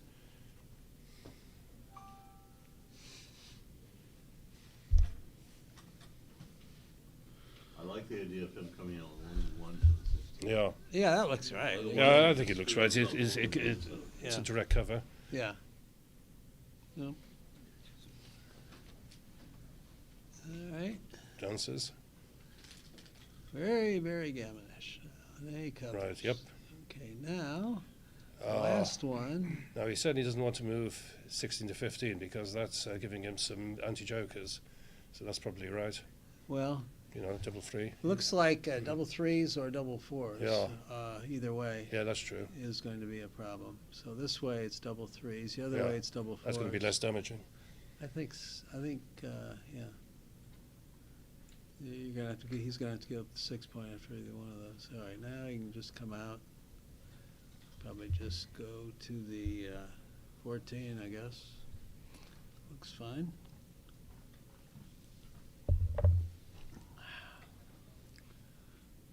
Okay. 6-2. So yeah. Yeah, he wants to 8 to diversify them. 6. Yeah. There's no. That avoids a double six anti-joker. Right. Dotting. Okay, 4-3. Right. So he's looking to win a double gammon at 8 Yeah. away to get to 4 away. That's good. Yeah, that's massive. Yeah, that's right. Now, that may have been right, but it's a little awkward with high, like double sixes there. But he didn't roll it, so. Double 5. Yeah, I think Play two more safe. down to Yeah, the bring- 6. Yeah, bring them down. Yeah, Do you no. always play from the rear, or do you sometimes? take No, the ball I- and you Well, it depends how close the gammon is, surely. Yeah, here the gammon is Yeah. very, very likely, so you don't really need to take chances, I don't think. Seems gain is not worth the risk, I would say. If there was a spare on the 4th point, you think that'll make a difference? Sometimes they probably not. Okay. That's 5 summing. Yeah. Yeah, clear from the back and ask no questions. Yes. 6. No, he's got to avoid leaving his... Oh! Oh! Now, does he take an extra checker off and leave an extra shot? Leave 2 extra shots or not? I think you play. With I blue, think, by I the think way you, it you looks, do yeah, I the would maximum, take the minimum shots. Yeah. Oh. Ooh. You didn't have to hit. So 13-7 or 22 to 16. What is better? Yeah, cover the outfield. I'd almost be tempted to slot the point with 8-5, maybe. Yeah. Well, no. Well, no, then you can't hit. You have to hit with the 3. Yeah. You have 6 to play. Oh, that's right, you're right. Okay, so 8, 6, 13. He's got to somehow make the. Well, that doesn't do much, does it? no, it's You've got to make the 5 point pretty 13, quick 11's gotta be to the contain the Oh, check out. no. Either No, 8-6 I'm sorry, or I 13-11. don't go for that. He's trying to make the bar point and the ace point. Well, so it seems. 10 point. Yeah. Block double 5s and brings down builders for the key 4 and 5 points. So that's clear. There is a horrible double 1 anti-joker here that he has to avoid. Yeah. He needs to hit. Is that double 3? It's a double 3. All right, so Double just 3. It misses. 13 to 7 and make the 5 point. Yeah. You still have the You- scout back there on the 19. You make Exactly. the 5 point and then look. I guess you already looked. Okay. Oh. Who gets around? Bye-bye. All right, the race is on to save the gammon. Right. So he's got reasonable chances of doing that now. I think so, yeah. Pretty big favorite, I think, to save the gammon. Oliver needs doubles to try and see. Oh, and here we go. Yeah. 7 checkers left. That does not help. No. John. Yeah. 4-3. Okay, 3-2. That's a good way not to get a crossover. Yeah, I'm not sure about that play. All right, now you got to count. Make sure. So, 14, 10, 7, 4 must be right. Yeah, but any ace loses now. Plus, there's other numbers like 3, 2, and 4. 5-3, save the gammon. Gets off the gammon. So 7-6 rather to Oliver. Yeah. Okay. Well, that hit on the 3-point help. You want to say something briefly about Oliver before you go to your match? Well, I've known Oliver since for 7 years. When he was 17 years old, we played at Blackpool, which is where he was born and near where he lives. He lives at St Anne's, lived in St Anne's by the sea. He was taught to play by his father Ian. Ian also is a very good friend. They've set up a club there. And anyway, to fast forward this, Oliver showed an awful lot of promise from pretty much when he started playing. And, people think that backgammon is largely luck and all of that. Well, I mean, I remember what Gary Player used to say, because he was considered a lucky golfer. The harder I practice, the luckier I am. And this is exactly the case with Oliver. He's regularly checking XG positions every day. And in my opinion, he deserves his success. Absolutely. And my goodness, hasn't he been successful? He won the Super Jackpot in Monte Carlo last year. He was joined first in the Mega Jackpot and Super Jackpot in Dubai last year as well. Yeah. He won the Super Jackpot in Stockholm, in Bradford, the West Yorkshire, which is very ably run by Steve Lee. And I've probably missed one. Oh yeah, New York. He won the Super Jackpot there. He picked up $25,000 odd dollars for that. Amazing. Yeah. So yeah, I mean, people also say that you can't easily make a profession out of backgammon. Well, he's certainly making a good effort at it. Yeah. I want to take this opportunity to express my gratitude for both of you coming such a far distance. Sure. It's a pleasure to have you. It's just they're even nicer in person when you meet them. Well, I met up with Candice Mayron, 2 years ago in Cyprus, and she made the case. And she's very persuasive in this contest. Yeah. Have you noticed? Is there any logic to hitting twice here? No. Don't hit twice. No, not this with is overplay. right. No. Actually, early in this game, Rockwell made a bad mistake with early double fours. He should have made the 20 and the 9. And because of that, he's now getting primed. So, but he played all offense. He played 13-5 twice. It was like the third or fourth roll of the game. He says prime schmime. Yeah. So now he's in trouble. Something else that I think is worth mentioning about Oliver is that he has secured backing, because it's an expensive business playing in backgammon tournaments. I'm the guy who's organised all of this, and in some cases we paid his entry and registration fee. I mean, there's no secret about this. Some cases we paid for the flight and accommodation. Obviously, we get a percentage of the winnings. And I'm an investment advisor, and this is by far the best investment decision I've ever made. Twice? Twice? Yeah. No, that's like. He's actually paying his own way in this tournament. So anyway, let's get back to the game. I'm probably talking a bit too much, but as you can probably see, I respect Oliver greatly for what he's achieved. 12-6 and maybe He needs to get 9-8 out. He might be needs a to little get better. out. I don't know. Trying to close them out, All right, Rockwell needs a 2 to get back. That doesn't look like a 2. No. It's close. I thought 12-6. Close but no cigar. 1, 2, Wow. 3. That's Now it. he just has to avoid rolling that again. Yeah. Yep. Got it. He's out. He's out and escaping. Just going to be careful about double sixes, but that can be easily averted. Yeah. When you think about double fives like that. Yeah.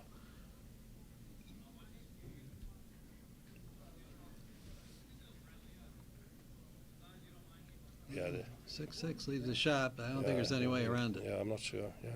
Yeah, I think he's got. I don't see an escape. So, what is He could probably play the I six sort of down like and the 2 in, the 4 in. Well, he could, but I don't think that's 16, right. 12, That's too much. Yeah, it looks like 7-4 too is much. another choice. So I think to the 12 and the 4 looks like the best overall play, It's- even yeah. though there is the double 6 to worry about. But 1, 2, and then at least one more. Yeah, looks right. 6 something. 6-4. He's playing totally safe, which seems right. 3-1. So. Did you not whip them so- off or clear? I think here maybe we clear the 5. Why? Well, that leaves voluntary shots for next time. Yeah, Yeah. 3-1. Why not just take them off? Yeah, 3-1. I mean, you never know. You might end up with a backgammon. That is true. And the backgammon wins the match. That's true. actually a high backgammon value, so. Yes. Yeah. 6 Obviously, plus don't take 7. too many risks with that. So do you go 4-3 now or just Probably take another one I'd off. go one yeah. off, yep. Okay, 4 Something. 3 we Yeah, think, yeah. yeah. So that's Right, there's a few 3 bad numbers next time. Yeah. This is where you call double 6 to call your opponent's bad numbers. 5-3. Secretly All calling Right, some more bad numbers next time. 6 to be numbers avoided. next time. But yeah. the backgammon is still on. Yeah. Yeah, Good that's shot. safe. Oh, that's that's Careful. perfect almost. Keeps a 4-point board. Dance again. This could be BG. He could be dancing his way out of the match if he's not Yeah. careful. Yeah. Yeah. 6. By the way, I did promise unbiased commentary. Yeah. Yeah. All right. 3 something. can't see the A roll? double 3. Double 3. So that should save it. Yeah, save the Unless backgammon. he rolls Or two as best as you sets. can. Yeah, 2 sets and low. Yeah. I mean, that would be sick. Yeah. Yeah. He's off the BG now. Double 1. He should stay on the 18 point for a PR point. He's really deliberately trying to get himself backgammon. All right. 11-6. All right. Do you have to go to your match? Okay. Did they say anything in the chat? Yeah, there's some interesting comments, all very complimentary about Oliver. Yes. Pete, I don't know Pete who, but he's made some very nice comments saying that Oliver's a credit, and he's followed his backgammon career closely, and wishing him every luck. They're taking a break. Very good. Okay. Well, good luck. They're taking a break. All right. Well, I've got to play a match. Okay. Good luck. So I'll leave it to you, Okay. John. I'll be right back. Martin? I'll go reset Okay. the checkers for them.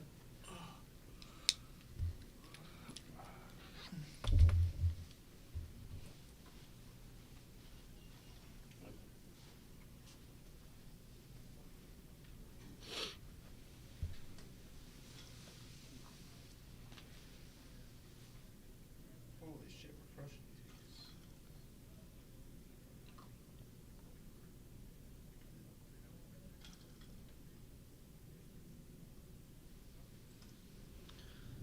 So the score 11-6 to 13.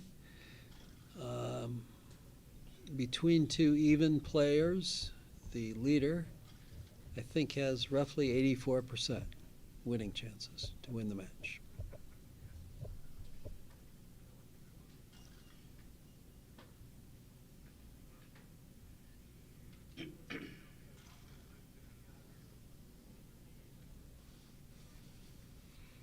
But they're taking a break now, so. Is it to 13 or is it to 11? 13. Oh, yeah, they did get up.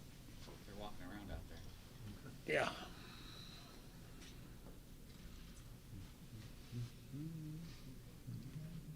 What was the big mistake that, again, John, that John did? He didn't make, what, his 5 pointers? No, it was like the third roll of the game. I think he rolled opening 4-2. The other guy rolled Right. 5-3, and then he rolled 4-4, and he's made his 5 point. So he made the offensive play, but he should have made 20 and 9. 20 and 9. You know, make the opponent's 5 point and your 9. I think generally, there are exceptions, of course, but generally a play that does It's hard to something- resist the 5 point there with, you have a 4-2, opening 4-2, and you have a rack. That's true, and that's what he did. And maybe I'm wrong. I don't know. Pretty sure I'm right, though. Yeah, and I'm not disputing you. Yeah. Well, I'm just saying that I would be very tempted to make my 5 point. Well, I mean, it's Well, that's not certainly like, spectacular. but I mean, it's not like gammon go. It's 7-6 after 13, so you should just play normal backgammon. Maybe a little more aggressive. That's quite. But I mean, 20 and 9. You know, you can't be primed yourself. you bring down builders to make the 5 and the 7 later. And, pretty Right. sure that's the right Yeah, play. I didn't see the match, I didn't see Yeah. the 3-2. Oh, okay. But I don't think, given the PRs, Yeah, yeah. I think it was right. It wasn't, or if it was wrong, it was about even. Sure. Well, will you be having the match file? Yeah, I'm gonna send it to you. That would be great, thank Yeah, you. let me Is let this me being see. picked up on the commentary? I can leave that with you, yes. Blake. Hold it, let me. So it's let me pull it up. 6-11. So that's 7 away, 2 away. Yes. And I'm not sure, I have your thing, but I don't have it in my Gmail for some reason. I don't think I got it. I mean, it's in some. Sure. It's in somewhere in my computer, but, on my phone, but. Well, Michael Voss beat Kara in the Constellation. Oh, really? Yeah, Okay. so he's on my Calcutta team. Oh, good, good. Did you buy back? I did. Good. Hold on, I'll find it in a second. Well, the last name's a mouthful. Michael Voss is like 5 syllables. Yeah, those Irish names can be very challenging. Yesterday, I got it yesterday.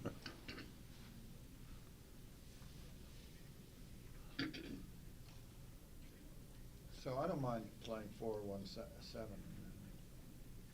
I think San Antonio is going to be my next big challenge. I'll be there. That's my favorite tournament. I love it. That's right next to the steakhouse. Here it is. You've got The it. Brazilian Yeah, steakhouse so right if you next to can, the hotel. Just send it to, let me see, send it to forward.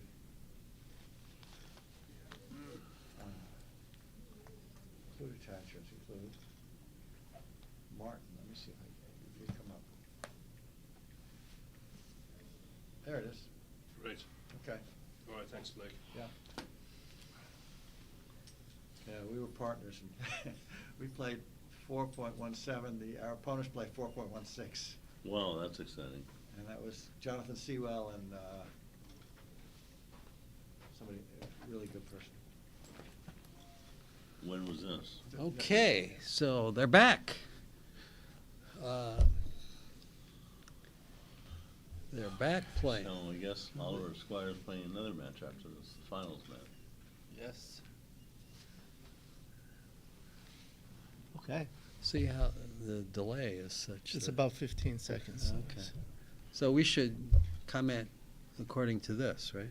No, according to that, this is just for the comment, the Oh, chat. I mean, we can talk. even Talk though- about that. Gotcha. Thank Okay. you. I know it's hard.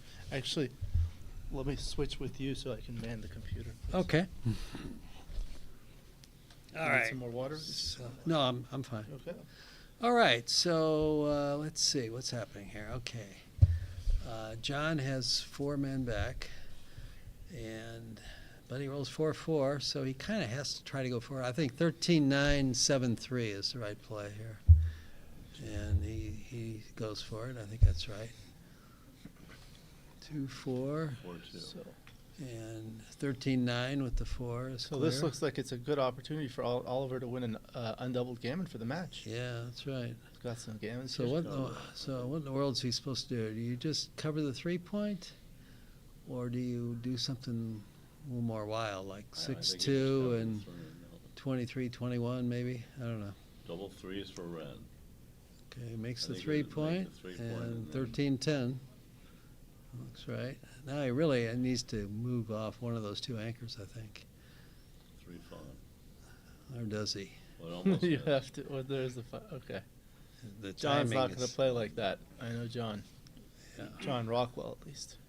John O'Hagan may have played Those differently. boxes. Okay, so it's kind of forced. He picks it up 1, for him. Yeah. So polite of him. Good, thank you. I think he needs to And- solve the 4-point here. don't Yeah, you? it's kind of obvious, yeah. And then And then go to the 17-5 and then 10-4. That's kind of forced almost. So this John, if he dances calling here, his he number. might be able to. Yeah, that's 5-3. good for him. That's good 3-5, for him. yeah. Doesn't have to No, come he in. danced. He danced. He might be able to time this thing. Look at that. That's the thing about the 1-2 game. if they're well timed, they're really good, but it's really hard to time them. Well, he's kind of lucked into the opponent here rolled, 6-6 and then 3-3 in 2 rolls. Whereas he danced and now he rolls a 7 and he gets to pop out. So he's got a very playable game now. Wow. 6s again. 2 off. Great roll. Yeah, very good roll. This could be it. This could be an undoubled gammon. 6 something. Looks like a 6-4. You're right. Very good. So 4-1. 4 apes. Wow, it's. This is where you think about how you play every single number on the dice. Yeah, yeah. Somebody wrote a book on backgames. Who was that, Alex? I don't know. It was Alex, by the way. Okay, so that's forced. Yeah. All right, here's the double shot. So. But there's 16 number. He's thinking about doubling. He's thinking about it. Oh my God. Ends Is this a beaver for money? Oh, you don't play money games.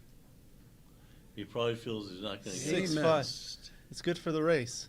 8-2-6-1, or do you hang on to, or do you break one of the anchors? Yeah, I suppose you do this, but He probably feels he's not going to get another chance. 2-1 is forced as well. yeah. Now he's got to run off the 23, most Maybe he rolls likely. a double 2. 6-4, just run one checker out. Yeah. Now 2s are bad. Double 5 is not so bad. Holy shit, he's really good. Okay. Well, if he hits a shot now, he's going to feel Off really the ace. stupid. Do you break the other anchor? Yeah. It becomes yes. down 13-7 and split the other way. Oh. Double 3s? No, that was double 3s.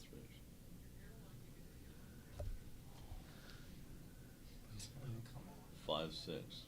Yeah, this looks right. Any 1 or 2, except for doubles, he'll get a shot, or 2-1. He's got his ace now. There we go. Hit him. Hit him. Hit him. No, he 3. missed. No, don't do that. Play 13-10. Bring it closer. 4-1. Okay, now it's just really tough. Yeah. I'm going to work on focusing the camera on the next break. 6-3. 17 to 8. Yeah. Single 2 will leave a shot. No, that's Double it. Double 3. Congratulations. Wow. Okay. Wow. Oliver Squire does it again. Now he's got his final match coming up. Yep. Well, let me go set that up. Jackpot and finals. All right. We'll be back shortly. Wow. Yeah, I don't know about doubling there, John. What do you think about that? You think John Rockwell had a legitimate double there or no? Yeah, I think it's reasonable because a lot of his losses will be gammons, which will cost him the match regardless if he doubles or not. Now, if he hits, does he lose his market? Well, I would have had to have thought about that a little bit longer than he did. Off the top of my head, I'd say it's reasonable. If it's wrong, I don't think it's a big mistake. Basically nothing to lose. Well, something to lose. Because if he doesn't double and hits, he can probably double the guy out next time. Whereas if he doubles and hits, he's got to win the game, which accidents can happen. You must have gone late last time. I have a similar position I want to show you. I doubled, and that's the situation. Okay. Exact situation. I haven't looked it up. Oh, I read it. Okay.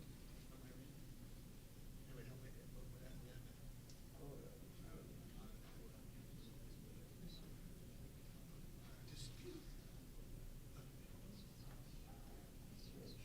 Capital rent. So do you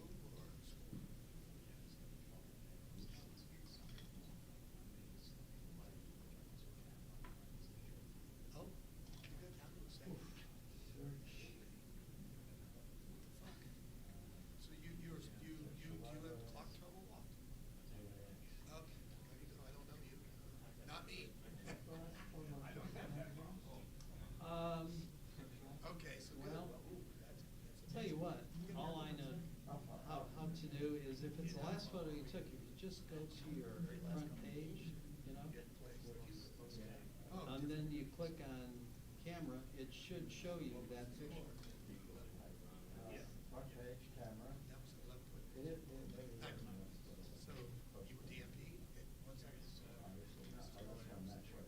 With Rockwell. I'm in the seniors match with Rockwell. This is dinner last night. Yeah. Is this it? You might step up. Just step up. Okay, and the score is 8-7 up to what? 11. The cube's in the middle? No. You own the cube?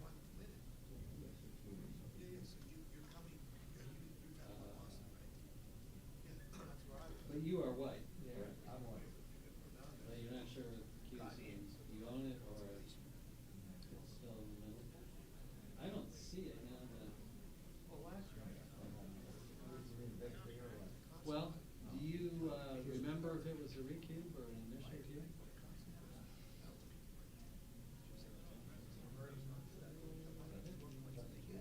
Yeah, it is. Oh, so he owns the cube. So maybe he's on roll. No, I'm on roll. Oh, I'm doubling. He owns it. Oh, I doubled. He must have taken it. He must have taken it, yeah, okay. He took it. So you have a 5 and a 4 plus 3 1. 22 hits. He's got no men off. So you own this horse. So you'll have to pay extra money for 8 to 11. In this video, it's my pleasure to be conducting an interview with CEO of Chrysloid, Jeff Caruso. Welcome. Thank you, Alex. How are you? Very good. Thank you for asking. How are you doing today? Great. Yeah, doing really well. And you're joining us from Providence, Rhode Island. Is that correct? That's correct. Providence, Rhode Island. That's where the Chrysloid factory is. Is that That's correct? right. Yes, sir. Very good. Looking forward to learning a lot more about the Chrysloid boards. I'd like to start with a little bit of background biographical information, if I may. Please tell us where you were born and raised and what you did after school. Well, I was born in Baltimore, Maryland, but then quickly moved a little bit throughout the Northeast and Northern New York. But most from kindergarten on, I was in just outside of Albany, New York, a little town called Loudonville. Great town to grow up, great location to grow up, just south of Saratoga, but plenty of access to the Adirondack Mountains. And as a New Yorker, I found my way to one of the SUNY schools, the college SUNY of Oswego, which happens to be about 40 minutes north of Syracuse, right on Lake Ontario. And for those who are not familiar, that stands for State University of New York, right? Yeah. Very good, very good. So you don't play backgammon much, but when were you first introduced to backgammon? Well, I don't play it often, but I've played it for quite a long time. Mostly just in casual play with my brother, my wife, and so I'm not a tournament player. I'd be willing to give it a shot, but I don't think I'd make it far. Did you learn when you were growing up? Yeah, we always had it around. So, Chrysloid has been in our family for generations, in and out of the family more so. So boards have been in our closet and, on our game table for as long as I can remember. Very good. What kinds of hobbies and interests do you have outside of backgammon? Well, quite a few, although I will say that the majority of my time is spent at Chrysloid. And if I'm in Providence, if I'm at home, you'll find me at the shop. It's just about 7 days a week. I don't mind being there. It's a very comfortable place for me to be. And really, quite honestly, it's called for. We're a small, but we're growing. And so I'm really, really proud of the time I spend there. Yeah, that's great. Chrysloid is a very well-known manufacturer of backgammon boards, as well as other things that we'll talk about. And so people know about it. It's been around for a very long time, good quality. We'll talk about that. How did you first get into the Chrysloid business? Well, dating back to the 40s, my great uncles Alphonse and Lucky Lodato started A&L Manufacturing. Okay. He built this wonderful small business in Brooklyn, New York. It was very much a family affair as it was in its starting years. They did grow it. They did a wonderful factory in Brooklyn. And in the mid-50s, they met a gentleman named Chris Ruizzo, who founded Chris Lloyd in Providence, Rhode Island. He was also in the plastics business, but he was in the game business, leaning heavily toward plastics and more volume production. So he and my great uncles found one another, and for years were buying and selling from each other to help round out their line of products. And then in the 60s, right in the early 60s, the plastics craze hit. And Chris Ruizzo of Chris Lloyd became very busy. His company just skyrocketed. And he was a bright guy in the right place at the right time. So he started to buy other vendors. And in 1970, he purchased A&L Manufacturing, my great uncle's company, and moved everything from Brooklyn to Providence, Rhode Island. Okay. Part of that sale, my great uncles sent their nephew, my Uncle Jerry, to Rhode Island, along with my Aunt May and their 3 children. And my Uncle Jerry, who was a very bright Army engineer, made Chris Lloyd and his life's work. 4 or 5 business owners later, my uncle was really the only guy left that really knew what was going on in this business. And so he made the purchase in the mid-'80s and took Chris Lloyd over, which I'm very thankful for. Very good. I think the people are most familiar with the unique aspect of the Chris Lloyd boards in terms of the cork surface. There aren't a lot of other manufacturers, at least nowadays, that have that. So maybe you can tell us about that, maybe how they decided on that, if you know, and the advantages and disadvantages of having that type of surface. Well, it's a great question. I don't really have the answer to how it came to be, how early on, but I mean, so many boards from the 60s and the 50s have cork on them. And so I think it became, there's a couple reasons. So it's a nice product to work with. Historically, it was a lot more readily available, I think, than it is today. So it's a workable product in a manufacturing environment, and it's a printable product. So I think the two really worked well together. And before long, they realized it was really a nice playing surface. There's a little bounce to the feel. The sound is nice. The dice get a little spring of action on the cork. And just in general, it has a real nice warm feeling to it. And so, yeah, our boards have always really intimately been connected to cork surfaces. And I don't know if everyone is aware, but the best cork in the world comes from Portugal.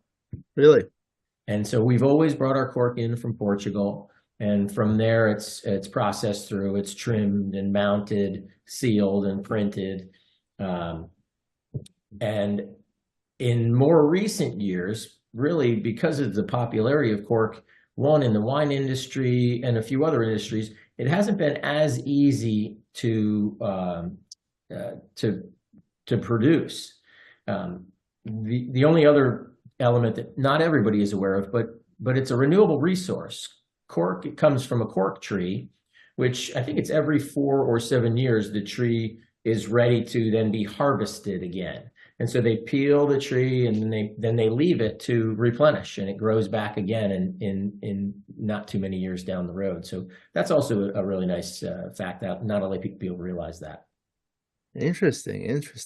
So let's briefly talk about what are the other things you manufacture other than backgammon boards. Several classics, checkers, dominoes, cribbage, and in the last 10 years, we have started to manufacture mahjong sets again. And I'm really, really, really happy we started making boards again, mahjong sets again. It's a wonderful community, also a very heavily growing community. And we've really been thankful to produce some beautiful boards and have been well received by the Mahjong folks. So it's been very nice. Yeah, they're great boards. The crystalloid boards, at least the backgammon boards. I haven't seen the mahjong because I'm not familiar with those other ones, but I know those are high quality as well. I watch a lot of backgammon on YouTube, and recently I was watching the tournament in Jamaica, which was sponsored by Crystalloid, and I saw the beautiful board there that was customized. Yes. Yeah, thank you for noticing it. We were really excited. Jeb reached out. We had a couple conversations, and it was our pleasure to sponsor and to make that custom board for the live stream. That's a felt board, and it's really. Is it? Yeah, it's felt. Yeah, so we are now into the felt game, and that's probably one of the first 25 that we've done. We've teased it a few times.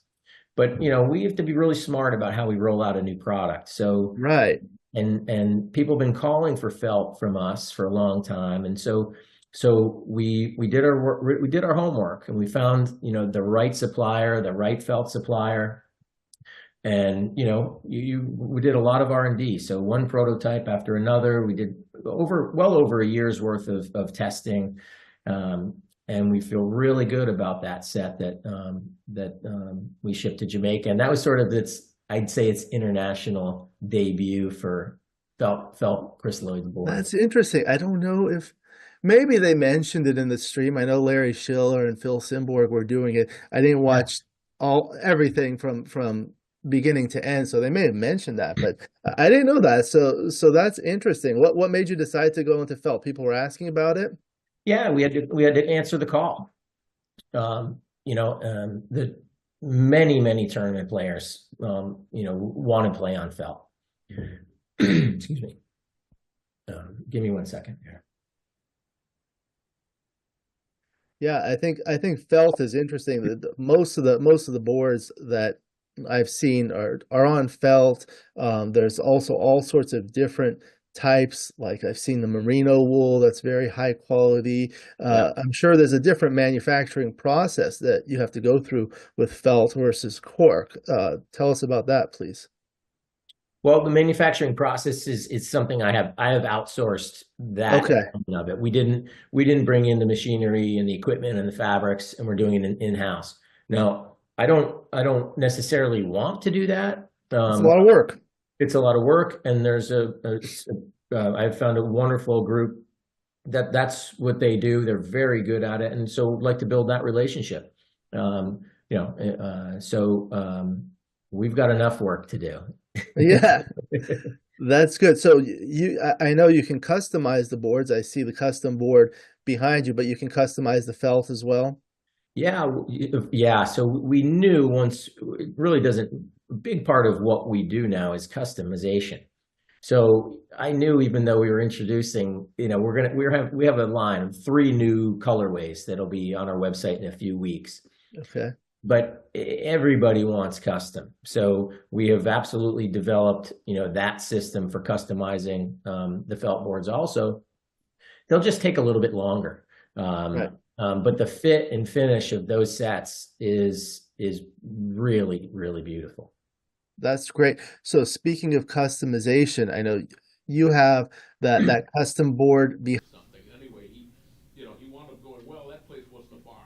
And, so I think she accidentally put him off instead of, I thought, he'd kind of do a double take that, he was being asked about a Chicago, and instead he got kind of defensive, like, well, that wasn't a bar. I don't remember that. Yeah. Well, eventually, the rent was too high. It was something like $10,000 a month they wanted. This was around 1997. So we wound up playing at other places, Jay's and Mike's, which were bars.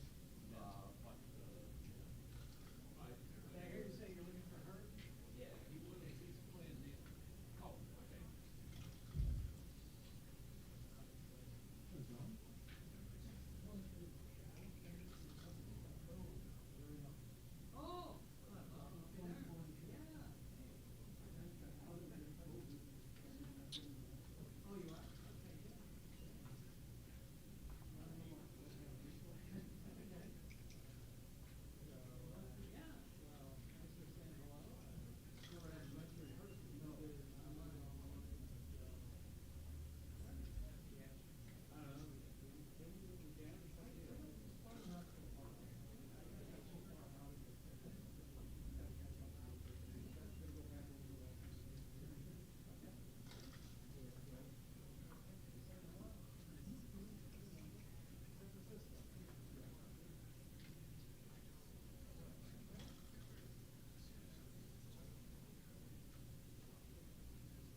Dirk Sheeman is going to come, but until then, please join me.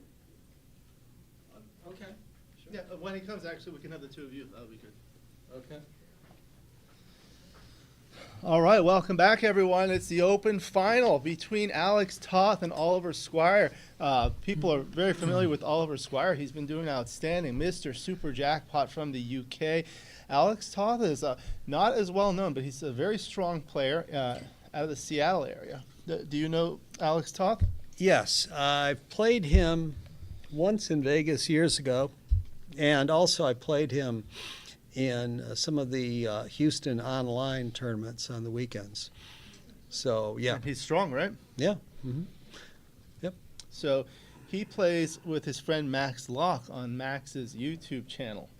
Oh, okay. And they have like a 50-point match, and they broadcast it on their YouTube channel. So they were talking to me about putting it on my channel. I'm happy to do that. Okay. So, all right, good match. Here we go. 11 points, 2 minutes per point for 22 minutes on the clock. Alex is playing the red checkers at the top. Oliver, the blue checkers at the bottom. The player cam is on the upper left. Commentator cam is on the center left. I'm here with my good friend John O'Hagan. Names of the players are to the right. Yep. Thank you to the USBGF, ABT, and Gammon guys for sponsoring. Now it's a double five. This is where you blitz, I believe. yeah, certainly Or make at the least 5. Make the 5. And then, I'm sorry, make the 1 is what I meant to say. And then you could consider 23 out. Yeah. Probably with these extra blot, the extra blot out here, it's probably right to do what he did. So, okay. Yeah, good come-in number. He really needed to do that. Look at that. Can't hit anything. Wow. Oh, people are asking about the Masters jackpot. Steve Sachs beat Ryan Rebello in the semifinals, and he's playing Kit Woolsey. Right. They didn't want to wait until after this match to play, so they're playing now. Unfortunately, we cannot stream them, but I think it's being recorded, so maybe put it on later. Double hit, 5-1. Okay. Alex came out with that. Great roll. Double 3. Well, he can't hit, though. So, 13 to 10, I guess, twice. Probably at the last 2, right? Looks pretty clear.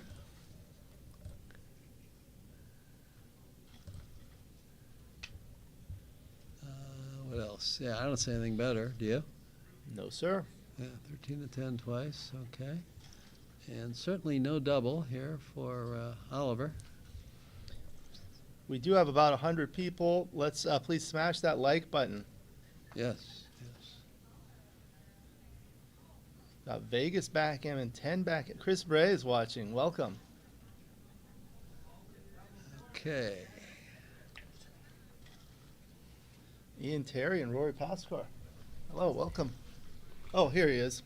Okay, welcome to Dirk Sheeman. Yep. Welcome. Please sit with John. Okay. Yeah. Just, Hello, everybody. Project your voice into there. Yep. All right. Hey, John. How Hello, are you doing? Dirk. Good. We're very fortunate to have 2 of the best players in the world here, and 2 of the best players in the tournament playing in the finals. Alex Toth. So you'll be watching that on the upper screen. Okay, so then this is just for the live chat. Okay, so then. So follow what's on that so screen. it's, Yeah. Okay. It's about a 15-second delay. So let's see The here. first game was an 11-point match. Okay. All kinds of plays here. There's 16-11, 15 to 12. So whose move is it? Blue. Blue. Which is Oliver. Yeah. Oh, okay. 6-3. Not real clear how to play this. 10 point. No, what? 16. And that. Yeah, that's the safest. I mean, it's reasonable. Yeah, He has it a is. strong board. Yeah. Yeah.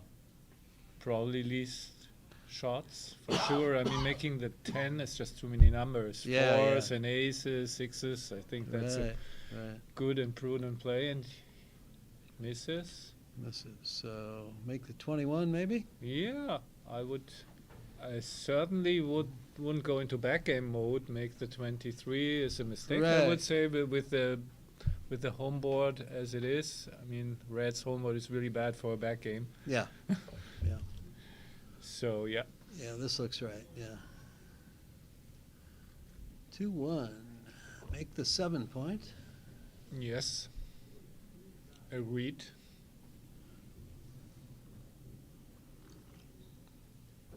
Four, three. Well, I think I would go 24-20 and 10-7. How about you? Yeah, 24. I mean, I would love to have the goalkeeper still. Yeah. But the checker on the 22 produces also some contact, and there's just no good 4-3 elsewhere. So Yeah. ideally, I would leave the checker for now on the 24. But then how are you supposed to Play play? the 4-3, right. Yeah. Right. Yeah, but maybe just 10-7, 10-6, Yeah. and hope for a better number next time. Could be. Just feels like you're giving up so much contact here, and this might as well be a cube. Now, I would not double as blue. here. Yeah, I think not enough market losing Yeah. sequences. Yeah. So Mhm. yeah, what can happen really? Yeah. It's just not super volatile. Okay, you can roll double threes. Yeah, then you Yeah. may lose your market, but Yeah. not much else.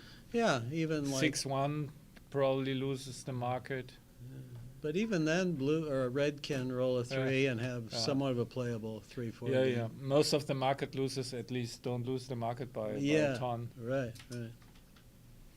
He does double. He doubles, yeah. Take is easy. Yep. No doubt. 3-4. Yeah, and there are also bad numbers. So Yeah. this I think 11-8, 6-2, nothing else. Yeah. I think it was a bit too early, maybe thought because of red's kind of weak board with the deep points. Yeah. Four. I can't read the other number. Can you? No, too much reflection. So Yeah. we will find out. Yeah. Soon. I bet it's not 4-2. Yeah, 4-2. Yeah. Oh, it was. Oh, he Yeah. could have made the 20 then. He could have made the 20, but he wants to maximize contact. Yeah. I think it's a good idea to slot. Okay. Yeah, alright. so you can see now. Yeah, you get a he two-shot. Yeah, and he rolls the And joker, cover. hit and cover. Wow. Great shot. Okay. So Oliver might get punished for for his early cube. Yeah, yeah, there's a good chance, yeah. Now, anybody's good. 2-2. 2-2. So now you don't need the goalkeeper anymore, I feel. So probably I would move up to the 21. Yeah. And do you? I think I hit loose, even though I have no covers, though. Yeah. So that's kind of a. I think I'd probably do it anyway, but. Yeah, let's check. Maybe there are some bad comments, like 2-3. So That's if true. he hits you, then yeah, okay, yeah. So Yeah, I think I would do this. Yeah, why? And also you don't want to make the 11 point or something like that. So Yeah. now. Yeah. He's pretty close to a recube, I would say. Two Two something. Yeah. 2-3. It must have been. Okay. Yeah. Another dance. At least he should think. I don't know. The race looks already kind of good for him. 3-2. So how do you play this? I think 2 down. Two down. Yeah, that's 13-8. I think 2 down. 2 down. And then if he dances again, he really should pause. So Yeah, maybe- I agree. Yeah. That's I mean, it doesn't mean that it's a cube, but Right. just. It's definitely worth thinking about. Yeah. But okay, Already so hit this us. 2-1 is a good Yeah. number. So now 4-1. Alright. Yeah. So. I think you're supposed to cover one of those plots and play to the 21, maybe. Yeah, you could or try to reestablish a goalkeeper, Yeah. but I mean, don't the know. goalkeeper is really super important when the opponent has escaped all That's true. checkers. With one checker back, it's more the plan is to contain that checker. Yeah, so that's the well goalkeeper is said. not that big of a as deal. important. Yeah, it makes sense. Yeah. So 4-1, just bring him okay. into the 7. Yeah. Yeah. Not much else. Yeah. But the advantage is now he has a direct attacker. That's also certainly. Yeah, yeah. So I guess make the 9 and 21, 20. Right, right. Looks right to me. I think so. Double five. Good shot. Okay, great shot. Back again in the driver's seat, Oliver now. Right.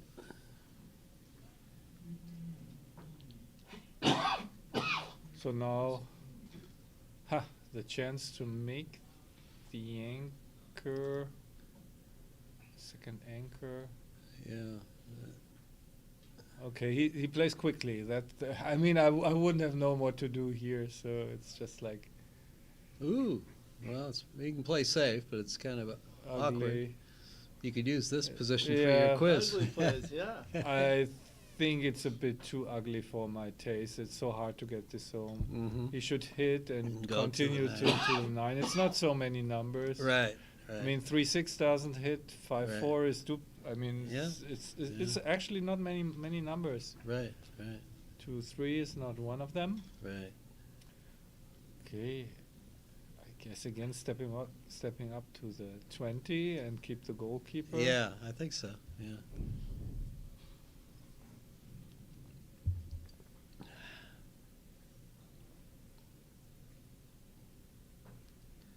All right. 2 down. 2 down. 4. Oh, yeah. 2 down, yeah, of course. Nothing else. So now he can jump the prime or make the 4. Yeah. I think I'd make the 4. How about you? Yeah, me too. Looks just like. On the other hand, blue really wants to make, or no, does he? Blue really wants to make the 5 point. So. Has to play ugly here. Absolutely. That's the advantage of making the 5 point board. Yeah, yeah. That's the disadvantage of yeah. making the 4 point. Yeah. Right. He was here for his seminar. Why I wasn't entirely sure whether it's not more important to regain freedom. So this look at this. Pretty much it. So now Alex is in serious gammon danger. Yes, yes. Wow, what a swing. All right, That's more the difference builders. between a dilly builder and a kill checker. Yeah. You could use it like the double 2 to make the point. Wow. Indeed. So maximum builders and red should roll 4s. A deuce probably not enough because no pointing numbers. So now you should hit, I think. Do you agree? Yeah, I think so. Because otherwise, if you let him anchor there, right, that would be a disaster What as if well. the 2 point were open instead of the 5 point? That would be different. On the other Yeah. side. Okay. Yeah. That's.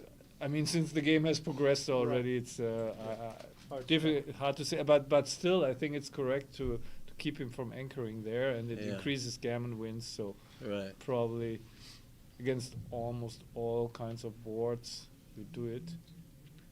So this looks like 4 points for Oliver. Yeah.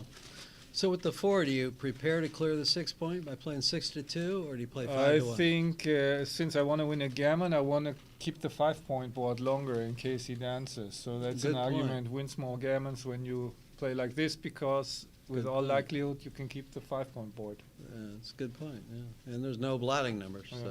So So I think I like his play. yeah, I think you're right. Yeah.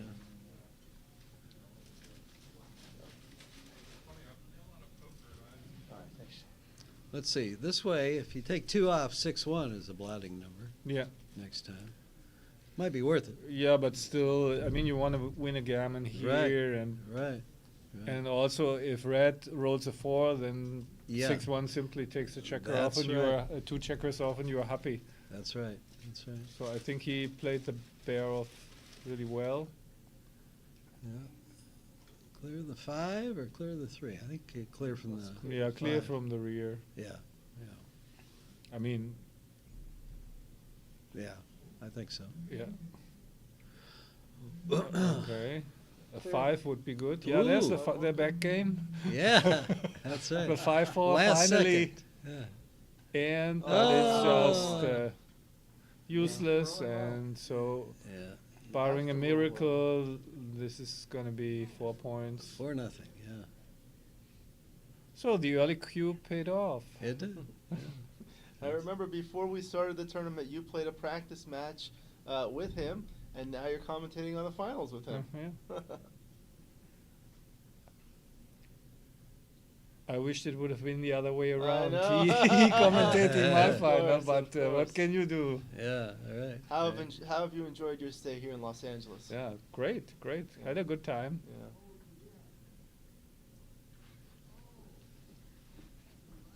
All right, 4-0. Okay, so 4-0.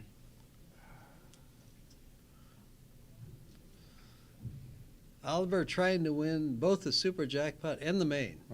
It's hard to do. Very hard. We had really good feedback on your seminar. And how has the feedback been on your book, the new book?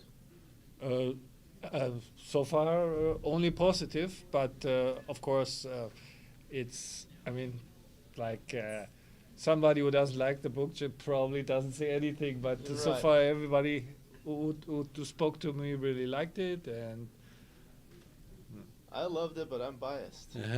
so I'm biased too, so.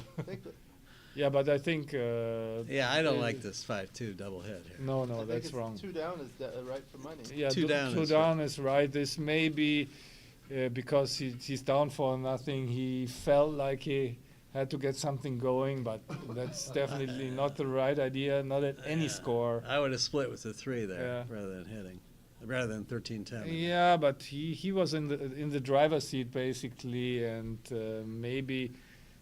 I mean, he really needed more material in the zone, so I think I like his play, but I'm not sure. Yeah. What, hitting twice? No, the 3 down. The 5-3. He played 6-1. Then how do you play the 3? Yeah. I sort of like 24-21, but could easily be wrong. All right, 4-3 for 3 and 24 or double hit. Yeah. Double hit, yeah. Sure. Wow. Sure. Now that you went down that path. Yeah. Yeah. Yeah, that's right. 5-3 makes the 20, I believe. Yeah. Yeah, now he should play defense with 4 checkers back. He needs to establish a good anchor. Yeah. Well, that's the best available, of course. Yeah. He anchors up.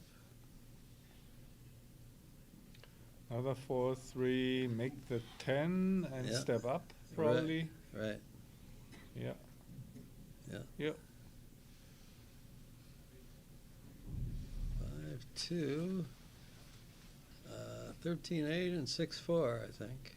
But 13-8, 22-20, maybe is a little too that's a little bit too open. Yeah. Yeah. Yeah. I mean, you are fine sitting there on the 22 sixes, escape, and right. Yeah. Yeah, I think 6-4 is right. Yeah, get the checkers into play. Yeah. 7-6, 8-6 looks a bit stiff. Yeah. Bit ugly. Yes. That was Yeah, but on the other hand, it's also not too great to hit behind the anchor. So that's why right. he's thinking, is it really worth it? Yeah. Yeah. Yeah. Sometimes I hit loose too often. Yeah. But it does look right here to me.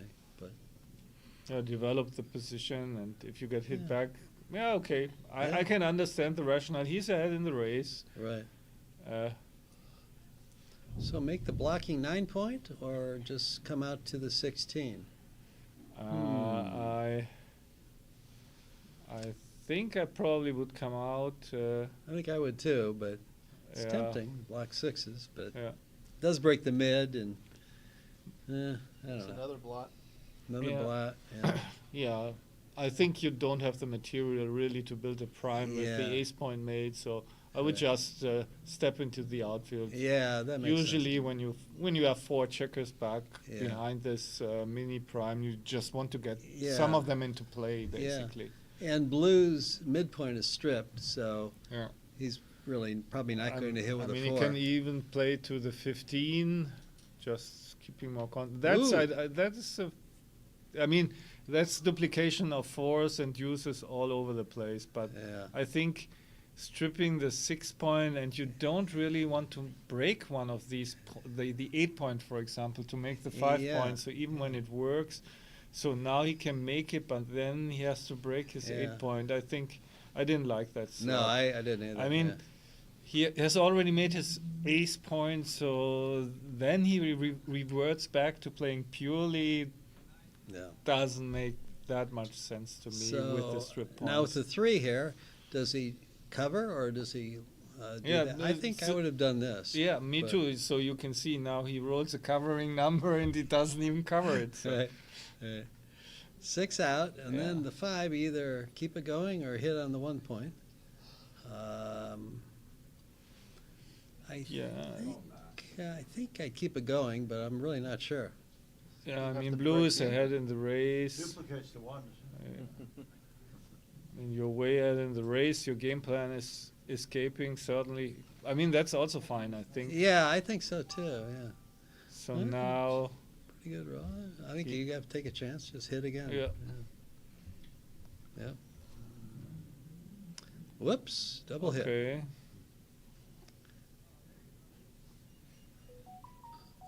All right. So that's definitely Double. a cube and a pass. Double pass looks right to me. Yeah. Yeah, play on is probably a bit too ambitious, but I think pass is. Yeah. I mean. Yeah. Yeah, I don't think the with score with is with enough red to- structure is just like even if you hit something and you lose so many gammons, that's sometimes deceiving for many players. They think they have the 5 points, so the 20 point made, and then so they are not supposed to lose a gammon. But Yeah. this is really gammonish. So, Right. So I would have at least in Oliver's shoes. Oh, that's really bad. Yeah. In Oliver's shoes, I actually would have thought about a play on for a sec. Play but on when you can double them in. yeah, but okay, so, So 8 to 7, I think. that's the advantage of cubing. You never know what's gonna happen. Yeah, that's right. So yeah, we could be in here for another gammon. Could well be. Yeah, and then Out or 13-9, or 8 to 4 even. I think 13-9 looks better. Just in case, keep some structure. Okay. Or even out. Yeah, out. I didn't see. Yeah, Yeah, out is out. better. So in case of an accident, you don't have to pick up like a zillion blots. That's true. He gets to cover here. Yeah. 18 to 2. Yeah. So now red really needs a 5 here. Yeah, he There's gets the it. 5. Good for the spectators. Yeah. Yeah. But you can see now he has his holding game, but he has no board, no structure to contain a checker, even if he hits one. Right. Okay, yeah, to the mid. Yeah, to the mid, yeah. At least gammon danger is reduced here. Yeah. For 1. 13-8. Checker down. Okay. Out again to the 11, I believe. I would say. Yeah. 20. Especially blue has the incentive just to leave a shot on the midpoint Yeah. or clear the midpoint, so I don't want to produce a blot in my home board here by Yes. slotting. So Yes, yes. yeah, that looks good. Okay, and he might well volunteer a shot on this shake. 5-2. So he can play 2 down, he can play 13 to 6, or he can play 8 to 1. I think you pay now, don't you? Yeah, you pay now. Just the question is how. But I Yeah. think minimizing. What is minimizing shots? One is 15 numbers, but it makes it, and the other is 16. So it's not a big difference. Yeah. So,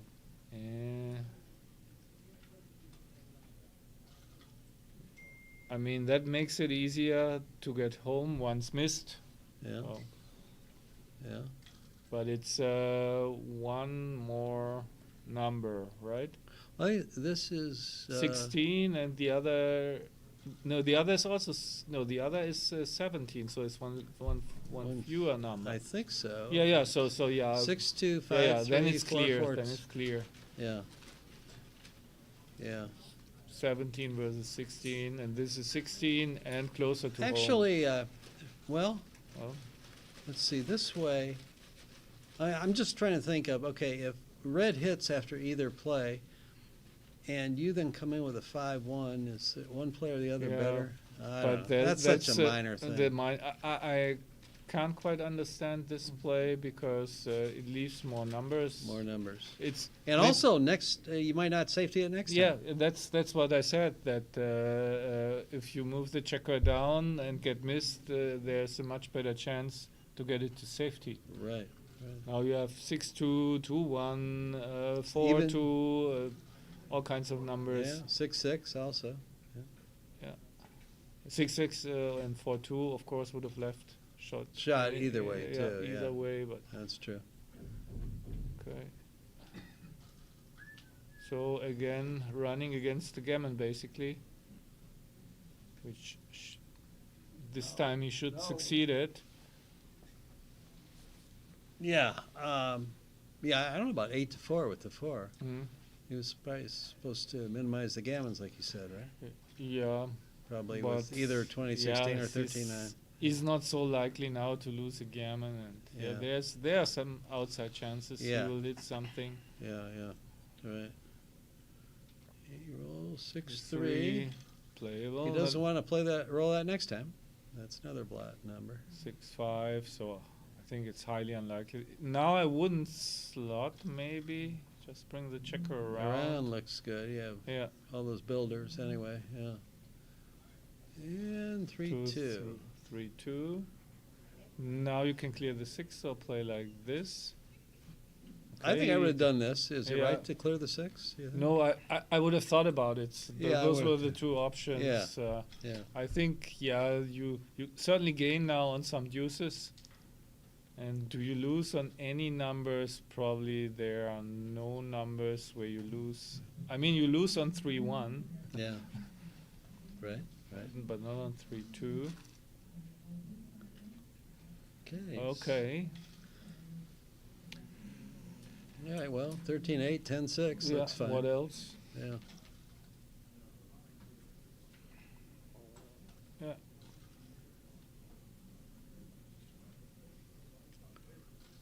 There's the shot. There's a shot.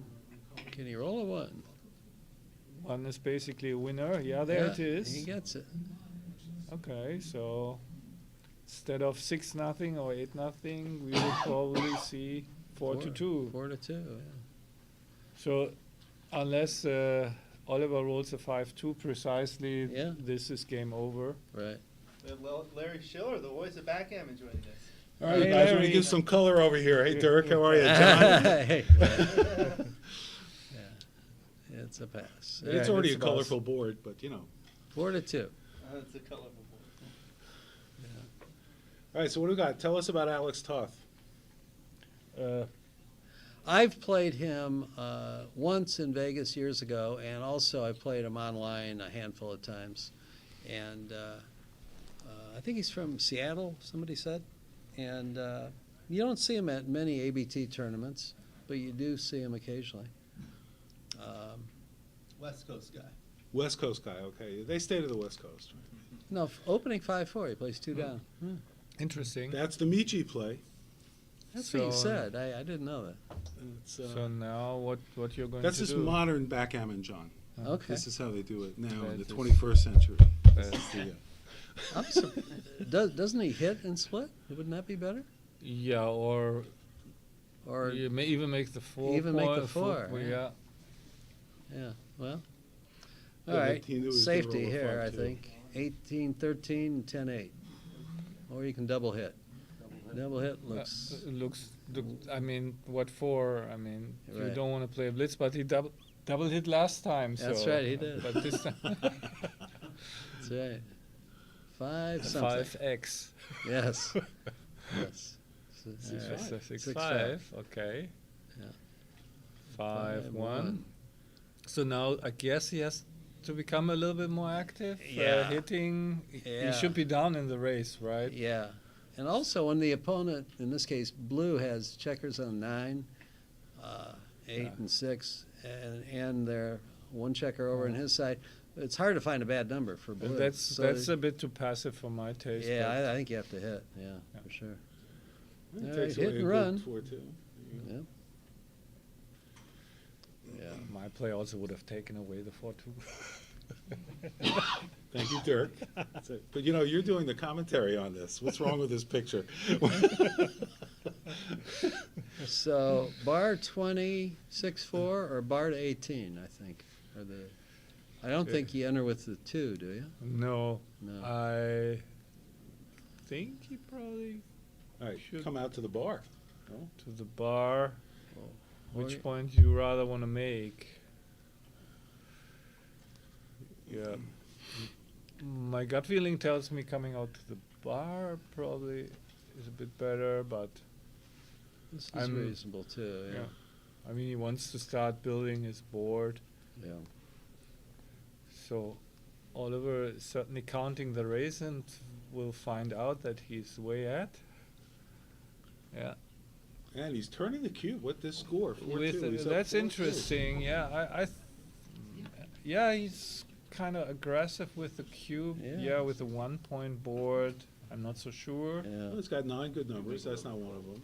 That's not a bad number, but it's not one of the. Yeah, nine. I mean, it's good shape. But I mean, if red rolls a 4, he's in the game, right? So. on it the other hand- doesn't. I mean, it's just not many market losers where he loses the market by Yeah. Losing five. by a ton. 2 And- something. Yeah, that's 2-5. good. Yeah. Okay. Now, should red make the point? I don't know. How far down Well, is you he? make the that's- 5 point, making, you know, that's pretty good, right? Then blue's got to roll a perfect number. Yeah, I mean, if you make your own 5-point here, they're immediately bad numbers. I think that seals it. You have to just keep the contact, even if you get pointed on. Like, There's a for shot. example. Yeah. Yeah.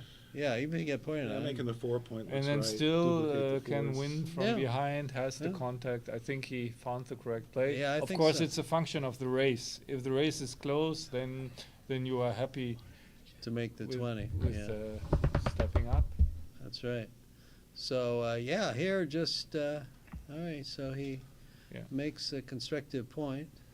The Yeah. 4 point. What else is there? He could play 11-2 is the only other play. Yeah, I that's fewer numbers, but no but structure. and also the problem is if he gets missed, there are so many follow-ups. So yeah. I would That's very- definitely prefer the 4 point and Yeah. Yeah. I duplicates the 4s. It's always nice to leave the blot on the 9 on the 9 Ian, in your this guesses structure. are pretty good. Looking at the chat over here, we got Ian Terry. 6-2. That's a hit. And 4-3. A hit back. Whoa, he hit it. He got the lucky 7. Let's go. All right. Okay, Ian and 3-6. hit Not again. bad. There we go. Not bad at all. Larry is more excitable than John. You think? I'm not from the Midwest. Okay, I've lived dancing. in the Midwest. So but is I'm not from the this Midwest. for me looks like a recube. Depends on the race again, but I think red is doing okay now in the race. I think, yeah, and so he certainly he's should down in the spin. match, so he has the incentive to cube really aggressively. Yeah. So that's also a neat reason why probably Oliver Yeah. shouldn't have doubled Right. initially, because the recubes are really kind of. This is a tough recube. So take. who's winning? How do you take Blue's this? up by 12. Blue's up by 12 pips. If I'm right. If he's right. Sometimes I'm Yeah, right. but blue is probably behind 5 prime, Yeah. and with a little bit of the gammon danger, if things Yeah. go really Yeah. Yeah. bad. This, so it's a good just- redouble. And It's a let good the opponent- redouble. Great redouble. Oh my So God, it's not too like good. 24 numbers make the 5 prime. 5-4 is another good number. Yeah. Okay, then you have even a number like 3-2. Okay, you hate it, but still you make the 20 anchor Right. and play, let's say 8-5, and then it's still the pressure is on blue to perform. So I'm really not sure if this is a take. If this is a take at the score. He does take. He does And take. he takes it. Oh, look at him, Oliver. Okay, Let's one.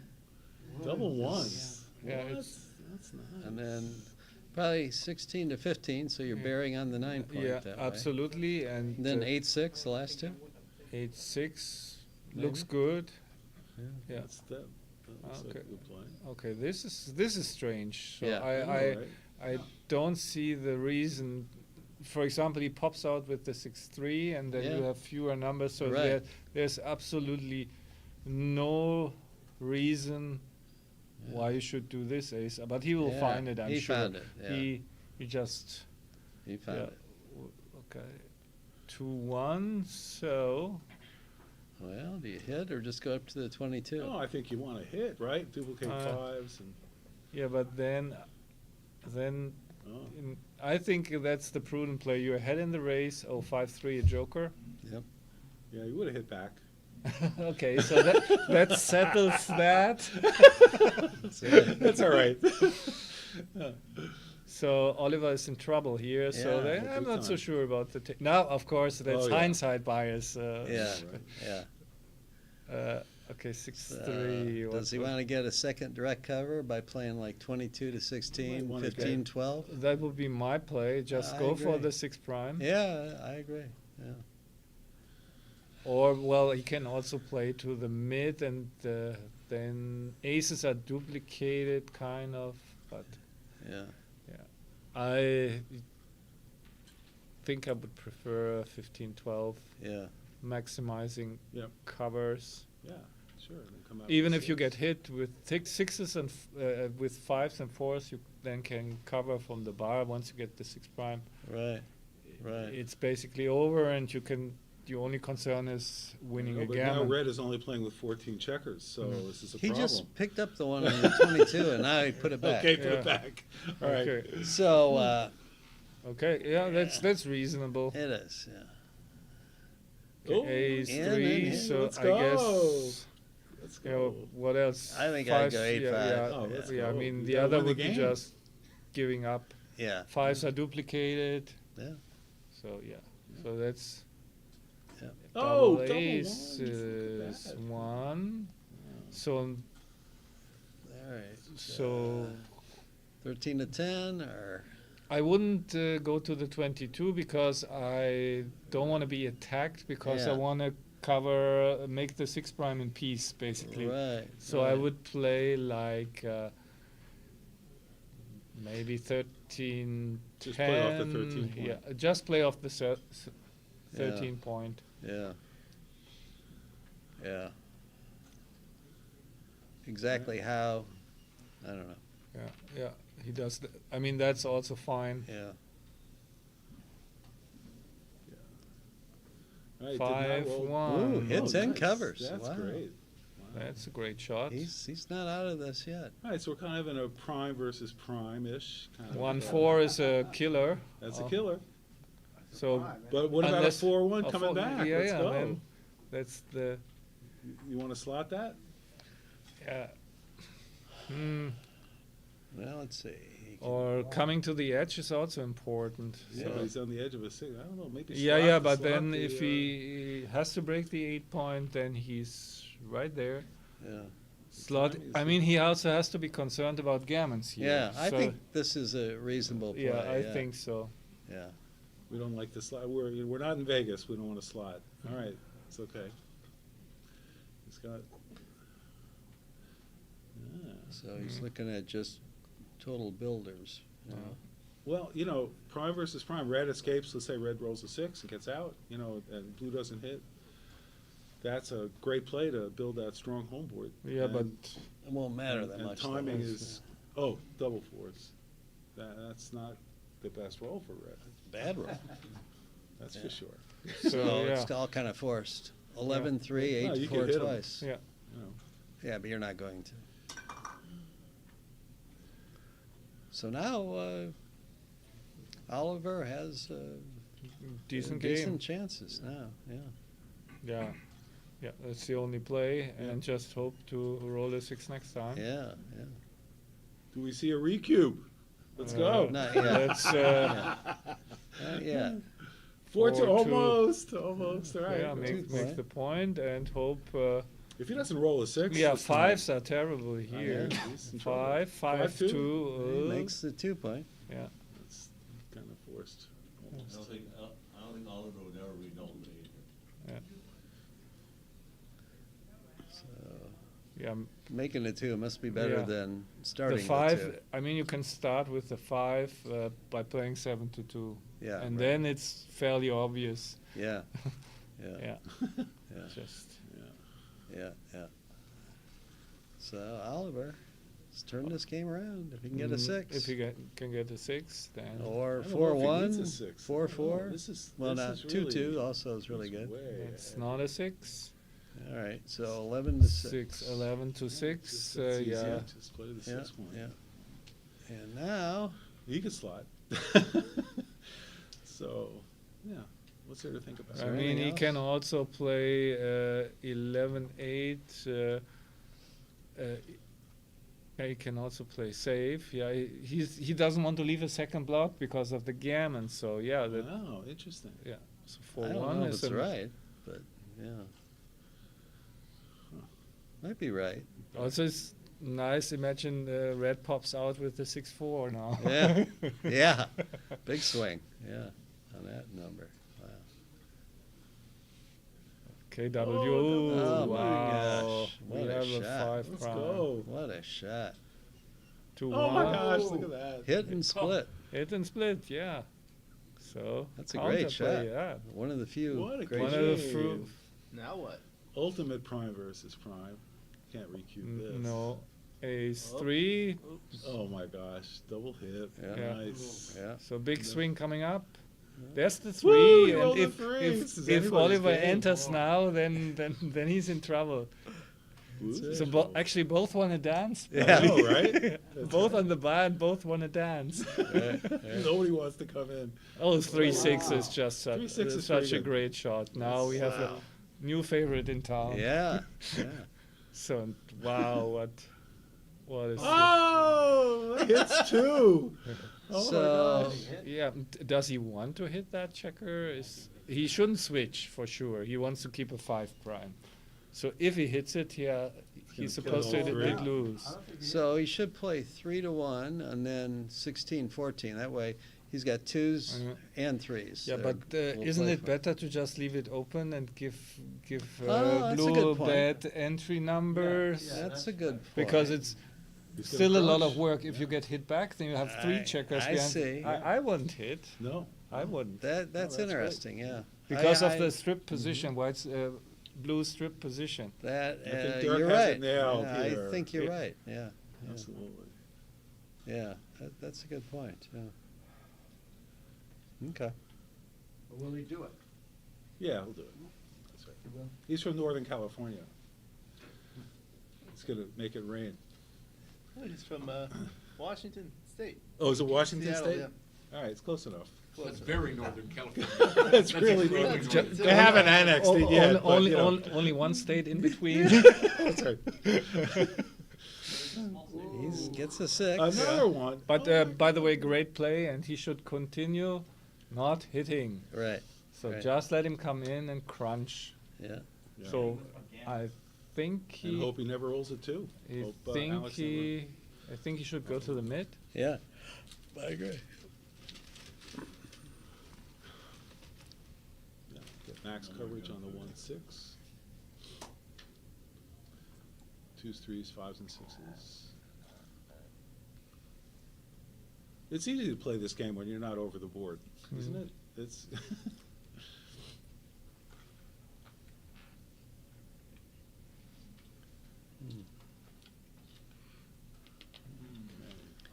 Oh, that's the Joseph Urso play. There you go. He hits. Okay. Yeah, he's got a lot of time. Also, He's got to roll the 2. Yeah, that's all right. I'm not so sure. I mean, he has some time. Yes, but he really hates it now to get hit back then and Yeah. enter on the ace. So I would have just let him enter and crunch. Yeah, I think totally, it could have been a big mistake even. Well, he wants to cover it. That's for darn sure. Yeah, And he he cover- can, he so can there you go. cover. It's a good thing he didn't roll a 2-4. Needs a 2 That pretty tough quick. decision. Yeah, so Oh no! Oh, look at that. Art Benjamin told me it takes on average 3 rolls to roll a given number. Right. That's correct. So okay. Oh no! Oh no! Look at this. Crunch time. At least it's a race. Still no recube here. Yeah, Oliver's thinking about it though. We gotta Yet give him the credit score. for that. Yeah, thinking. I mean, thinking is 908 allowed down. Thinking as is long as. Thank you, Dirk. We appreciate that. As long as you're not running out of time. So how many rolls does Art say it takes to get 2 checkers in on a 4-point board? Yeah. Because But that's still, the question, right? Even if he gets in and the Alex just steps up because of the 3 checkers on the deuce point, it's still hard to complete the prime. So I definitely wouldn't With the dilly builders. with the score Yeah. less so. Right. Maybe. Maybe. So it's what is the number of 30. rolls Blue needs to get both checkers in? 4 come in with both immediately. 16 come in with 1. Yeah. Yeah. So is And it's about the, 2.5 rolls maybe? On average, yeah. And the take point here is his match winning chance if he drops, which would be he 16%. correctly rolls 5-4. Yeah. Right. Yeah. Now, if he doesn't roll a 2. 2, there's the Oh, 2. he's More got it. excitement. 3-2 would have been fun. Yeah, 3-2 would have been a lot of fun. It's true. Oh, look at Okay, this. come 5-4. in, and now he, I mean, Hit or hitting, out? I think it's probably going to be out because Yeah. hit loses gammons. Yeah. Yeah. I think you're right. Yeah, out and let him crunch a little bit more. Yeah, then hit him loose, Yeah. maybe. Yeah. Yeah, against the If 4-point he does board. come out, Yeah, you you have get good at least a direct coverage, shot. yeah. Yeah, right. Right. Okay, yeah, just come out. I think you guys would make great doubles partners. You agree on just about everything when you get to, when you have the combo. Did you hear about that time Joe Russell and Bob Wachtel played the Pro-Am doubles? No. It's like, who was the And which pro? was the am? Oh, yeah. Yeah. And they allowed it. It was in Las Vegas. Oh, that's funny. All right, so They play golf. Well said. That's this good. is a good time to spend some of your time. Yeah. Since the cube's on Since full. thinking is allowed. Yes. Yes. No, but I think here. Yeah, the coming out play looks right. Yeah. I would come out. Yeah. Yeah. And you don't have full gammon vig either, right? Right. It's a smaller consideration, but Smaller because you're not going to win many gammons here, but yeah. So let him come out or let him roll, and as Dirk says, if he rolls a 3, he's got to weaken his board. And if he didn't get a 6, you got shots. You still got well, shots. then you 6-1, can 6-2, you don't have a direct. decide on, depending on what you roll, you might attack next time. It's like Martin Actually, he's Barkwill. considering 5-1, of course. That's the, It's like Martin Barkwill maybe falling asleep. wow, he's really using his time on this. Oliver, what? Well, that's all right. Let's go. Well, in a previous match, he almost ran out of time. Yeah, I know. Interesting. Come on, we're getting bored. We all agree. Yeah, we all agree. we Make your shall play. see. Make Blake's play. That's it. All right. Well, I'd love to just hear his mind right now about what he's thinking about. Maybe in the restroom. No, he's yeah. You can see him on the you can see him on the screen there. Yeah, I like it. Okay. Yay! All right. So there's the 3. He rolled a You're 3. It was a good one, just because there was a play. He rolled a Red 3. robot. So Now. No, now he can hit. let's go. Yeah. And then 8 to 6, I think. With the 2. Well, that's we. That way, if How about you 3-1? get Well, if you get hit back, interesting.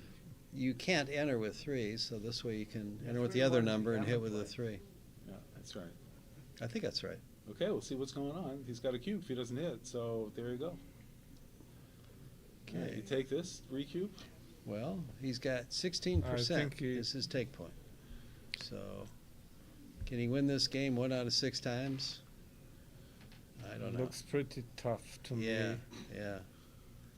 Any 3, 2, 1, 1, 1. Anything 13s else? and 17s. There it comes. We got it. Look at this 8 cube in the finals, and it's going to be an immediate recube back. So this game Or is a the final pass. game. So don't get overly excited. Could be a pass. Yeah. So 3, 1 and 2, 1, 1, 1. Yeah, I think it's probably 3 away, a pass. 9 away is 16%. That's what I use. Dirk, do you? 16%? 3 Yeah, away. I would have to 3 away. calculate it. That's Where's Neil Kazaross? Yeah, using Neil's numbers. Neil's numbers is 5 2/3 for Yeah. this. So And so 5 2/3 comes times to 84. 6. 84, 16. John O'Hagan, that's amazing. I don't know if you all heard that. That was like advanced calculus. No. And he did it in about 17 seconds. No, So this is- I had mentioned about 5 minutes earlier, so I was just That's right, John, take the repeating. compliment. It's okay. I know you're from the Midwest, but it's okay. Okay, let's see. And then also there's like numbers like 6, That don't 4 cover. where Also. blue can cover and hit loose. So, those are good Yeah. too as well. Yeah, the 4-4-1 is among these. Yeah, 4-1 like that. Yeah. Yeah, 5-2, is going to make it. But, wow, this is great. This is really. I would pass. Yeah. All right, we have a I pass mean, from we Dirk. haven't seen that. We have seen that Alex is a taker so far. Yeah. So. Well, he's certainly ahead in the race. Maybe, so, it's also the psychological aspect. He must be frustrated and. Yeah. Because he was pretty close to even winning a gammon. Yeah. Possibly. Yeah. And now this an 8 cube. Yep. Well, he's behind the 8 cube, as they say. So, we'll see what. This is definitely a point to take So your time. We're not rushing you here, Alex. So like we were all over. It's like if blue rolls a bad number, like a 5-2, he would just bring a checker around, and then red still has to roll a do, jump the prime. Right. I think it's just Close decision. too much. Yeah, I agree. All right. Well, we have some. And on those 14 numbers that cover, red wins 2 or 3%. Mhm. So yeah. So John, you're dropping. Yeah. John is dropping. Dirk, you're dropping. I'm dropping, yeah.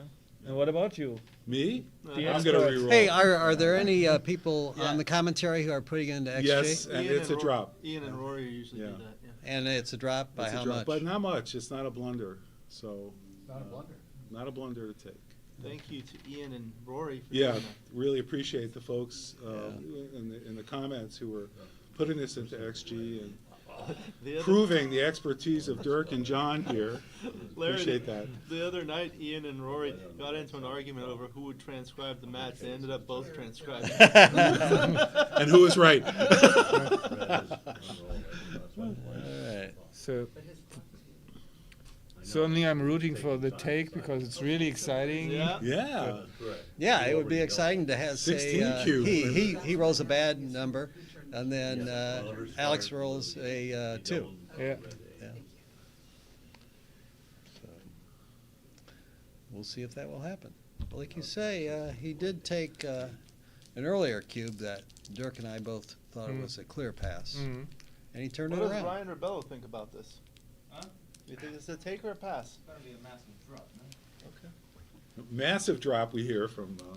It's a take! Let's go! All right! Yes, Woo! 3, game over. And he rolls a 3-1, and the cube comes back. The cube is not coming back. What Yeah, is he can. going- He doesn't have too many market losers. He doesn't have any. So he can wait. So he can wait. No, he's playing for the gammon. He's great. Oh my gosh, it's incredible. No. Wow. Oliver. Well, somebody said it's somebody not said a blunder. It's just a. I don't know. .14. That's a blunder. Well, that's okay. a blunder. Yeah. All right. All right, finally. All right, yeah. there you go. He gave him a free roll. Look at this, 16 cube in the finals of the Open. Now that's exciting. And he's going to close the And a board. one. And this game isn't over yet. I think I bring it to the You know, 6 point. What's Like the having a probability he's spare going to leg. leave a shot? Mhm. At least 80%. So come on, let's go. It's the Open finals. It gets higher. All right. Might as well be careful here and just. Somebody says, sincerely Look hope the at players your- are soundproofed from you guys. Looking They're at. soundproof from everyone but Larry. Yeah. Right. Yeah, that's true. Larry, you should have given my lecture. I heard that people in the back of the room couldn't hear. Yeah. Okay. I'll be your mouthpiece, Dirk. We're joined by Neil Kazaross. Oh, okay. For the last part of the You got the good part game here. here. We don't have enough top players here. Okay. So it's The only exciting 16 cube. Yeah, about the and position is the, 7. the cube. That's the but- double sixes. Yeah. It's ugly though if you roll double sixes. This tournament's about to be over, folks. Yep. Sure.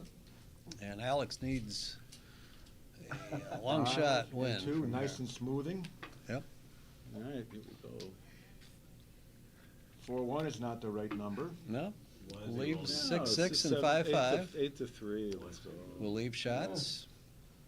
If you So- play 8 to 3, you have a faster bear off, but a couple more numbers leave shots.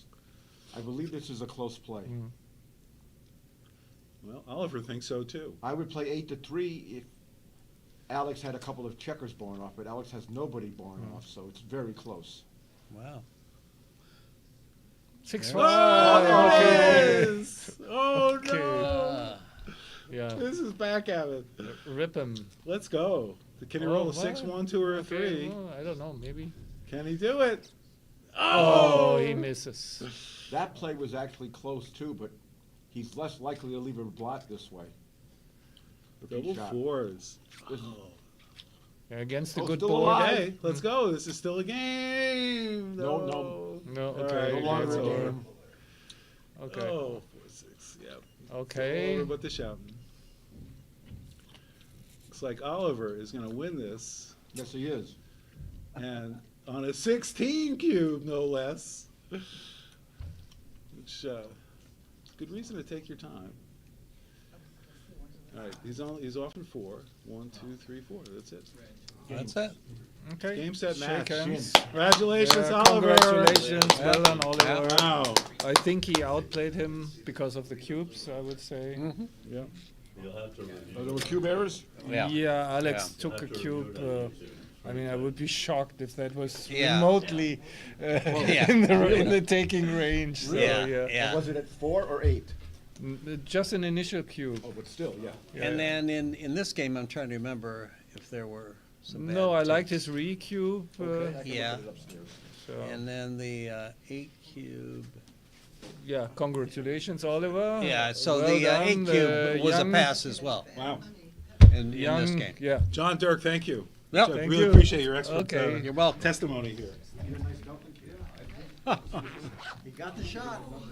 Jake, that was fun. Oh, yeah. 16 cubes.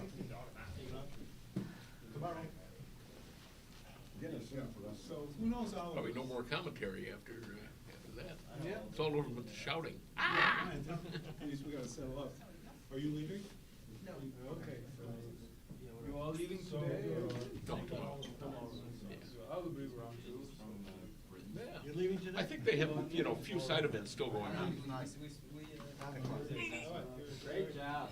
Cheers. Oliver. Thanks, sir. Great He tournament. came, cheers. Thank you. Lucky kid. Cheers.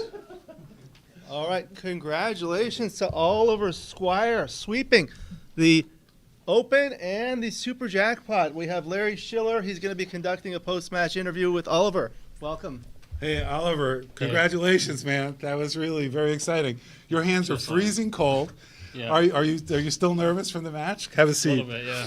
Yeah. Yeah, that last game was pretty nerve-wracking. When was the last time you had a 16 cube in the finals, no less, in a tournament? Yeah, not for a very long pretty time. rare, Yeah, right? sure. So what was the scariest part about this game? I mean, for you? Can you pick one thing? I don't know. I was just worried that I didn't close the point at the end and he gets out. But Yeah. I don't know. Right. Were you happy to see Alex hit on the 1 point? What was that again? Oh no! So, but you had this prime versus prime going, Mhm. and that's always very close and very cube scary to make the cube. And one big roll is going to wreck it for one team. So, you really had it Yeah. coming. All right. So you're from the UK, Uh-huh. and how many times do you come to the US for tournaments?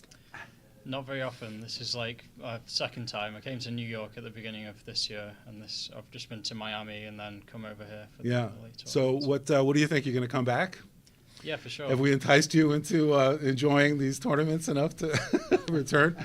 Yeah, I love the US tournaments. Yeah, it's great. Will we see you in New York?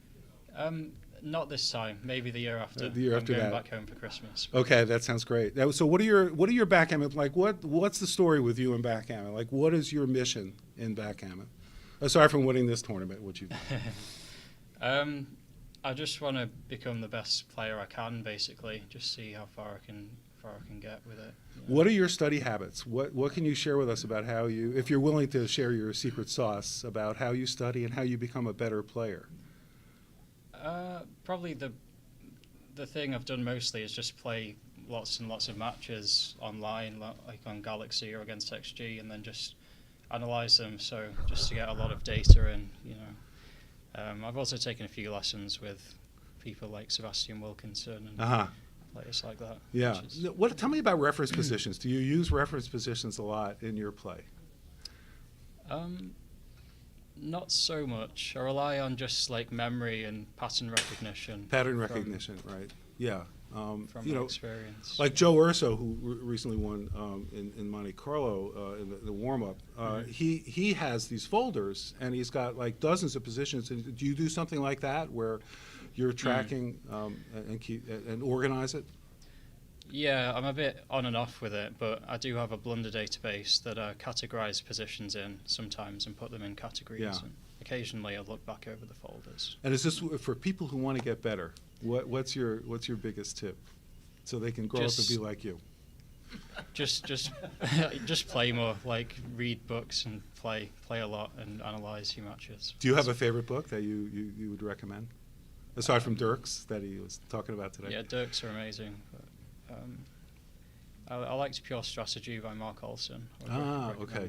Yeah. What about Mochi's book that? I haven't read that one yet, Okay, actually. the master class in backgammon. What are you going to do with all the money that you won? Bills. That's a good question. Just save it, probably. Yeah. Invest it in more gambling activities. Now, is this your whole life, or are you doing other things aside from backgammon? This is my life at the minute. Yeah, just backgammon. And have you come from poker or other things, or are you just No, I'm thinking of getting into poker, though. You are? Yeah. Why? What contrast poker and backgammon for us, in your mind? I would say poker, there's a lot more action readily available in terms of money play.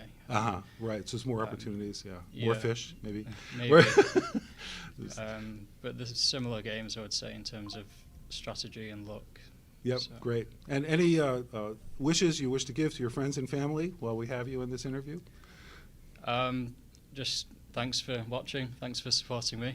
And, yeah, look forward to seeing you at Christmas. All right, so Oliver, thank you so much. Congratulations Cheers, on Larry. winning the Open. Really great job. Really appreciate it. Thank you. Cheers. All right, congratulations. Thank you very much, Larry. Oh, you're welcome, Alex. Were Alex, you able thank to you. hear Larry's voice from there? A little bit. No, couldn't hear anything he's saying. Just the screen sound. It's supposed to be soundproof.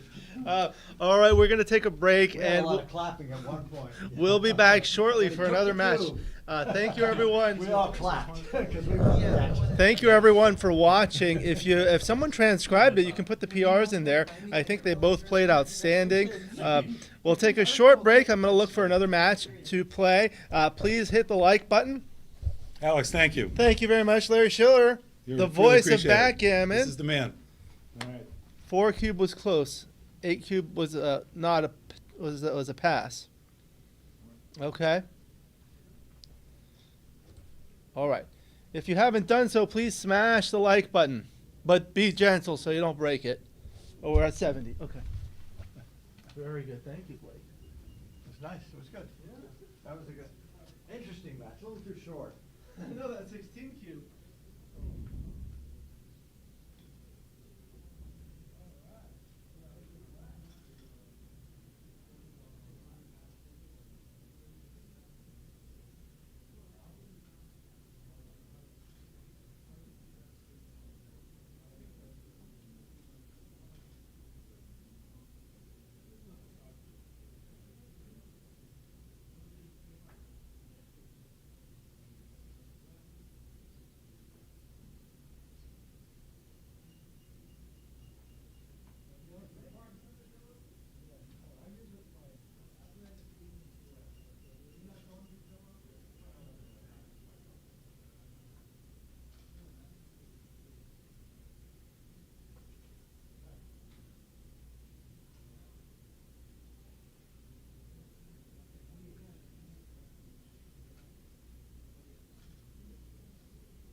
In this video, it's my pleasure to be conducting an interview with CEO of Chrysloid, Jeff Caruso. Welcome. Thank you, Alex. How are you? Very good. Thank you for asking. How are you doing today? Great. Yeah, doing really well. And you're joining us from Providence, Rhode Island. Is that correct? That's correct. Providence, Rhode Island. That's where the Chrysloid factory is. Is that That's correct? right. Yes, sir. Very good. Looking forward to learning a lot more about the Chrysloid boards. I'd like to start with a little bit of background biographical information, if I may. Please tell us where you were born and raised and what you did after school. Well, I was born in Baltimore, Maryland. but then quickly moved throughout a little bit throughout the Northeast and Northern New York. But most from kindergarten on, I was in just outside of Albany, New York, a little town called Loudonville.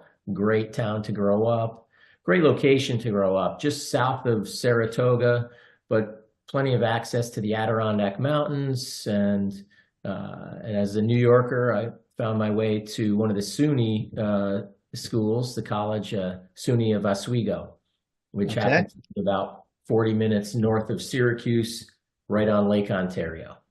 And for those who are not familiar, that stands for State University of New York, right? Yeah. Very good, very good. So you don't play backgammon much, but when were you first introduced to backgammon? Well, I don't play it often, but I've played it for quite a long time. Mostly just in casual play with my brother, my wife, and so I'm not a tournament player. I'd willing to give it a shot, but I don't think I'd make it far. Did you learn when you were growing up? Yeah, we always had it around. So, Chris Lloyd has been in our family for generations, in and out of the family more so. So boards have been in our closet and, on our game table for as long as I can remember. Very good. What kinds of hobbies and interests do you have outside of backgammon? Well, quite a few, although I will say that the majority of my time is spent at Chris Lloyd. And if I'm in Providence, if I'm at home, you'll find me at the shop. It's just about 7 days a week. I don't mind being there. It's a very comfortable place for me to be. And really, quite honestly, it's called for. We're a small, but we're growing. And so I'm really, really proud of the time I spend there. Yeah, that's great. Chris Lloyd is a very well-known manufacturer of backgammon boards, as well as other things that we'll talk about. And so people know about it. It's been around for a very long time. Good quality. We'll talk about that. How did you first get into the Chris Lloyd business? Well, dating back to the 40s, my great uncles Alphonse and Lucky Lodato started A&L Manufacturing. Okay. They built this wonderful small business in Brooklyn, New York. It was very much a family affair as it was in its starting years. They did grow it. They did a wonderful factory in Brooklyn. And in the mid-50s, they met a gentleman named Chris Ruizzo, who founded Chris Lloyd in Providence, Rhode Island. He was also in the plastics business, but he was in the game business, leaning heavily toward plastics and more volume production. So he and my great uncles found one another, and for years were buying and selling from each other to help round out their line of products. And then in the 60s, or right in the early 60s, the plastics craze hit, and Chris Ruizzo of Chris Lloyd became very busy. His company just skyrocketed. And he was a bright guy in the right place at the right time. So he started to buy other vendors. And in 1970, he purchased A&L Manufacturing, my great uncle's company, and moved everything from Brooklyn to Providence, Rhode Island. Okay.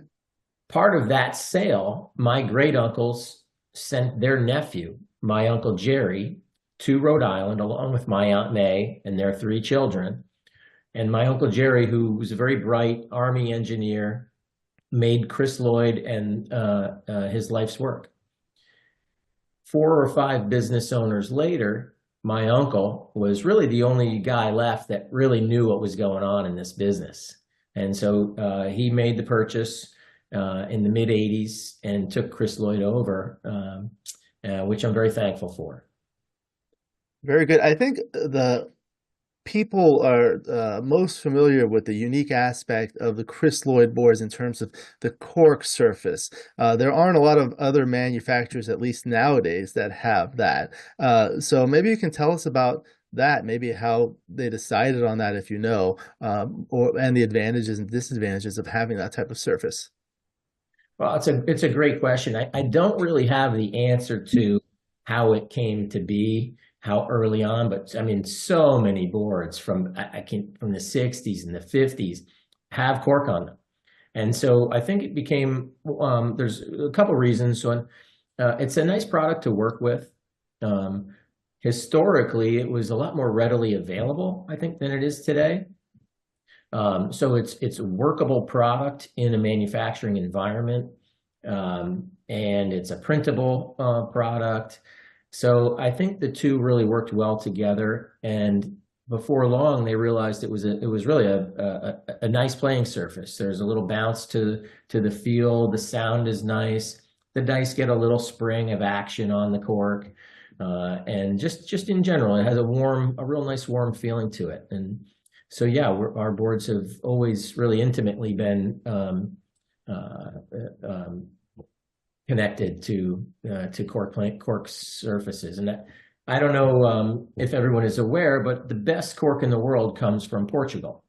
Really? And so we've always brought our cork in from Portugal, and from there it's processed through, it's trimmed and mounted, sealed and printed. And in more recent years, really because of the popularity of cork, one in the wine industry and a few other industries, it hasn't been as easy to produce. The only other element that not everybody is aware of, but it's a renewable resource. Cork, it comes from a cork tree, which I think it's every 4 or 7 years the tree is ready to then be harvested again. And so they peel the tree and then they leave it to replenish, and it grows back again in not too many years down the road. So that's also a really nice fact that not only people realize that. Interesting. So let's briefly talk about what are the other things you manufacture other than backgammon boards. Several classics, checkers, dominoes, cribbage. And in the last 10 years, we have started to manufacture mahjong sets again. And I'm really, really, really happy we started making boards again, mahjong sets again. It's a wonderful community, also a very heavily growing community. And we've really been thankful to produce some beautiful boards and have been well received by the mahjong folks. So it's been very nice. Yeah, they're great boards. The Chris Lloyd boards, at least the backgammon boards. I haven't seen the mahjong because I'm not familiar with those other ones, but I know those are high quality as well. I watch a lot of backgammon on YouTube, and recently I was watching the tournament in Jamaica, which was sponsored by Chris Lloyd, and I saw the beautiful board there that was customized. Yes. Yeah, thank you for noticing it. We were really excited. Jeb reached out. We had a couple conversations, and it was our pleasure to sponsor and to make that custom board for the live stream. That's a felt board, and it's really. Is it? Yeah, it's felt. Yeah, so we are now into the felt game, and that's probably one of the first 25 that we've done. We've teased it a few times. But we have to be really smart about how we roll out a new product. So and people have been calling for felt from us for a long time, and so we did our work, we did our homework, and we found the right supplier, the right felt supplier, and we did a lot of R&D. So one prototype after another, we did well over a year's worth of testing.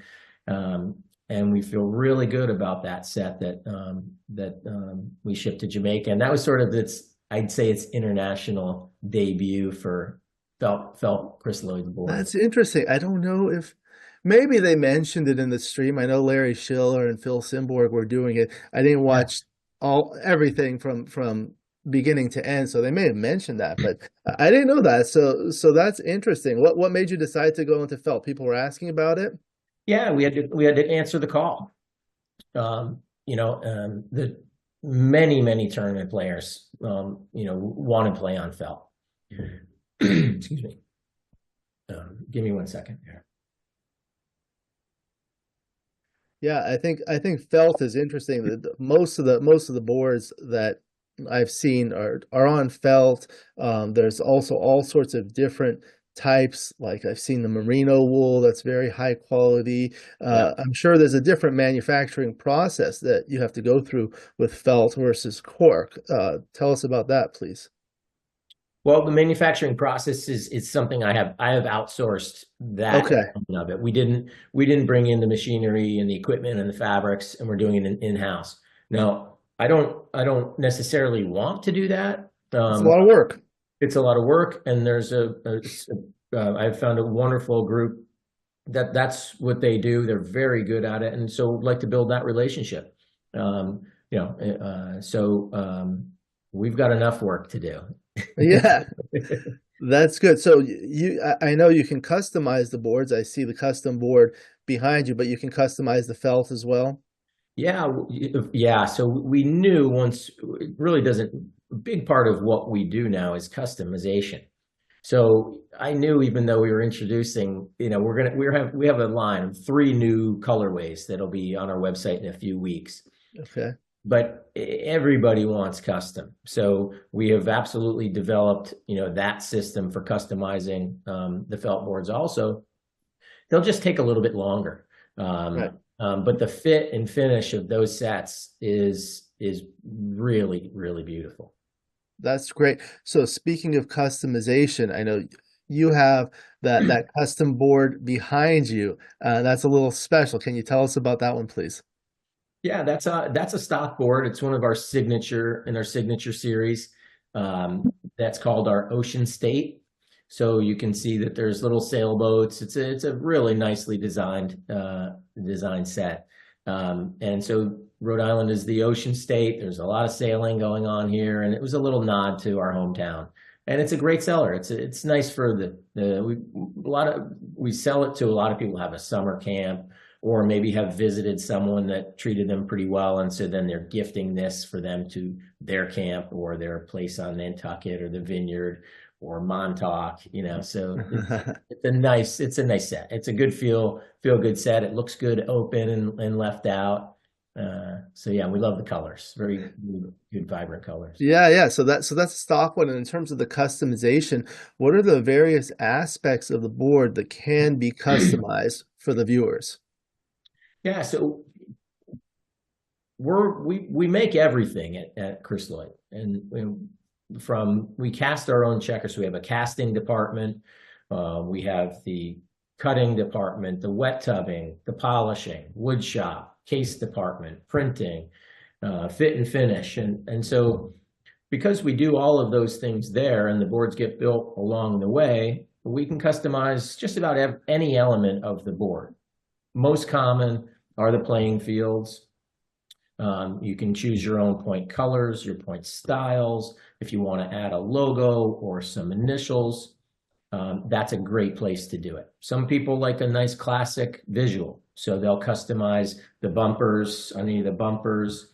The leather cups is a really nice, the chestnut brown leather cup with a nice engraving of a name or an initial or a logo is really, really sharp. We can customize the checkers, which is, which in some instances it's nice. In some instances it becomes a little too busy if every checker is, has something custom about it. And then the exterior of the case we can customize too, and that's it's a really nice finish to have a family crest or a last name, some initials. It's a nice piece. Yeah, that's really nice. I think that's a really nice touch to a board when you can customize all the different features, and you have that whole factory where you can do that. My friend Candace Maron came there and visited and toured it, so she told me a lot about that. How was that tour? I think she had a lot of fun. She sure did. Yeah, she's the best. She came in, big smile and just the pure joy and excitement, and yeah, she was great, and so we're glad to have her on the Crystalloid team. That's for sure. Yeah, she loves all the colors, and I know that the cubes can be customized too. There are a lot of beautiful cubes, right? Yeah, I left that out. Yeah, so the doubling cubes, we have a stock doubler that goes with most of the sets, and then from there we can customize There are some larger 2-inch cubes that people have come to really enjoy getting customized. The oversized cube has a good hand feel to it, and they do look beautiful when they're done. Yeah, she said the factory is really big. How large is the factory itself, actually? Current footprint where we operate is 18,000 feet. Wow. The building is 46,000 feet, and back in the 70s, Chris Lloyd occupied every square inch, and it was wow. Yeah, back then we were making 2 million dice every 2 weeks. We'd go out the door. Wow. Parker Brothers, Mattel, Hasbro. It was a big operation. It sure was. Now the dice, you make them in house, but these dice are not the precision dice that are usually used, right? Well, we no longer make dice. So when I purchased Chris Lloyd in 2008, we were still operating as a volume wholesale manufacturing company. We had hundreds of retail partners all over the country and some internationally. But that model was not working for us. And so throughout after I purchased, didn't happen overnight, but I made a major change to Chris Lloyd in that we had to change our business model from volume wholesale and go direct to consumer. We needed to realize that additional margin in order to not only survive, but to thrive in a way that needed to happen in order to improve our product line, employ good craftsmen, and we were able to pull that off. It was not easy. It was not an easy time. I promise you that. But we've come out, and I'm very proud of the finished work and the team that we have in place now. It's all about the team. I promise you that. It's a good group of people, everybody working together, and really also proud to see how nice of a finished product. Yeah. How many employees do you have in the company now? 14. Oh, okay. Yeah. That's a good number. So in terms of the dice, you just outsource them, but when you buy a board, it comes with dice, right?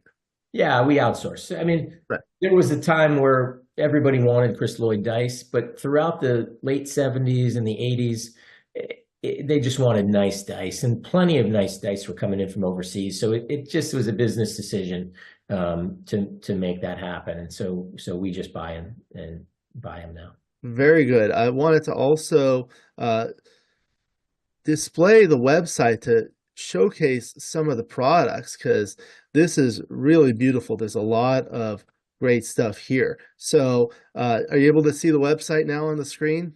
Yes. Okay, so I'll let you guide us through it. So let me know where you want to go, and then we can kind of go through all the different features. Well, sure. Just, I guess if you just scroll down a little bit, we can go from left to right under the products section. Okay, so there are all these products here. I'll go slowly. I'll put it here. So we have attaché backgammon, custom backgammon, signature backgammon, tabletop backgammon, and travel backgammon. Sure. Really, we could go through all of them, but I don't think that's necessary per se. But if you click on signature backgammon, okay. These are this is a very popular segment of our boards. They're just a little more design oriented, a little more thoughtful, a little more color, not necessarily just like our classic series, which is brown and white versus. Right. So the Legacy series are the top 3 there that you see here. You get a little play on maybe beer brewing. So you got your Legacy Barley, you got your Legacy Hops, and you have your Legacy Midnight. And so all 3 of those come with our grooved checkers. Oh, they're the groove checkers. Okay, that's interesting. That's one item that is sort of separates this set from another set. Let's see if I can find one. Is there a close-up of the checkers? Yeah, there'll probably be somewhere here. Okay, so this. Oh, so these are grooved, like a finger dish style. Yes. And the exterior is really beautiful. I noticed like the classic ones have the circles at the tip, and I recognize that. That's like a Chris Lloyd.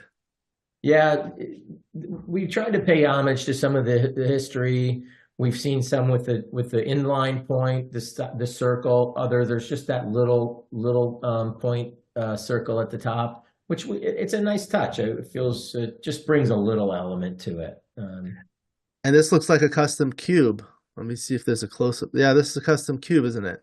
Well, that cube comes with every set. I see. Now, at one point, yes, that was custom, but now we make them with our logo on the 64 side on every set that comes. I see.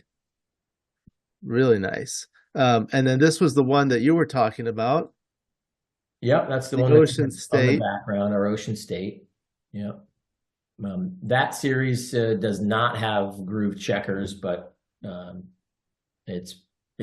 price reflects that also. These are the flat checkers. What I like about this is there's a compartment for the cups here, so that fits nicely. If you see other manufacturers, they don't necessarily have that. So when you're carrying it, the dice cups are kind of like rolling around. Yeah. So I really like that. And then it has the clasps on either side. And the thing that I noticed is, like, on the bar, you can hardly see the hinges. Yeah, hinges, historically, we used to cover the middle bar with a flap. And again, listening to the customer, it just, one, it wasn't necessary, and two, it was a little encumbering. Sometimes the checker wouldn't stay on that flap, so we just got rid of it. That is an area that we've tried multiple different ways to hinge the set, and we haven't changed it yet because this is just the best way. Yeah, you can't even see it. And this one's a beautiful, like a camouflage one. Yeah, it's our multicam. That's popular, very popular. Most multicam is a very popular brand in the camo world. They're a great company, and they got a very large contract. Believe it or not, that is a very smart camo design, and it was approved by the armed forces. Wow. Yeah. And the price point is very competitive for these products. Look at those beautiful swirl checkers. I really like that. Yeah. So with these, the standard ones are like 1 3/4 inch size checkers. Is that right? So our sizing for the tournament size these are tournament attaché sets. So the indicator is the tournament that indicates 1 3/4 inch diameter checker. I see.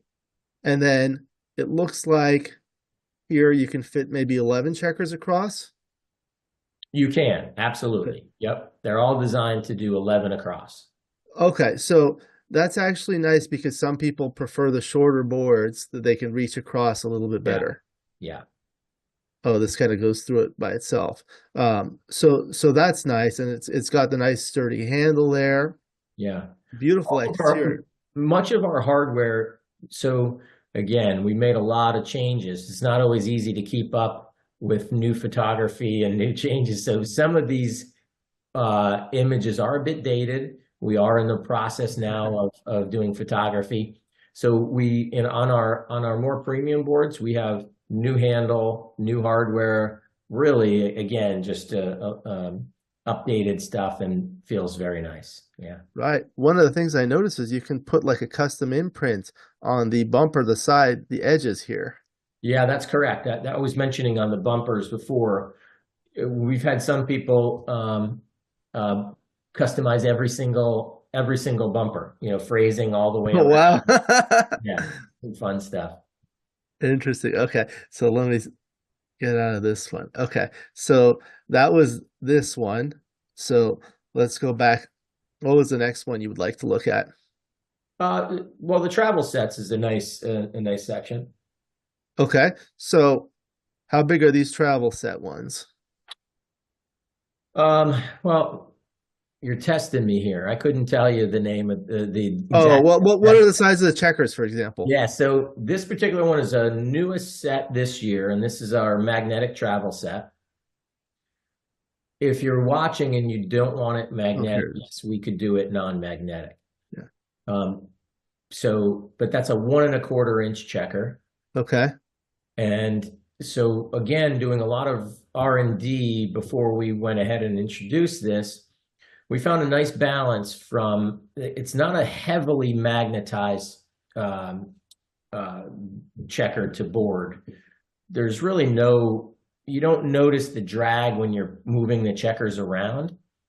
But if the board gets bumped or you want to move it, it holds plenty well. So thinking boat or plane or train, and so it's a great finish and a nice feel to this this set. We have cold roll steel underneath the cork.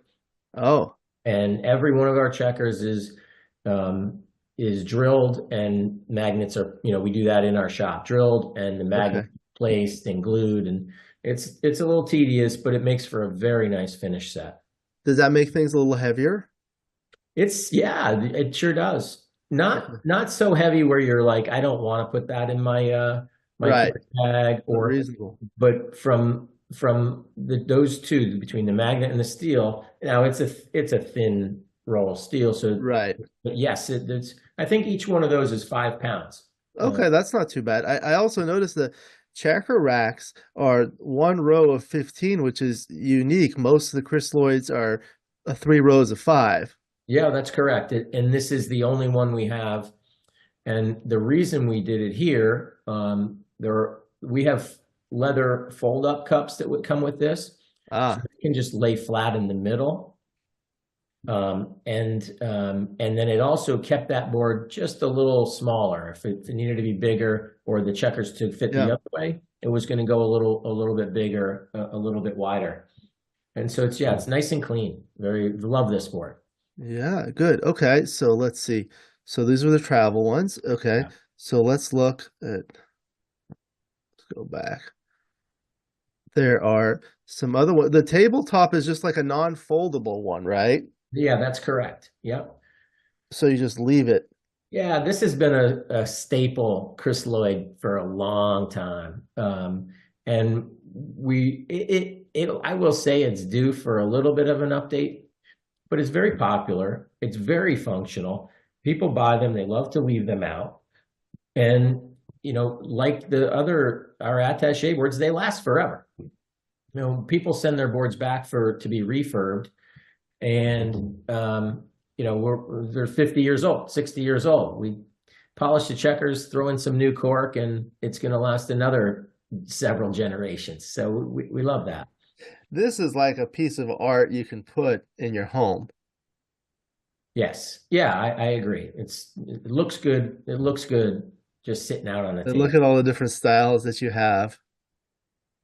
And the price points are very competitive for, the high quality product that you get. I think the thing that most of the viewers are probably interested in is the custom ones. So maybe we can talk about that a little bit. Yeah, we do a lot of custom boards.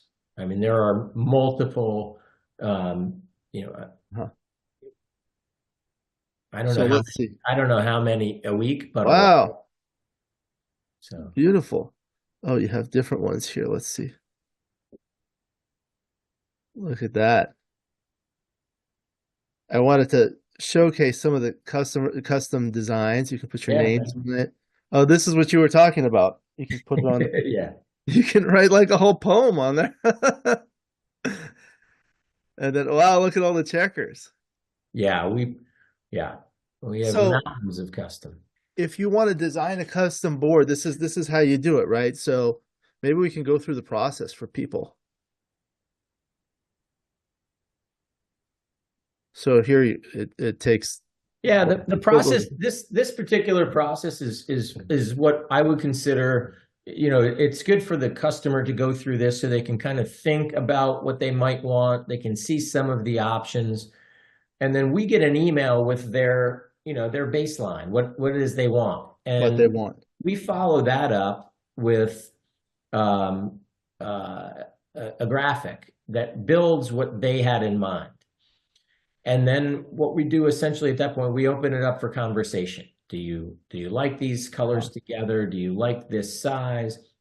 We also can offer some expertise. Say, well, this is nice, but what do you think about this? And what do you think about this? Because we do these all day long, and we don't charge for, you make as many edits as you'd like until you're happy, and then we build.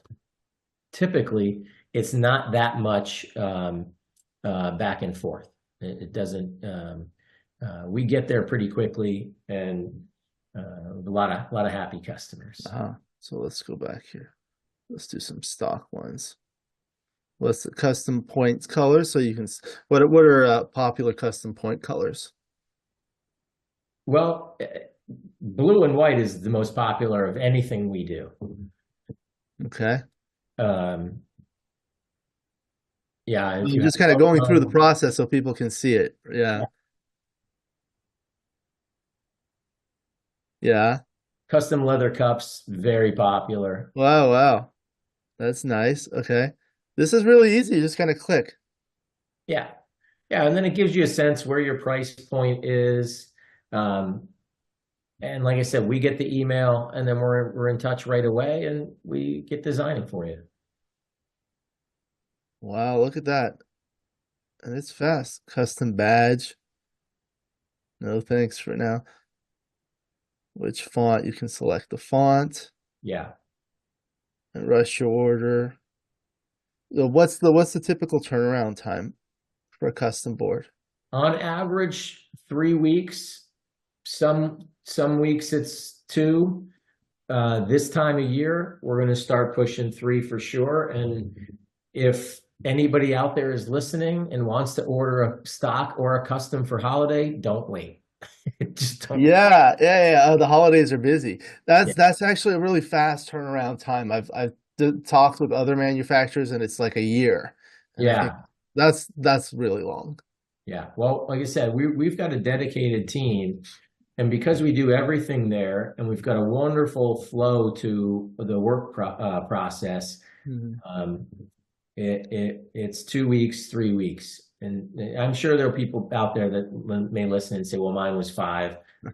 Some will say, that's not a big deal. But But on average, yeah. But that's good. Okay, so is there anything else you wanted to see on the website? Maybe the blog? Is there something on the blog? Oh, we've got a great blog. Yeah, we really do. It's not all it's not all backgammon. We talk about a little of this and a little of that. It's very current, and just some really good writing here. Okay, good. Who writes your blog? You have one of the employees? Well, my brother Brian actually writes. Oh, it. Nice. Yeah, he's a writer, and so very good. He's constantly nudging me to think of another topic, and he does a wonderful job. Yeah. This is a nice picture. It looks like the manufacturing process. Yeah, that's one of them. We had I don't remember. We had a photographer come through for it might have been Google who came through. We had won an award from Google a few years back, so they sent a photographer, and he was kind enough to let us use some of the photos. And then here we could read a little bit about the about. I think you already discussed it, but the viewers can just kind of go through this and read through there, the frequently asked questions, FAQ. So people have other questions. All the answers are here, and then they are. Yeah, it's very updated. Amy, who runs the office, makes sure that FAQ is up to date. She appreciates it if you read it too, please. This is how you contact. So you could fill out this form or call here, and you're right there. There we are. Providence, Rhode Island. Very good. Okay, so I'll stop that. Very good. So that was really interesting. I mean, I think people that like backgammon, a lot of them like boards. They like different boards, and this is a great option because they can kind of customize the boards, or you have a lot of stock boards. The price point is very competitive. I guess we didn't see a lot of cubes. I know you have a lot of custom cubes. Were they on the website? No, I think we're lacking there, to be honest with you. And it's something that's on our list for our next version of our website, which we're not going to attack it now because really this home stretch to the end of the year, will be tough. Yeah. We're excited for it, and happy for it. But come late winter, we're going to be updating our site, and Doubling Cubes will be have a nice section, a nice well deserved section on the I've site. seen some of those Doubling Cubes. They're beautiful. As a matter of fact, Candace had some, and she put them on like a base to make them into trophies. Yeah. Those are nice. I feel like in some of these tournaments, like the Doubling Cube is the trophy. So maybe you could are you able to customize it and say winner of this tournament or something like that? Yeah, we have done that, and there's a few tournaments we do it for now. We have to be a little careful because those take a lot of work. Oh yeah. They don't, they're outside of our typical flow and production, and so so we're not looking to get into the trophy business. Yeah. But we do understand that it adds value and it does, draw attention back to us. But it's they're not easy to do some of those projects. Yeah. Well, great. We talked a lot about the Chris Lloyd products. We saw the website. It's been really a pleasure to have you, and I learned a lot. What else? Is there anything else that you'd like to talk about, or did we miss anything? No, I agree. I think we covered quite a bit. You've mentioned price point a few times, and I'm glad to hear you say we try to provide the best value in the business, and I think we do a good job of that. And we're always leading with quality first. We don't increase our prices nearly as much as some people suggest, but we put a lot of thought in. There have been many people that say, geez, $500 is a lot for a backgammon set. Those people have also come to visit and take the tour, and on their way out the door, they'll never question the $500 or the $300 or the $600, just because they see what it takes to build the set. They see our team there, and we never take that for granted. We know $300, $400, $500 for backgammon and quite a bit more for mahjong. We know that's a lot of money, and we don't take that lightly. So we try to provide great value. Yeah, it is absolutely one of the best values. I've seen boards from $10 board you can buy at the toy store for up to over $10,000 boards. So it kind of depends on the individual, their budget, kind of what they want to do. Yeah. But that's a very reasonable price point for what you're getting and what you can play on if you go to a tournament and things like that. You see boards that are this size, and this is really, really good quality for what you pay for. Thank you. Yeah, thank you. All right. Well, wonderful. So I'll put all the contact information in the description so people can go to the online store and they can place their orders. And it would be a pleasure to have you back if you ever want to talk about something else, or even maybe play a game on Let's do it. One of the virtual XG boards. I don't think I have a virtual Chris Lloyd XG board. I have many of them, but maybe I'll have to get one and then we can play a game. That would be cool. It might be a fast game, but I'll warm up a little bit. It'll be fun. Okay, great. Thank you very much to Jeff Caruso of Chris Lloyd, Backgammon Boards, and other games. Hello, Chris. Good evening, Alex. How are you doing? Very good. Thank you for asking. How are you? I'm alive and well, considering I've been playing Backgammon for so long. Yeah. You have? Well, that's good. That's good. Thank you for accommodating me. I know it's late where you are. It's a pleasure to have you back. I'm excited to talk about you and backgammon. If I may, I'd like to start with a little bit of background biographical information. Can you please tell us where you were born and raised? Oh, yes, I can. I was born somewhere that nobody in America will ever have heard of, which is called West Hartlepool, which is in the extreme northeast top of the United Kingdom. The town that you will know is Newcastle, which is quite close. But actually, I only lived there for 6 weeks. And my parents then moved south to just outside London, where I lived until I was 3. And one of my first memories is actually departing from there to move to Manchester, which is where I spent my formative years. I lived there until I was 11. I should have gone to Manchester Grammar School, but very inconveniently, my father died quite young, and for reasons that are vastly complex, I ended up going to what we call public school and what you call private school. But my allegiance is to Manchester, and hence I am a Manchester United supporter, be that good or ill. So I went to private school. I ended up at University College London, where I read maths. I didn't do a great deal of maths, but I had a great time.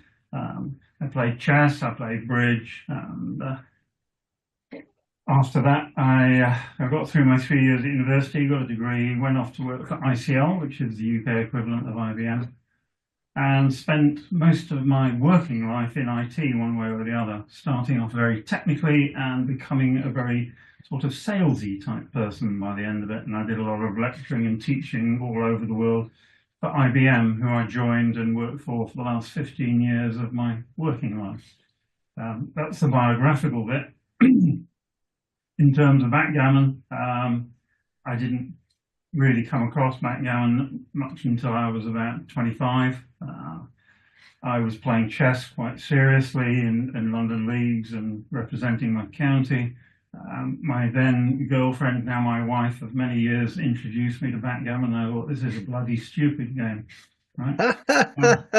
I'm not going to do this, right? And so it stayed for a year or two after I learned how to play. And then late one night, I was testing some software. And in those days, it took 2 hours every time you made a change to a software program. And we had nothing to do. And we were working through the night. Someone challenged me to a game of backgammon. I said, my girlfriend taught me how to play that. Oh, let's have a game. And he said, well, let's play for 50 cents a point, or 50p, as we say. And I lost £10, and I wasn't going to have that. So the next day I went out and bought Joe Dweck's Backgammon for Profit and the Backgammon book by Jacoby and Crawford. I read the book.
Hello, everyone.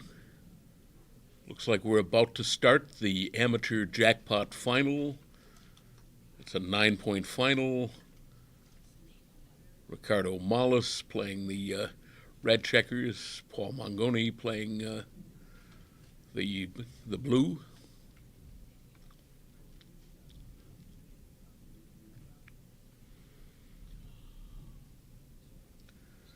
This is one of the last significant matches of the 2024 California State Backgammon Championships.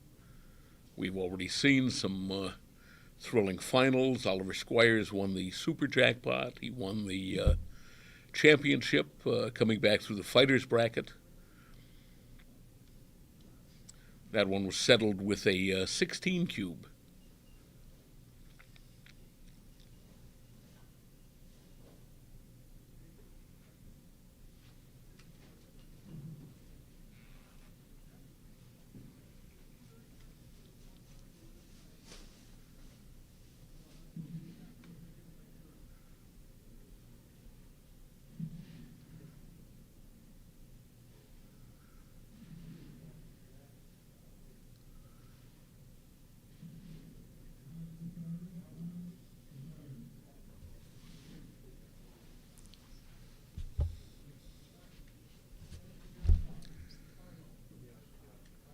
I've seen Paul shake his cup a few times, but it seems to be a false start. But any second now, we'll be in action. All right, Jake, hello. Hello, Do you Alex. mind switching seats so I can man the computer, please? Not at all. Thank you. All right. Amateur jackpot final between Ricardo Malas playing the red checkers at the top, Paul Mangone playing the blue checkers at the bottom. 9-point match, 18 minutes on the clock, which is on the right-hand side. Far right is the scoreboard. Player cam is on the upper left. Commentators are on the center left. My name is Alex Eshaghian. I'm joined by my good friend Jake Jacobs. Thank you to our sponsors. USBGF, ABT, it's Gammon, guys. This is a 2024 California State Backgammon Championships. We're wrapping up. Go ahead, Jake. I'm going to get some water. I'll be right back. All right. Well, I think Alex pretty well covered all the bases with that. They're off to sort of a slow start, rolling a lot of fives. That's never a good way to start a game.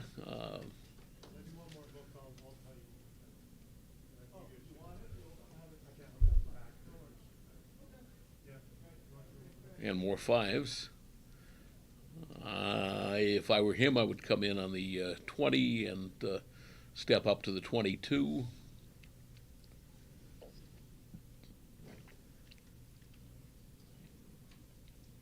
All right, that's fine.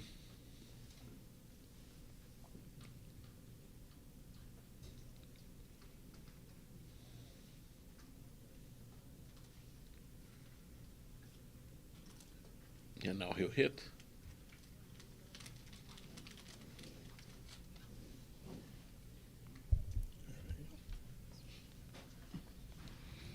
Double twos right back.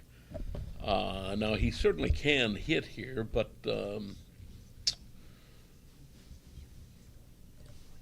I think that I would make the 4-point myself, try to even things up, but I guess the hit is okay. He'll make the 21-point here.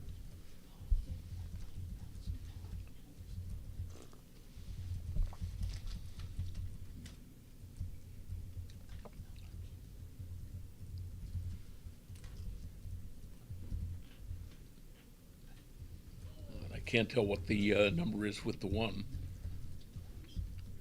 4-1, okay. 5-1, okay.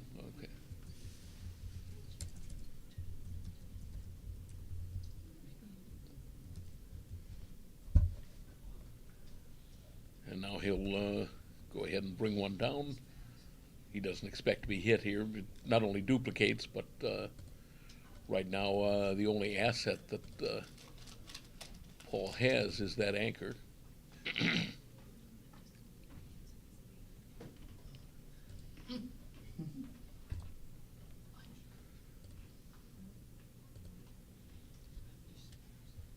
I would probably do this. It's the only safe play.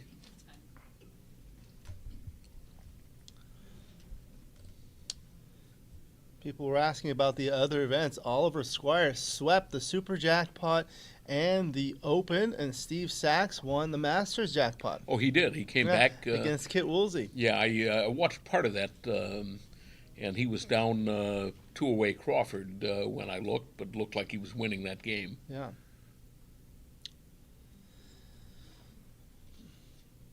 (5-3). Should he hit 2, or should he make a point? Should he hit 1 and make a point? I think that's the way I would go. Leave the 6 shot and. Oh wow! Hit on the 10, you mean, and make the ace point? Right, but he can double hit. He can that would be hit on the 15 and 10. Pretty loose against the 3-point board on the other side. Exactly, because he's making the. Okay. Very yeah, good. I think I like that best. We had a lot of people watching before the break. If you're back now, welcome back. Please say hello in the chat. And who do you think he's going to win, Ricardo or Paul? Also, if you haven't done so, please click the like button. We're trying to get to 100. We're at 81 right now. I think we can get it.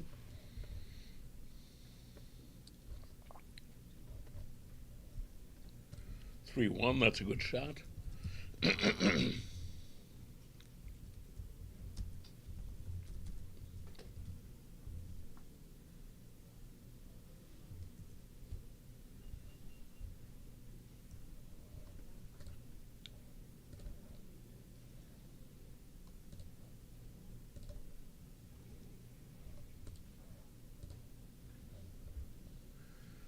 6-2. Now does he hit? He can hit and dupe sixes, but I would do this. Do you know Paul Mangone? Yeah. Okay. His wife, Jean Mangone, was on the staff here at the tournament for a very long time. Oh, okay. Yeah. Yeah, and I think I've met Richard also, or Ricardo. Ricardo.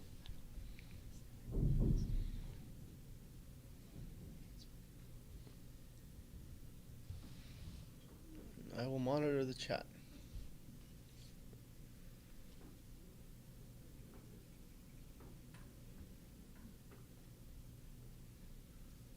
Double ones. Oh, okay.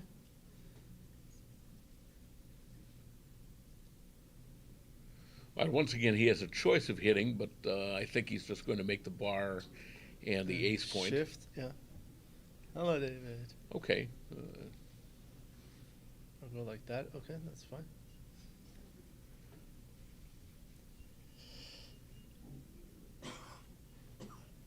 Six, 5. Something's got to give. Yeah, he can't. I don't think he can break his board here, but if he doesn't, what's he going to do? Wow. Okay. Now. So, this is what Michi called islands. When all the points are stripped in the outfield, the next 6 is going to be problematic for whoever rolls it, right? Right. Yeah, some 6s are okay, but All right, well, red is still up in the race by 5 pips. So I don't think that Paul quite has a double here. where do you think Paul is going to move from? I think it's the midpoint.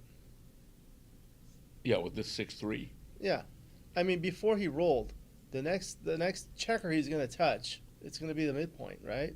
Yeah, but now I think what he's going to do is he's going to play to cover the ace point and. I don't like this one. I would prefer down. Yeah, I But think he that's would have okay. covered the ace and He's slotted got- the 3, but Cover. Oh, the other way? I think I would have played off the midpoint. Anyway, 4-1. So now I just make the 2 deep points. 5-1 and 3-2. That's my play. What else? What's plan B? I mean, you're going to hit? I honestly didn't even see the hit because I saw those 3 blots in the board. Play 6-2. Okay, so now you can hit. You have good 6s from the bar. Well, 6s are duplicated. Okay. all right, so it's 14 numbers. But it's painful if.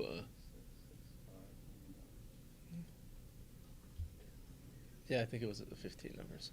6-5, 5-1, and double 6.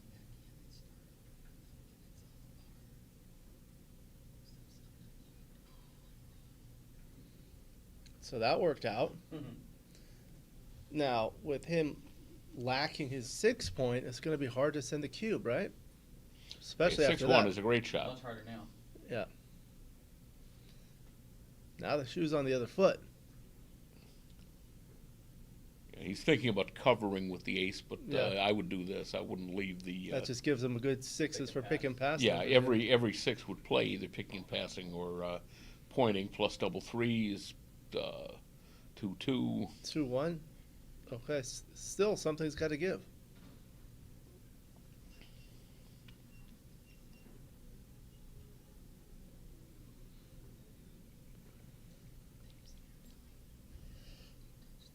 Three one. There you go. And you've got a slot a 3 point. He's just waiting for him to break an outfield point, which he will do with any 6 or 5. 6-2. So 6 there, and lift with a 2. So now 3-1 is perfect. 4-3 is good. Double 4s. It's fantastic. 6-2 hits, 5-3 hits. Double 2 hits. Double 2 I might switch. That's illegal. That's illegal. 6-4. right, so I think he wants to do that, cover and leave the 2 and 8. He could have minimized shots by coming all the way around, but I think the cover's pretty valuable here. Yeah, he didn't want to leave a blot on the board. Looking for the 2 or the 8. Gets a 4-1. Close. All right, so he's going to dupe 3s here. Now it's 3s and 8s, so 19 numbers. And he doubles and he scoops it. Huh. Did he let it touch the table? That's like a Neil Kazaross take. And I think he'll come down, yeah. What is this? Amateur jackpot. Hi, Herb. I didn't do it. Hello. We've got Herb Roman in the house. I really enjoy listening to Herb do commentary with Phil Simborg. Oh, it's 6'5". It's like grumpy old men. I told him that one time. He's like, yeah.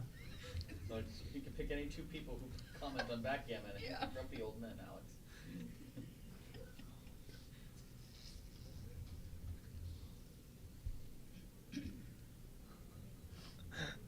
I won't say another. I won't say a story that I want to say. 5-1. Oh well, I would just. Okay, I might have given it one more time just to get off. He still gives him 2 shots. Well, no, it's 2 men on the bar. Oh, he's got 2 on the bar. Yeah, 2 on the bar is better by far. 4-3 comes in right away. He's looking for double 5. No, double 4. 1, 2. So he didn't want to leave the 4-3, but now things are going to get awkward. Like you roll a 6-3 next.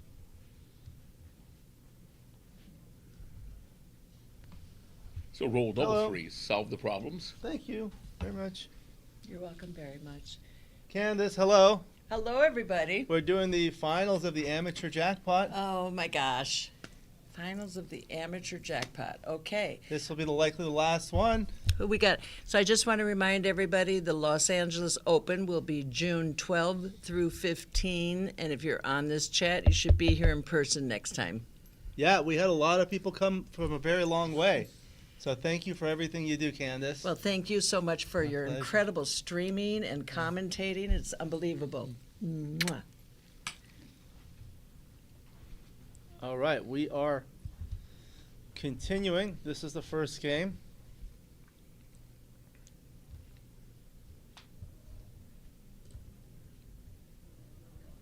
That's nice. Yeah, he should just clear. I mean, he's thinking about taking 2 men off and trying for a gammon, but There's a lot of gammons.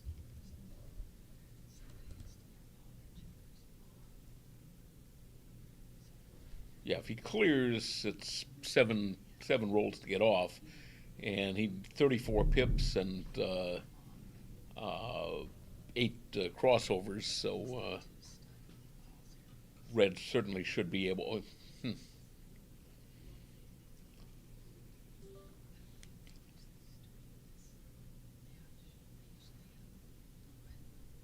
So he's still got 6 numbers that leave shots here. Yeah, but the double aces are much better. 6-2, okay. So now he's trying to save the gammon. 5-3. So this is the amateur jackpot. So we'll try to gear the commentary towards the more novice players or intermediate players. So to save the gammon, he's just trying to get as many crossovers as possible. So a gammon is when you bear off all your checkers before the opponent bears off a single checker, and then you get double the stakes. Right now the cube is on 2, so you would get 4 points. 4 is a lot in a 9-point match, Jake. Yeah, it certainly is. If he gets a 4-point lead, 4-0. It would be the equivalent of 40-15,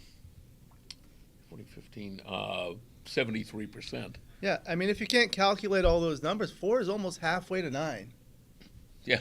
So that's pretty good. It's like I tell people, it's like running, let's say, a 90-yard dash. You're 40 yards ahead of the other. All right, he could still win a gammon here. There are numbers it's that possible. 2-1, 3-1, double 1, 6-4. But 6-4 takes. Okay. Yeah. So they will pause the clock. Paul will get 2 points. That is the absolute score. And what is more important is actually the away score, as we were talking about, which refers to how far away each player is from their goal, how far you are from the finish line. In a 9-point match with 2 points, Paul is 7 away from that goal because 9 minus 2 is 7. And with 0 points, Ricardo is 9 away. So 7 away, 9 away. So he's around a 61-39 favorite here. That's good. 61, 62% in that. So that roll is cocked. They must land flat. They are playing dice on checker is valid, but it was tilted.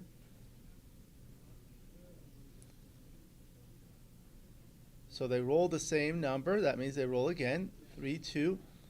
Actually, you want to split the other way. So you bring one down and split the back checkers. The other way is a little bit better because this way you're duplicating a lot of your own numbers, like 4, 2, and 3, 1. 6, 4 as well. 4, 3. 4, 3. Yeah. I think it's slightly better to actually bring one down, but it's very small. Hi, John Vitor. I'm back to Welcome bother back. everybody. We're happy to see 3-1 you. is good. He gets to hit 2 men.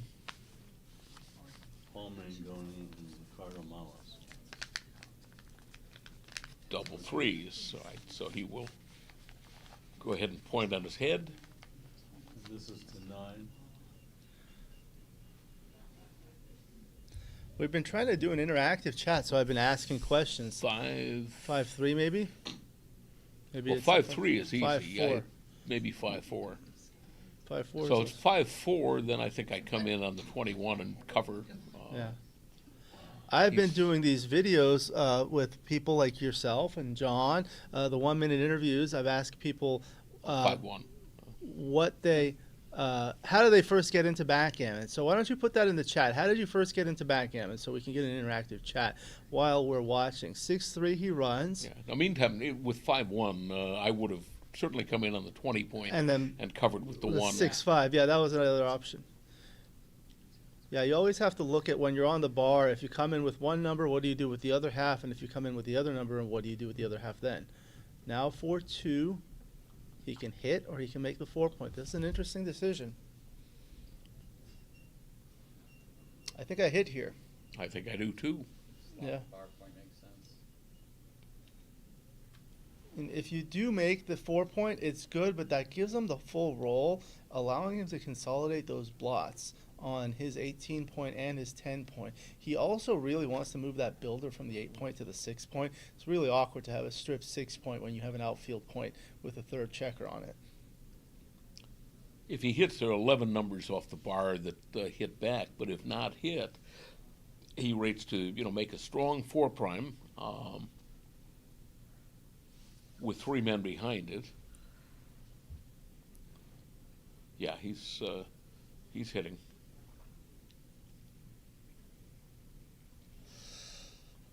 I can hear the dice shaking in the air. I know. Larry Shiller was on the commentary and they could hear him laughing. That was true in Nebraska too. So. Oh, really? Double one. Double one! That's the Larry Shiller.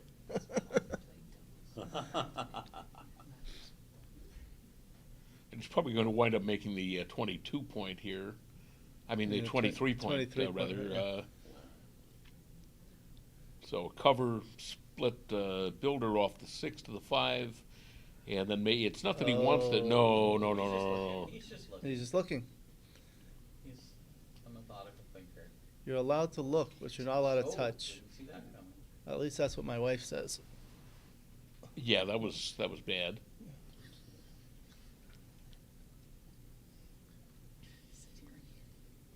We have Mrs. Mangone right behind you. Oh, she's okay. Jake said it. I didn't say it.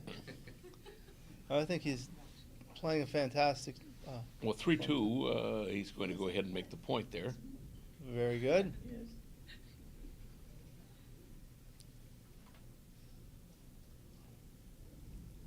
I think we were talking last night at dinner about how Paul McGreal used to do his commentaries, and Falafel as well. No, that's a stupid move. Lot of energy.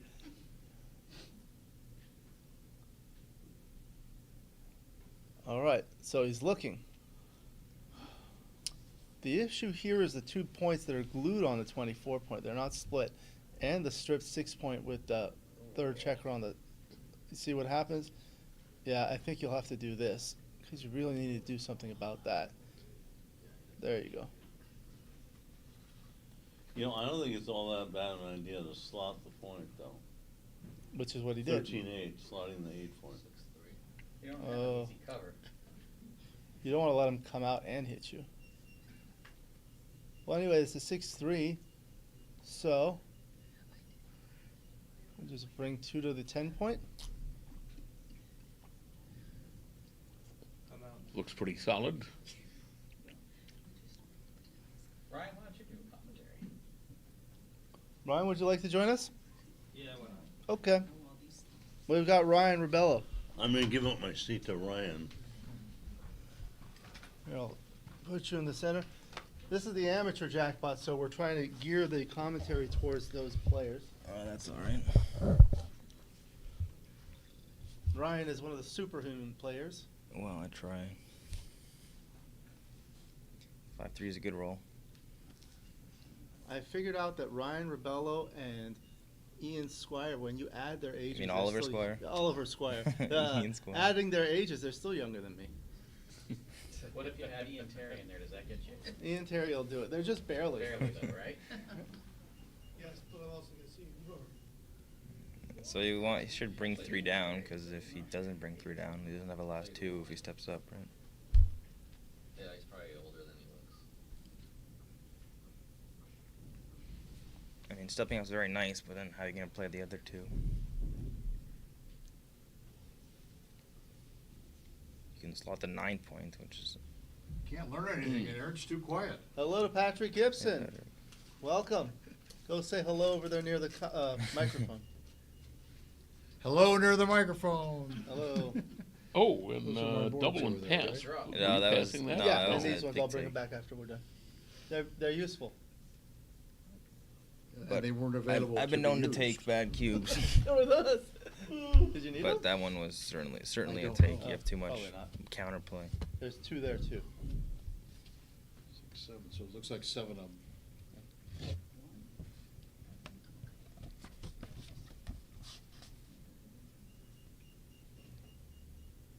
That's an encouragement, because I was missing 8. Oh. 3-1, that makes the 5.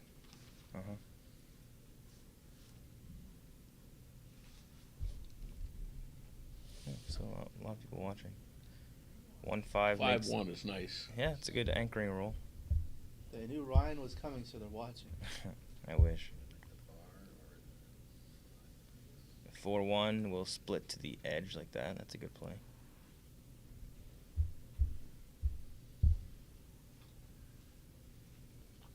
Okay, now he wants to roll a 4-1, 4-3, or 3-1. He gets 6-3, which is not quite it, but that just makes the 3 point. Hitting loose is too much.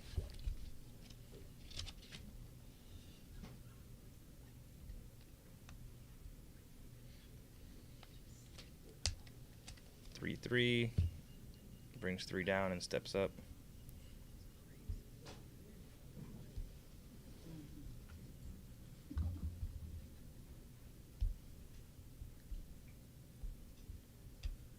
Oh, you should step up with the last one. That doesn't do anything for him. Why not go to the 4 point? You can't go to the 4 point. 21 point. Yeah, that's what I said. Step up. Yeah, that's what he was. It's trapped by the 4 bar on the other point. side. Bar point's blocking is 3. All right, so now we should just go ahead and slash. And there he goes, slashing away. Once? No, he's No? just taking it Once way on or the bar. He twice? didn't hit it. Once. Yeah, that's. I like to just take the checker and put it on the bar. You don't even have to move one of your own. Dancers. 6-3. Is that a dance? Wow. Cool. I think it's the sound of them packing up the table. I wouldn't keep this. I wouldn't. This is not a double yet. You gotta make the 5 point first. You're behind by a lot. Wait, what? As blue, you can't. Blue doesn't have a cube. Score, I mean. Oh. If he does cube, it's an easy take. Scoop.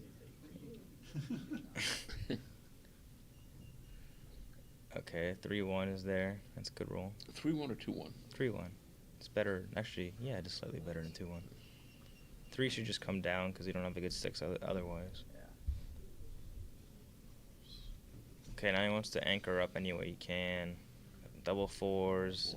It's okay. It makes the 4 point and comes in. It's better than dancing, that's for sure. So now he wants to roll 9 numbers that can point on the, well, less than that. 6 4s, 6 2, double 6 doesn't work. 4 3. 3 hits twice. There you go. He's a hitter. Yeah, you gotta go for it. I thought Blue had a cube before that one. He did cube. He did. He already Well, cubed. he did. Oh, he did. The roll before that. Five slotted. There was debate about whether it was a double. I thought it wasn't. And 5-2. the ace isn't there, so now he wants to roll something like a 6-1, which is the joker. 4-1. Double 6 is pretty good, pretty damn good too. Double 6 Versus a works. single 6. Double 4s works. Off the board. Nope. Oh. He's throwing away all his good numbers, see? This is why God created baffle boxes. Exactly. You've convinced me on that, Alex. 6-3 watch covers these the strings, ace it's point. like- Clear play. You didn't bring up baffle? There is. They didn't want to use it. I'm totally baffled. How hard can that be, John? Dancing. Now I'm gonna hit him at everything he's got. 5-2 brings 2 down. That's not really what you wanted. Is there anything to be said for breaking the anchor? No, because if he rolls something bad, he has to leave. He has to break one of those outside points, right? Or make another blot inside the home board. This play is more aggressive anyway, but there's still there's still a lot of contact to be had by keeping that 18 point. Not to mention it's more checkers in the zone, and you don't leave another shot.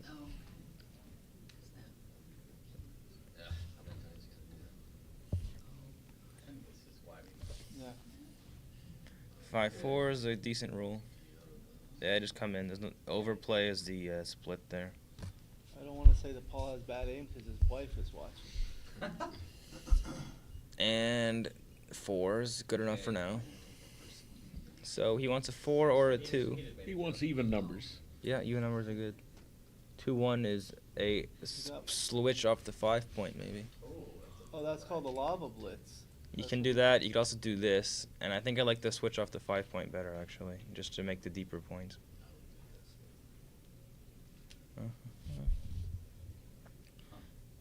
And the 2 Wow. double 2. That's one of his best rolls. Yeah, it punishes him for not making the right play last time. So covers, and then he's maybe. Yeah, probably. And then double on a dance. Whoever's watching on the live, say hello in the chat, please, and where you're joining us from. Brian wants to say hello to you. Yeah, I don't know. Why did he move from 6 to 4? I don't know. I mean, if he stepped up, he could have cubed. Now he's doesn't have anything. He's gonna lose his market. Oh, of course, if he rolls it again. Yeah, for sure. It's actually a drop if he dances. I feel like amateur matches take longer because they're slower with the cubes. Okay, so the cube must come now, and There this you is go. gonna be a drop.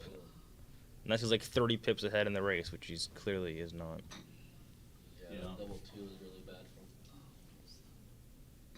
for He takes Oh it. my. He goes for it. Major excitement in He the wants a quick amateur match. jackpot final. Okay. Does he have a plane to catch? It seems that way. Awesome. Where does Paul Mangone live, Patrick? That was a joke. He's Where in does- Seal Beach. Seal Beach. Yes. Where Yeah, I what? bet somebody in this room knows. Somebody lives with him. 2-1. Okay. You must come in high because you want to come out, and then just slot the 2 point maybe. Oh, where he's in. What is it? 2-1. That seems okay too. I slightly like bar 24 and he just 6. Yeah, but you want to come out next time, so. Okay, well 6-2. Yeah, well you can either make the 8 point, blocking the 6s. This is and doesn't seem like the right idea.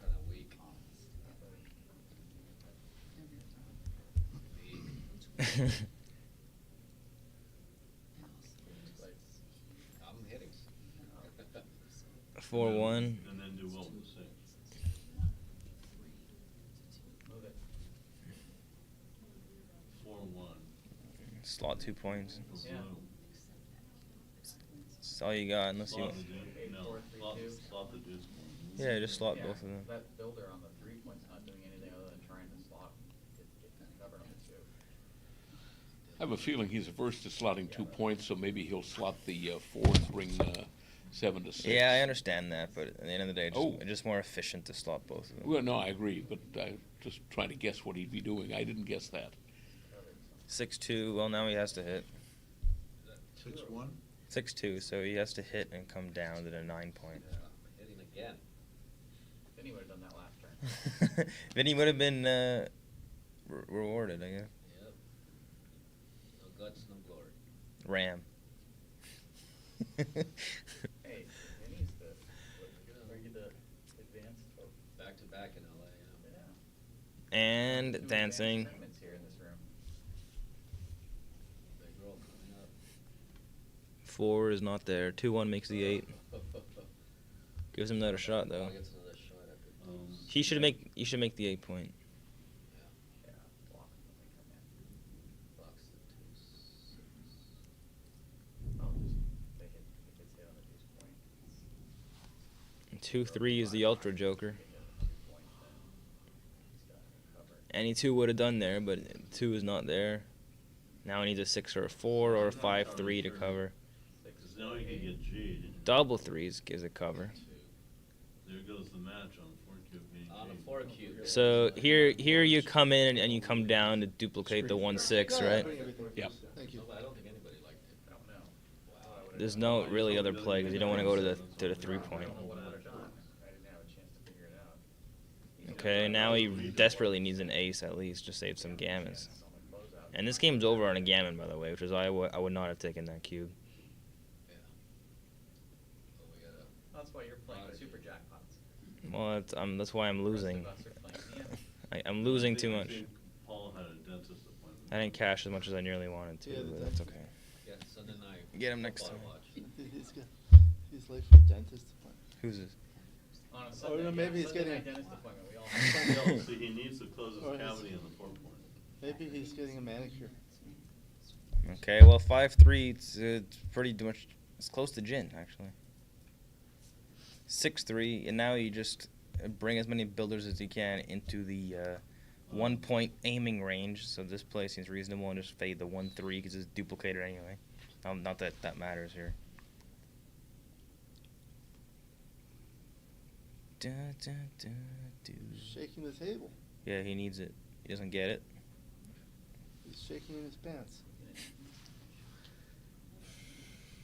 That is, Double unfortunately for him, not quite a cover. He should not switch to the 1 point here because you got to go for the gammon, right? So he should play Leave to the 2 2 and take the 2 off. Alex has There got you that go. one. Yeah, right. It's pretty safe. Sometimes I agree with Ryan. Yeah. 6-4. What do you think the gammon chance is? Before the checkers came off, the gammon 1-3 saves a lot of gammons. Bud Love is on me. Hello, Because in now Las if he hits, Vegas. he can save it. And hello to Tom. I said the 1-3 saved a lot of gammons there, Oh for yeah. sure. If he'd been closed out, what would the gammon chance have been? Closed out is probably close to 60%. Okay, yeah. So there you go. I don't know though. I could be wrong. Well, 50% without the 2 checkers outside. Those add something. 6-4. 3, 4, 5. So he's gonna think about going, but I don't think it's right here because there's not enough wood to point on him, right? If you had the structure before with every builder on Earth pointing at the 1 point, you should for sure go. But because there's not enough ammunition to attack, you should stay for the couple shots he gets. 6-4 is Eshaghian should just stay and come in and play to the 10, and the gammon's looking quite slim now actually. Yeah. That's not safe. It's more likely. 6-4 is a shot though. Oh boy, here's his chance. So you have 2 plays here. You can hit or take the other guy off. It's the same amount of shots. The problem with taking off is you don't hit, which can win potentially more gammons. Yeah, The no. problem with playing this play is if he dances, You roll a 6-5, he can 6-4, roll 5-4. 6-5, 6-4 exactly. Yeah, it could be a repeater or a worsening. Yeah. But the gammons are very valuable at this score, at this cube level. I think I would take the other guy off, actually. But you have to put the checker back on the board. Oh, It's a new rule. It's even better if you do both. I've seen people do that and they stay on the bar. Well, that may not be a bad thing. So he needs a 4 here, really badly. I can hear the cup rattling. It's a big swing. He gets Oh, it. he got it. Got a 4. And the 6 should probably Oh, shit. come out, actually. Oh my god. So he has how many checkers left? 6 off. 6 off. So he needs a closed board, a good distribution, and a 1 checker off in order to even think about sending a recube here. Or if you got a good read on your opponent. This is okay too, but it loses a little bit on 2-6 and 2-5. Is there anything that can be counted for him having an empty ace point? I mean, yeah, but not yet. 1, 2, 4, 5. Recubing here would be tragic. 5, 1. Oh, he got the closeout. Okay, so now that's step 2 is getting the guy to the 5 point. Step 3 is taking the guy off the 5 point. It does affect, but it doesn't affect enough here where it's a cube at the score to change enough. Yeah, I would have played 6-5, but I don't think it matters too much. So you're saying 2 off before he can redouble? 1 off is questionable. But take points about 20%. Yeah, that seems about right. Oh, if the take point's 20%, then definitely put the checker off. Take the checker off. I hadn't thought of that. That's 8 cubes I don't have committed to them. This is a clear take if he cubes now. Double clear some cash. 5-3 goes to the 3 point. Bring it in, Paul. All the way. You can play 4 to 1, but the higher distribution is much more important than saving the 6's shots. No, I mean, like, into the 6 and then move from 4 to 1. Wouldn't that be easier? He's thinking about the cube, you're right. I explained why that was I wrong. think he's gonna roll once, though. Maybe he'll pass. I mean, maybe, but I'm not taking that chance. 80%, yeah, take points 20%. Exactly. I think he's gonna take You'll be surprised about the cube action. Wow. Oh, there it Amateur. is. 8 cube. He's thinking about it. Clearly a take, surely. Passage. I mean, the thing is, I know if I was getting 8 cubed here, I would have a hard time taking just because I don't want the match to be over now. You also have to question relative skill level. Yeah, exactly. That's what I said. He's passing. Oh. Nice cube. It's like a bluff. Yeah, and I'm not sure that this is so terrible because there's a gap on the ace point, and Yeah, I understand. normally you're talking about a speed board. But and, it's certainly a take. Game of the match. 2-1's a good roll. Takes Yeah, a but guy sometimes off. you're allowed to double when it's a take. Yeah, I know, but that was a no-no. We can set it up if you want. Yeah, I'd be curious to see because I really don't know exactly. He said it was a 20% take point. That's probably about 20-ish%, give or take. I don't know how close it is. It's got to be close. I mean, for money, it's probably you still a take for money. With all those red checkers about the ace point. So you're just requeuing for the match. 5 He opened up. He opens up. Okay, now do you 5-3. You leave a gap on the 5 point? Yep. Yeah. It was a no double by about 80%. Okay, what 8%. is the winning percentage for? Only 74, not even. Huh. Okay. 6-1 in a hit. So was it a no double? It was a no double. Yeah. It was basically it was a blunder to cube. By how much? 75. I could live with making a 75 error on 8 cube. For the match. You probably just no. You don't have to do that. You can do this, or you can clear to 6 point. If it's a high, if he comes in and gets a high number, he can't stay. You're not going to get a shot. He can get a shot. Not too worried. So that's 0.9% match winning chances. All right, now leave a shot Oh. and make this exciting. I don't How care. do you play 5-3? Do you move them all down or you take one off? No, you just clear it. 5-3 is easy. How do you play 5-3? No, he left the shot. 1, 2, 3, 4. Okay, now I would take one off. Boy, I was actually asking that hypothetically. This is I didn't know he was actually going to roll it. roll. So actually, no, he gets hit. Okay, if he get hits, he's a favorite. Oh. Other guy get the 4, you missed the 4, and that's the way the game goes. Still, he'll have to win this in the race. So he's in good shape now. They both have 6 off. That's good to roll.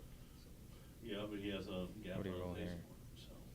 Yeah, but he could close it with double something. Oh, my. 1, 2, 3. He got excited about that one. 1, 2, 3, 4. 1, 2, 3. Oh, he can win here if he doesn't roll an ace. Yeah, look at that. If he doesn't roll an ace, he wins. Unless the other guy rolls a double. Wow. He's got a few rolls. Or he has No that. ace. He needs 2 more rolls.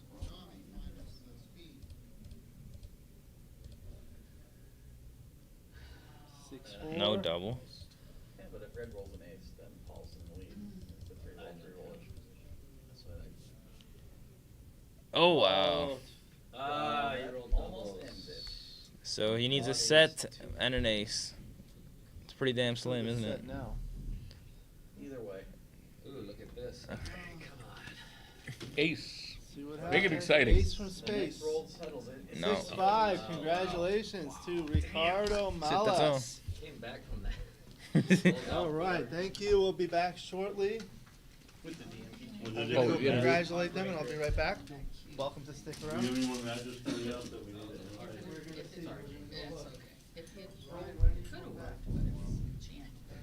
Alex is on his way out to find out if there are going to be any more No, not immediately. matches that might be streamable. That was certainly an exciting final. This one was settled with an 8 cube. The finals of the main was settled with a 16 cube. Our players are not afraid to jack up the stakes. Everybody has decide 20 points.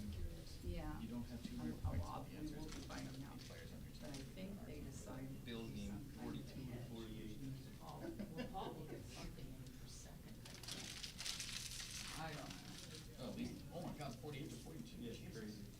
Good fan. Good for the offense. Even yeah, it's good for the offenses. I had LaFleur. How did he do? He got hurt. Oh, Sammy, he did 18. Yeah, you good? Josh Allen had 41 for me. What else did he do?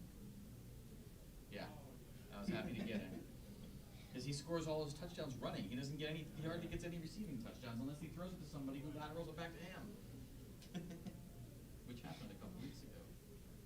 I know, Bill's did. Oh, are you? Yeah. So you saw the trifecta that he got that day? Pretty sick. One of my receivers, Amari Cooper, on the Bills, he got 0. In a 48-point offensive game, he scored no receptions. Tight ends and the running backs.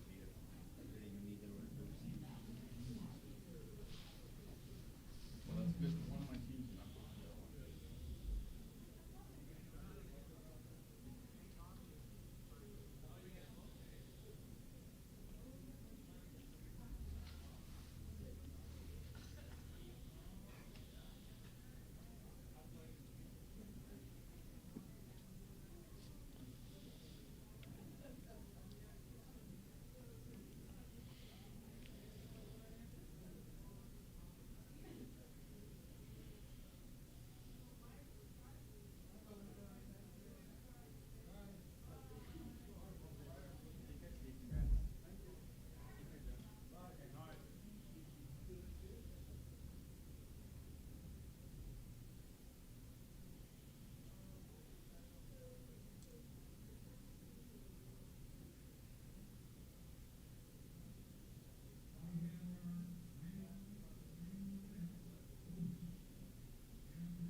So let me switch that over.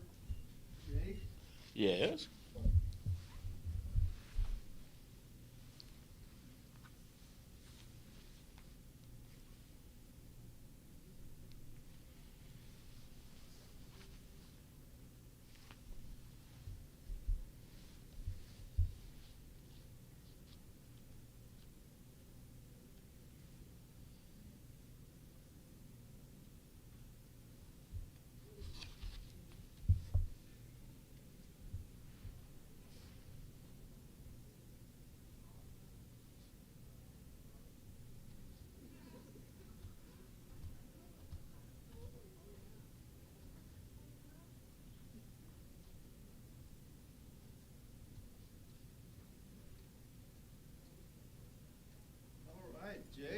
So what have we got on the agenda, Alex?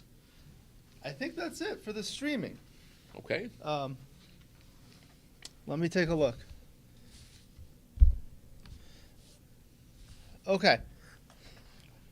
I want to thank everyone for watching this weekend. It was outstanding. Thank you to Jake Jacobs and the other distinguished commentators. It was a privilege, actually, to have so many outstanding players, especially from overseas.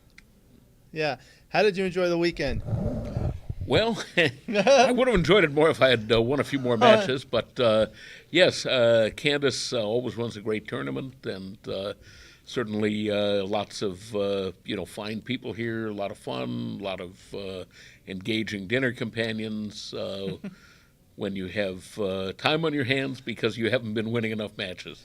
Yeah, I always we went to dinner the other night, and it's always great. If you've never had dinner with Jake Jacobs, he has some great stories. You've had a lot of experiences, and I think because that you're an avid reader and you write a lot of literature and things like that, you have a lot of great stories to tell.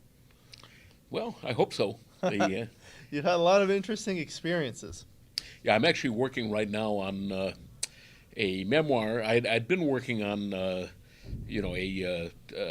kind of comprehensive from birth to the present, and I'd been working on it for a few years. Just every time I got some time, I'd work on it, and I hadn't quite gotten to my 17th birthday yet. But last summer, I was in Las Vegas.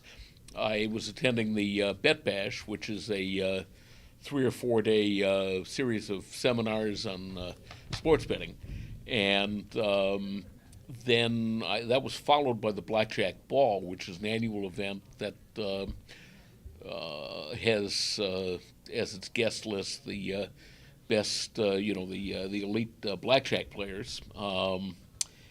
And so I thought, well, maybe a more targeted memoir would be better. And so I started to write only about, my gambling experiences. And then I realized that was still going to be a very, very long book. So I've confined it to, from the time that I started playing blackjack early in 1982 until 10 years later when I returned from an extended trip to Southeast Asia. And so that, and skipping, there were a few years where I wasn't playing. So, it's going to be probably about 150,000 words by the time I'm done. Oh, wow. How many pages does that equate to approximately? It depends on the font size. But on the regular standard thing. Yeah, let's say that there's 300 words on a page. It'd be a 500-page book. Wow. It's like the Iliad.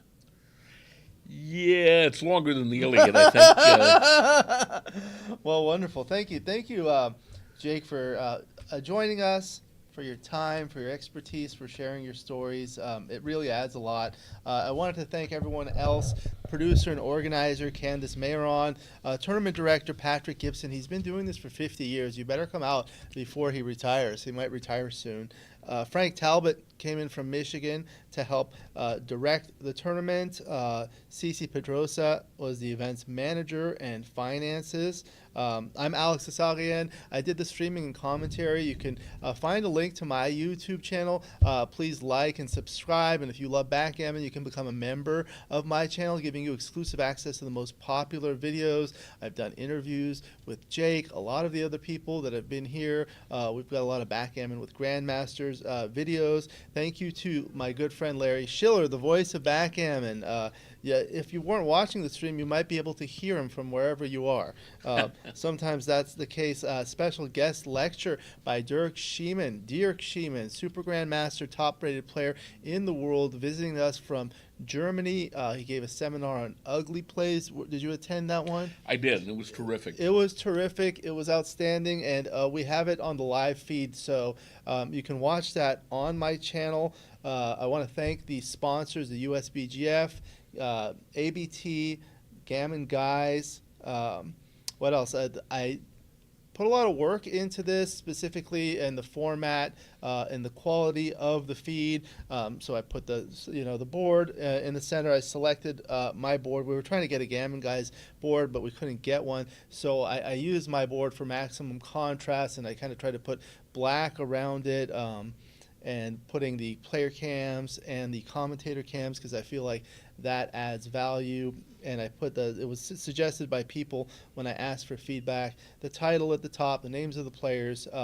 Also, we were very fortunate to have many guest commentators that are top. Of course, I mentioned Dirk Sheeman. Oliver Squire came from the UK with Martin Barkwill. A special thank you for those who come from overseas, as well as Ryan Rebello. He came last minute. We had a lot of top grandmasters, giants.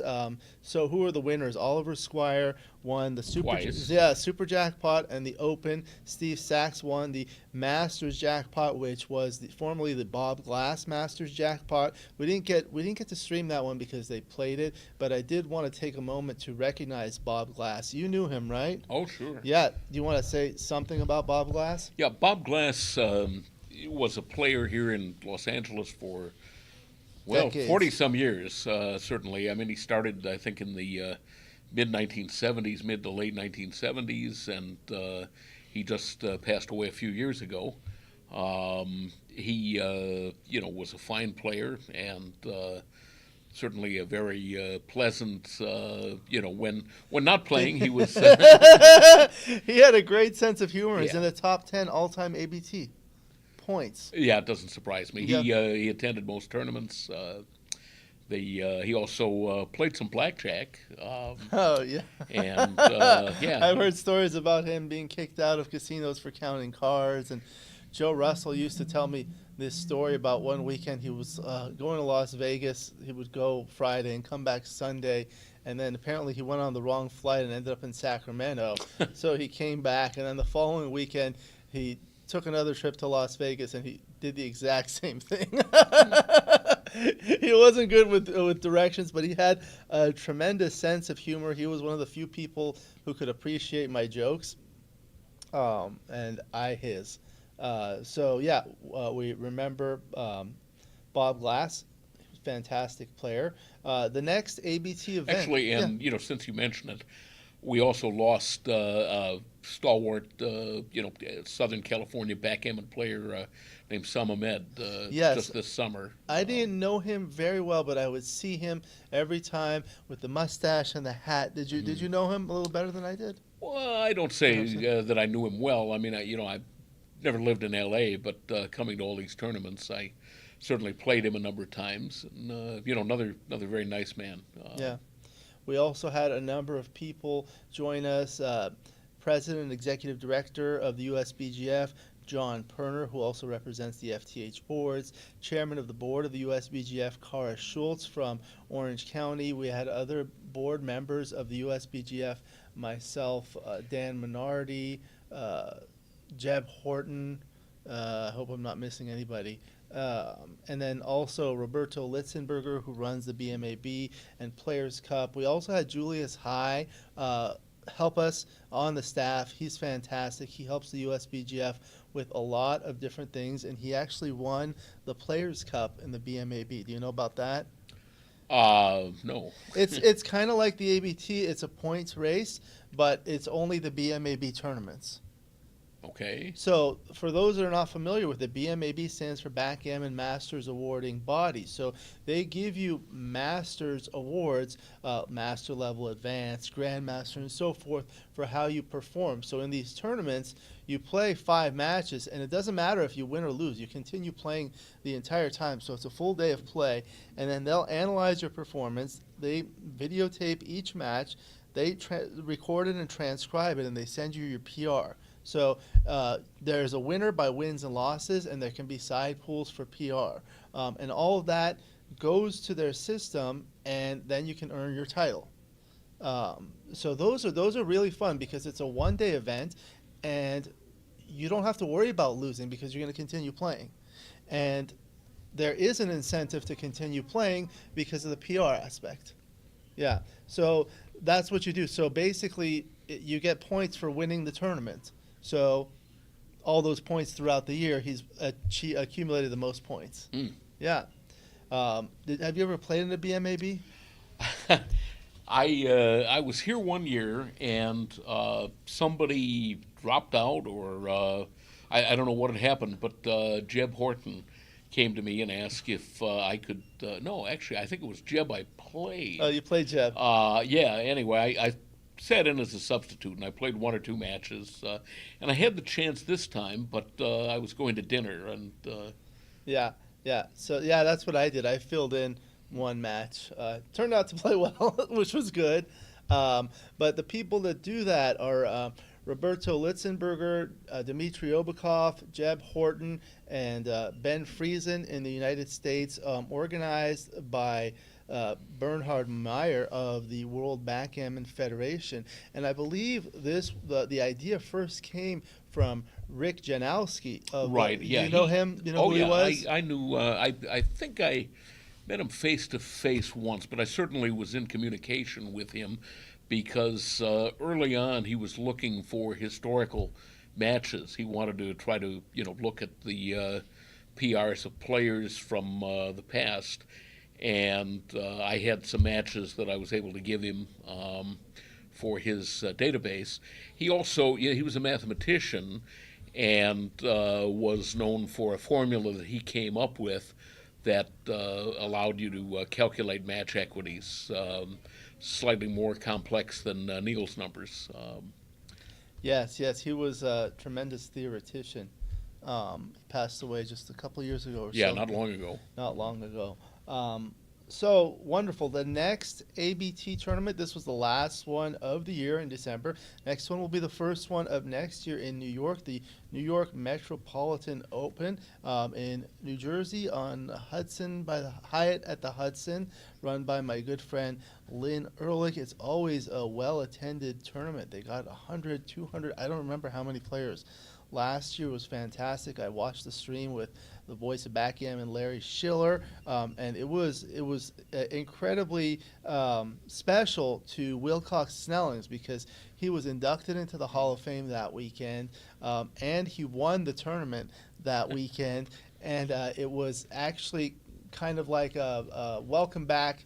He has some family in town. He grew up in New York City part of his life. Now he lives in Costa Rica. So he had all 3 of those all in one. I had the pleasure of doing an interview with him.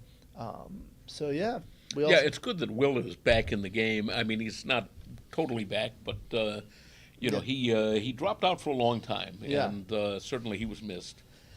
The other person we'd be remiss if we do not mention who attended here was Carol Joy Cole. Do you want to tell the viewers a little bit about Carol? You know her very well, I assume. Yeah, Carol Cole, back in the 1970s, there was a backgammon boom.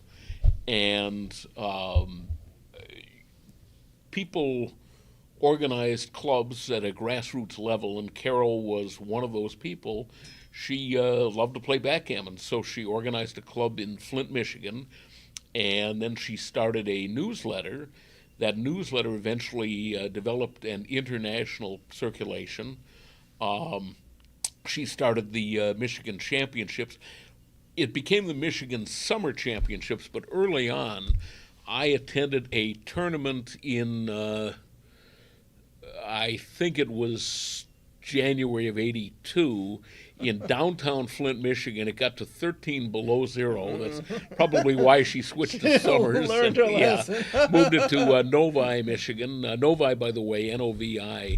A bit of trivia there. It got its name because it was the 6th stop on the train out of Detroit, and so there was a sign on the building, the depot, that said NOVI. Roman numeral 6. It was the Roman 6th stop, and that's how it became Novi. Number 6. Yeah. So anyway, but that was long before her tournaments started, and she's been, in the hotel has changed chains several times, but she's been there in the same hotel in Novi for forever, decades. And Carol, wound up not only directing the Michigan Summer Championships, but directing internationally in places like Greece, they directing, in Las Vegas with Howard Markowitz. So she was one of the first inductees into the Backgammon Hall of Fame for her contributions. And this last summer was her last year directing the Michigan Summer Championships. They'll be going on. Ben Friesen will be directing. She continues to direct her club, but she also had run a boutique for many years, and I think she's stopping that as well. She had some products here, some merchandise. I bought some dice from her. Yeah. Yeah. So fantastic. Let me go through all of the events so people who are not here know how many different events. Wednesday was the BMAB that we mentioned. Thursday, the entire day was the Jackpot event. So there was a Masters Jackpot with a $500 entry fee, the Amateur Jackpot that just finished with a $240 entry fee, and there was a Super Jackpot with a $1,200 entry fee. They also had a doubles event that evening. And then in the main tournament, there were 3 divisions: Open, Advanced, and Intermediate. So that was the first, second, and third divisions, respectively. On Sunday, there was also the the Wonder Woman Championships. There was a Speed Gammon, and they had seniors and juniors. They had blitz tournaments, and they had DMP double match point. So the seniors was like 60 and over, and the juniors was under 60. A person once asked me, why is it under 60? I said in backgammon, under 60 is juniors. What would you say about that? Well, that's probably true. I think last June I was looking around and was amazed at how many people were over 80 years old and still actively playing. One of them, John Rockwell, who was in the final of the Super Jackpot, who beat me the first round, beat Ryan Rebello the second round, and then lost to Oliver Squires in the final. John Rockwell is 86 years old. Yeah. But a regular here who would have been here is Norm Wiggins, who's 93 years old, and he couldn't attend because his older brother just died. Oh, sorry to hear that. Yeah. Norm is an outstanding person, good friends with Patrick Gibson. The other thing I didn't mention is Frank Talbot, who is the director, is also a member of the board of the USBGF. And we had, who are all the top players that attended that we didn't mention? I mean, there was Neil Kazaross, John O'Hagan, Dana Nazarian, Steve Sachs, Joe Russell, Bob Wachtel, Kid Dennis Woolsey. Culpepper. Dennis Culpepper was here. Carter Maddock. Carter Maddock was here. You, of course, were here. So many people, and that's one of the things I tried to do. Did we even mention Kit Woolsey? Kit Woolsey as well. I mentioned him, but he's a legend, deserves a second. Hello to Dirk Schiemann. Are you leaving? No, I just, in case you are leaving, I just wanted to say bye-bye and thank you for very much. Yeah, we're just concluding the stream. Okay. So, and maybe bye-bye. you can tell us, Till Dirk, next time. what does Mammut mean? Mammoth is this animal that died out like mammoth. Okay. Mammoth. All right. Yeah. we were just a Swiss brand. Probably brand. not very common here.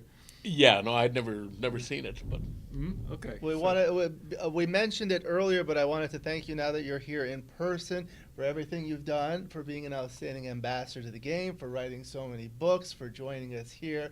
I hope you enjoyed it, and you're welcome back anytime. Thank you very much, Alex. I appreciate it. So, Jake. Yeah, if I don't see you around the hotel the next day. Yeah. So then we will meet in New York, but maybe we will just. I can't make it to New York this look, time. you cannot make it. Too bad. You're going to New York? Yeah, I'm going to New York. I did a promotional video with Lynn Ehrlich about it. It's going to be fantastic. Okay. Last year we were mentioning Wilcox Stallings won the tournament, got inducted into the Hall of Fame, and visited his family that he grew up with. Perfect. And next year it'll be you or maybe Oliver. We have to call now. So the Wilcox Snelling says we're going to call him SJ, which stands for Super Jackpot. I said Mr. Super Jackpot, but what are your thoughts? Oliver, impressive, very impressive, great run. I mean, he's a super talented player, one of the best young players, or one of the best players actually. We have a lot of young players. Yeah, that's Oliver, good. That's Ryan. good. I appreciate it. Next generation is trying to take over. I know. What are we gonna do? We're getting old. Yeah. I used to be the young one. Yeah. Well, Mochi, is he said that he was retiring from competing in the UBC, yeah, the yeah, UBC, it's and really tiring. I mean, yeah, and Oh, Mochi, yeah. Mochi is a lot younger than certainly than I am. He's about my age. Yeah. So no, for me it's also if I play the UBC, I mean I'm pretty much exhausted. You so, are. So actually, to me, it's not convenient to have the UBC and then the real tournament because Yeah. then it's just like. For me, it's good It's because just too much. For me, it's too yeah, much. I mean, they do such an outstanding job, and like they bring all of the best players, and that's what I love about it. No, it's absolutely. I agree. They're doing a great job, but Very good. I liked it better when it was an event on its own, so you could fully focus. But okay, so that's just my personal opinion. Thank you very much. Yeah. Give you a hug. Thank you for Thank coming. you. We'll see you soon. We'll see Jake, you. We'll maybe see you on we'll YouTube. bump into each other. Undoubtedly. Yeah. We'll see more YouTube videos. Yeah, of course. Thank you very much. Have a safe trip to Dirk Schiemann from Germany. Pleasure to have him. Last time, hi Bob. Bob Zabrol is watching. You know Bob, Hey, right? Bob, I certainly do. We had some of Bob's boards. Actually, I remember one of them I saw by Vin Ramirez. It was like a gray with blue and white, I believe, and it had the double rack. But those were 2-inch checkers. It was he said it was one of the very few that he has made with 2-inch checkers. Correct me if I'm wrong, Bob. That was the final match. Things are wrapping up. Maybe some DMPs or blitzes or things like that. But that's about it for the stream. Bob says hello. What else? The next ABT will be in New York, and then after that, Texas, there's gonna I be think, San Texas. Antonio. There's going to be also a Charlotte Invitational at some point. Atlanta's coming up. Cherry Blossom, Chicago. The next LA tournament, the LA Open, will be in June. I think it's a 12th week. through 15th. Right, a week later than it's normally held because of like scheduling issues. We look forward to seeing you then. It's going to be fantastic. It's always a great turnout. Thank you. Do you have any final comments before we conclude? Come to the tournament next year. Yeah. All right. Thank you. We'll go ahead and end the stream, and we'll see you next time. Bye-bye. See you.